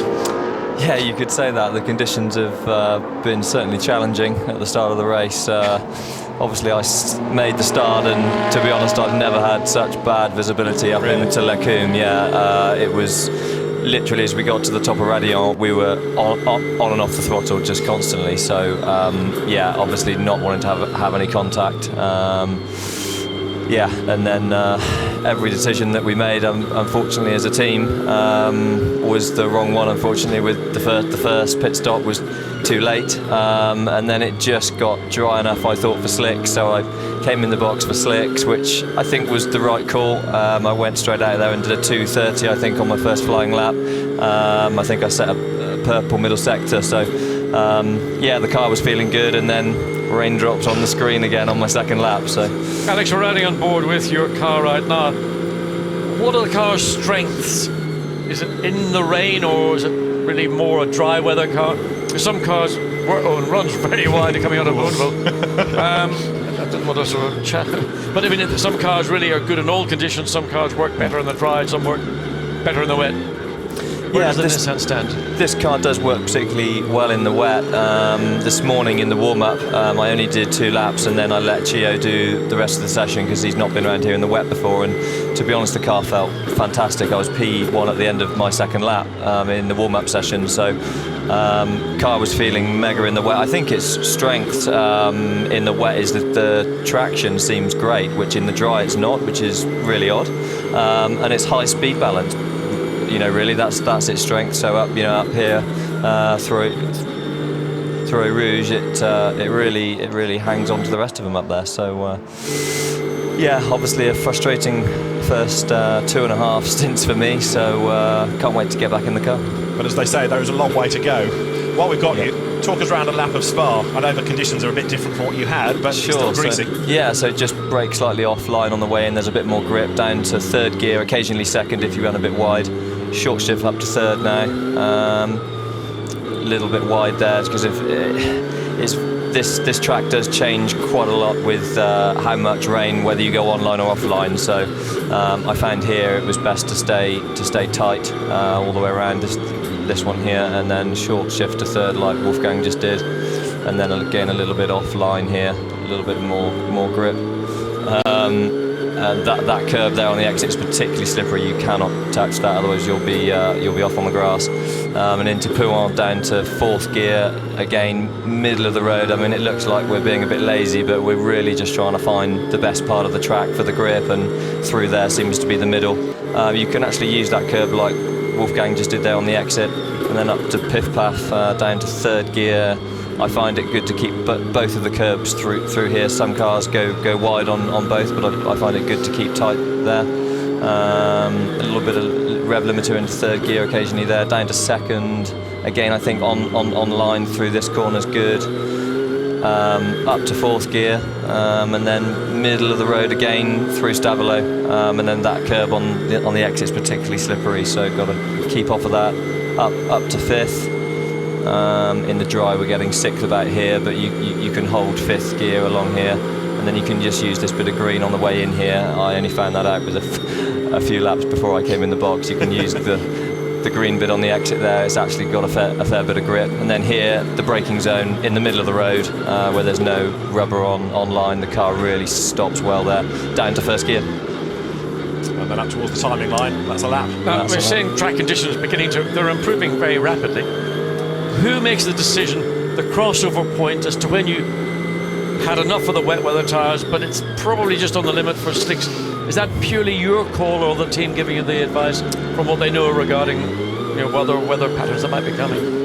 I mean, it's really the driver's call at the end of the day. They're out there with their hands on the wheel and bum in the seat, and they can feel exactly what's going on, and it was my call to go to slicks. As I said, I want slicks. I could see some clouds in the distance, and as we know, Spa can just change, like that. So yeah, and it did for me. It was unfortunately the wrong call, so we've just gone backwards, and the first problem for us was we boxed a little bit late under safety car, and then we unfortunately got held down the bottom, which I think both the Mark VDS cars and one of the Audis did as well. We got held at the end of the bottom of the pit lane at Eau Rouge, and unfortunately lost half a lap. So yeah, very frustrating for me. I mean, we've been commenting on the amount of time that drivers are having to wait. I was just watching Laurens van Thor get past Norbert Siedler, not from position, but just overtaking, and it's not always easy. That's a very quick car, that particular Ferrari, and it's not easy when you're going a lap ahead of a car that's got that performance. But you're sitting at the bottom, waiting to get on track. I mean, I said to David, well, why not get a dinner service in, because you could probably eat it and still be waiting there before the light went green. Yeah, I was so frustrated. I was on the radio saying, what's going on? It's red. But they were saying, no, it's right. They have to let the train of cars go through before it goes green, and big queue of cars behind me. So, we weren't the only ones to lose out there. But yeah, we can only move forward from where we are. Just need to settle down into the race. Hopefully the weather's going to settle. I think it's due to stay dry from about 7:30, 8 o'clock onwards. So hopefully no more rain, and we can get settled in for the evening.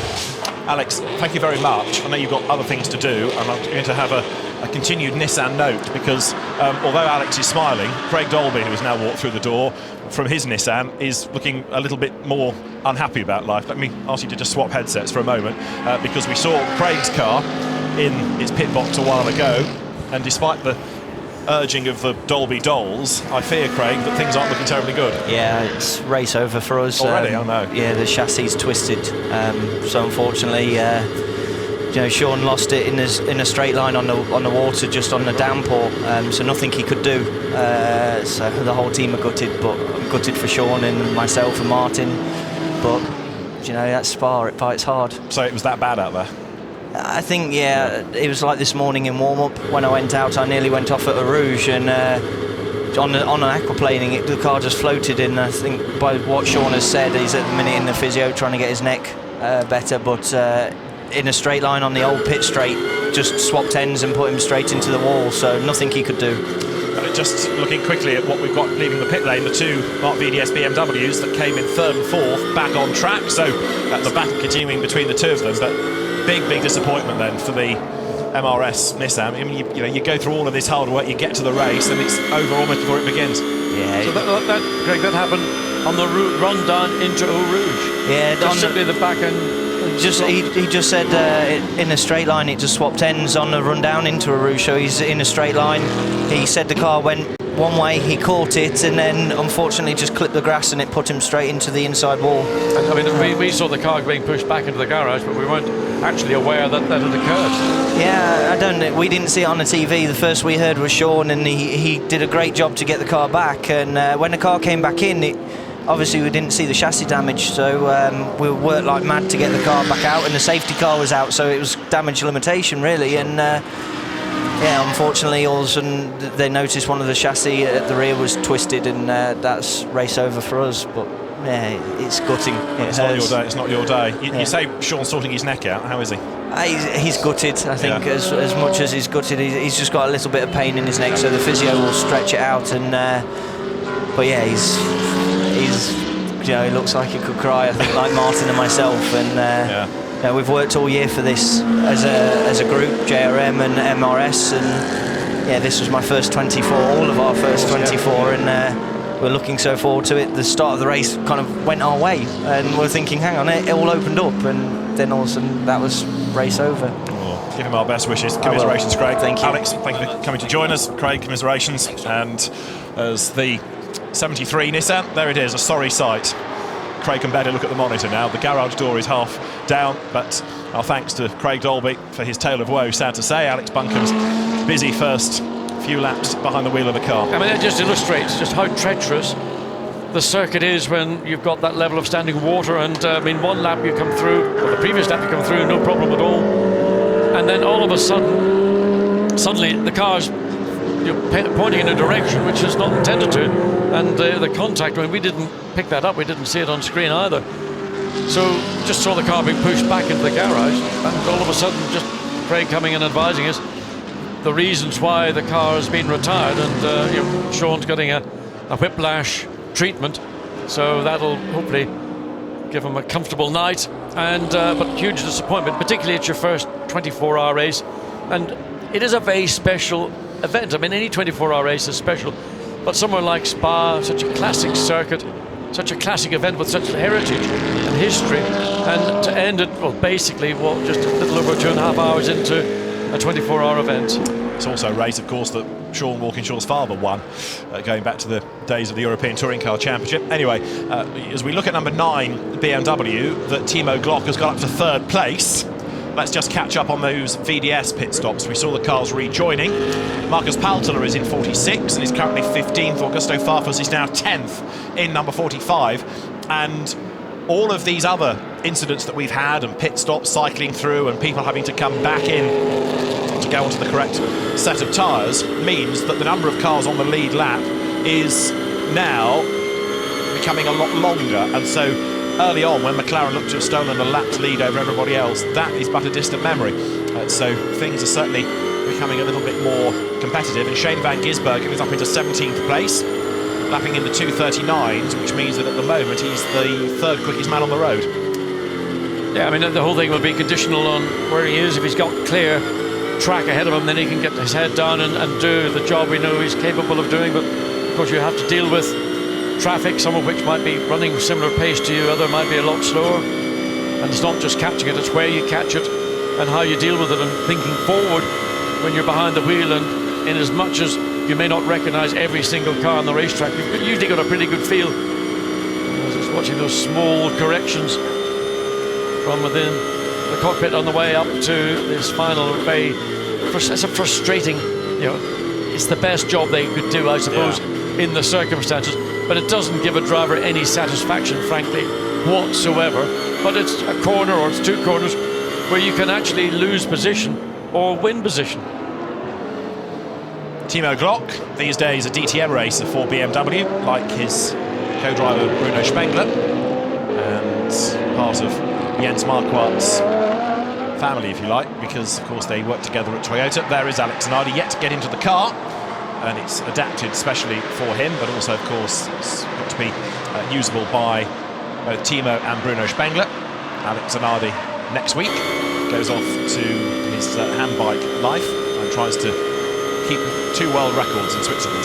He will be busy next week. So the guy is an absolute legend, and he continues to be a great sportsman. just watching Timo Glock's hands, he's holding the steering wheel, he's not grabbing it, and he's just, not even, I wouldn't say caressing it, but you don't have to hold a steering wheel as if it's the last lifeline you're ever going to have in your life. You just hold it and you guide the car, and that's what Timo Glock's doing. And in particular, in conditions as we've got now, it's going back again towards a drying track, having had those pretty dire conditions about 40 minutes or so ago. And the sky is actually beginning to resemble something more of a blue nature than a black or brown or whatever it has been. Absolutely right. And we've had another place gain just low down the order now, because up into the top 6, Adrian Quaife Hobbs in the 59 McLaren. So that car that Alvaro Parent started moving up the order. The lead gap, incidentally, Lawrence Vantor leads Maxime Soulet. Maxime has been in that car since the very start, hasn't he? He has. And it's 14 seconds. The gap is going up, admittedly, and Maxime Soulet is being caught by Timo Glock. Is that Bentley 7? It is. That's Guy Smith still at the wheel. Bentleys must be very comfortable cars, because people don't want to get out of them. Well, I think it's the policy that Bentley are applying, that we've got our drivers in. It's easier to keep them in, they're the incumbents. The thing is, they've gone through pretty much almost all the conditions you can face. It's been wet at the start, then it began to dry out. We've had safety car interventions. Then we had, again, a torrential rainstorm. The circuit was virtually flooded. And we just heard there from Craig Dolby that Sean Walkinshaw coming down past the original pits here at Spa. Just the back end of the car swapped, and they had contact with the wall, and damage was done to the chassis, and the car's been retired. And you're having to deal with all those variants, and at the same time, keeping one driver. I understand why teams do it. It can be hard. Guy Smith is actually now finally made his way in. Oh, I can almost feel the relief myself. So 4th place, that car that was running in straight away loses out, and that means that up into 4th now goes 35 Greg Gilver. We've talked about number 9 BMW. Alex Zanardi is set for his Spa 24-hour debut, and he is with OJ. Alex, you just said that Timo was coming in on the next lap, which means you're about to get into the car. How excited are you ahead of your first endurance race? I was very excited. Right now, it's different type of feeling on top of the excitement, because, of course, the race is going on. My teammates have done already a lot of work. And on one end, I can't wait. On the other end, I'm pretty comfortable here, because the situation out there is quite difficult. So anyway, it'll come my time, and I'll try just to do my best. When will you be getting into the car? I take it you won't be getting in when Timo comes in a lap's time. No, otherwise I wouldn't be here talking to you. No. He'll take another stint. We're trying to get him to the point where we'll finally go for dry tires. And I think it's not because of a lack of confidence in my capability to drive fast in the rain, but for sure the first few laps out,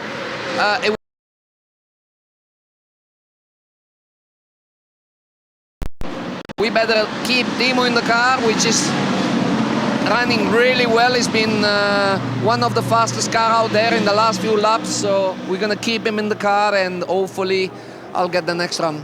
Well, you said he's running fast. He's currently 3rd. You must love this, knowing you're going to be jousting out for the top positions, for the podium. Well, actually, we had a problem in which we lost a lap, because there was a car who had a problem when he was allowed to merge back the circuit, and we were stuck behind. The light went red again at pit exit, and that's when we got the lap.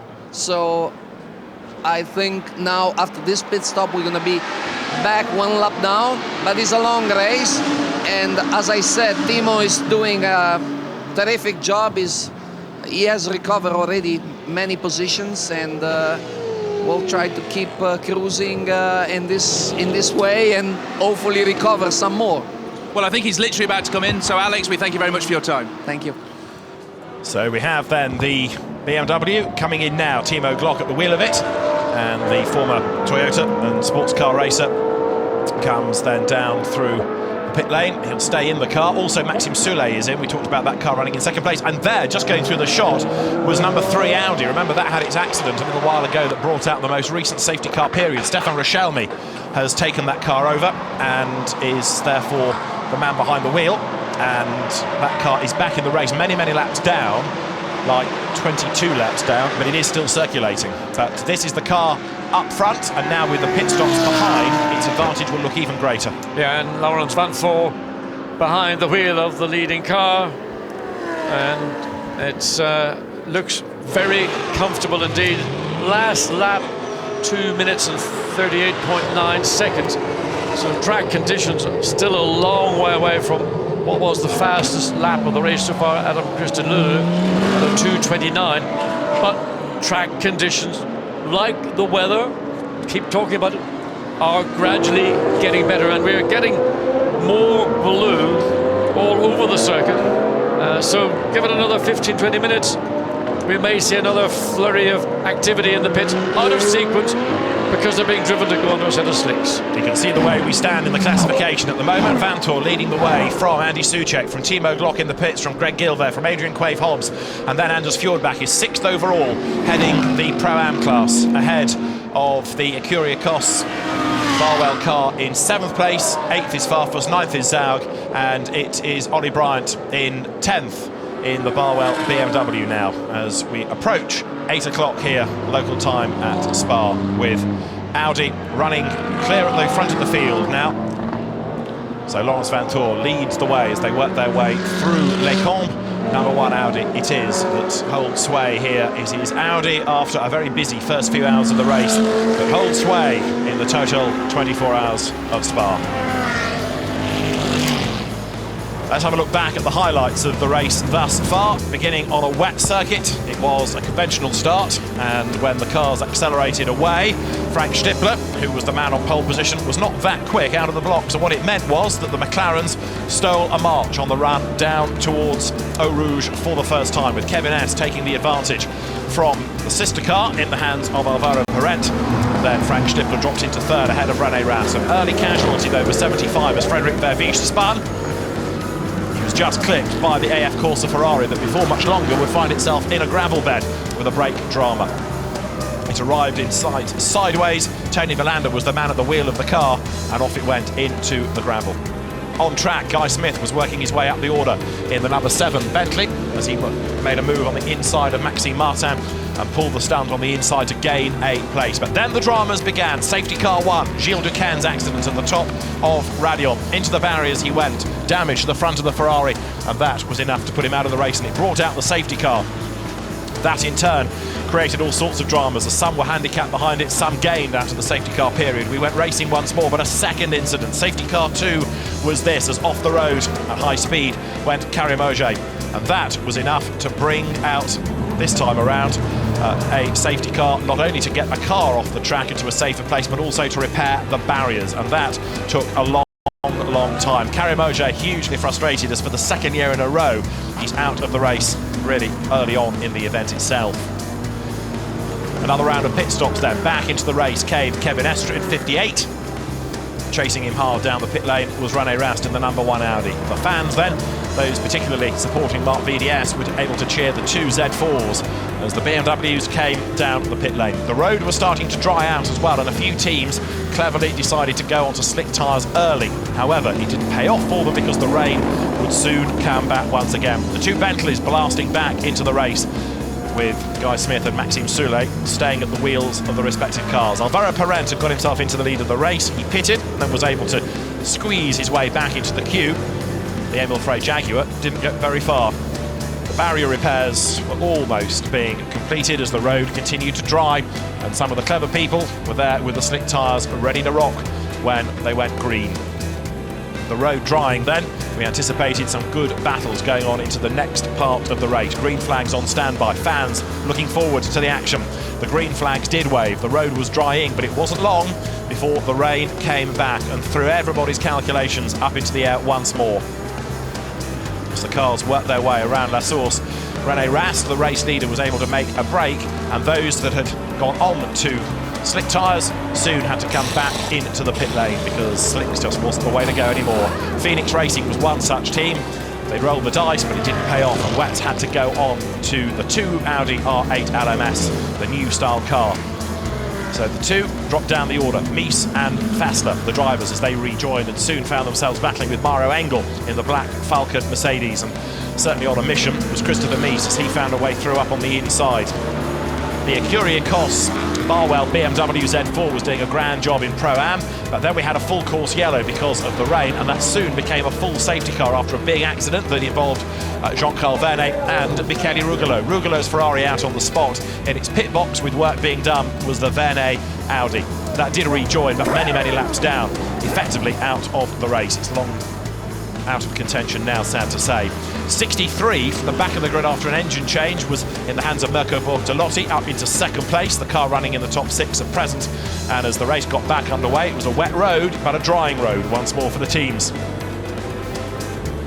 The circuit drying out all the time here at Spa now, and it won't be long before they have to start thinking about slick tyres once more. René Rast was the man doing the good work up front. He would hand the car over on the next pit stop to Laurens Vanthoor, as Kevin Est gave way to Shane van Gisbergen. In the Barwell Ecurie Cos car, it was Alexander Sims who brought into the pit lane the Pro-Am class leading car.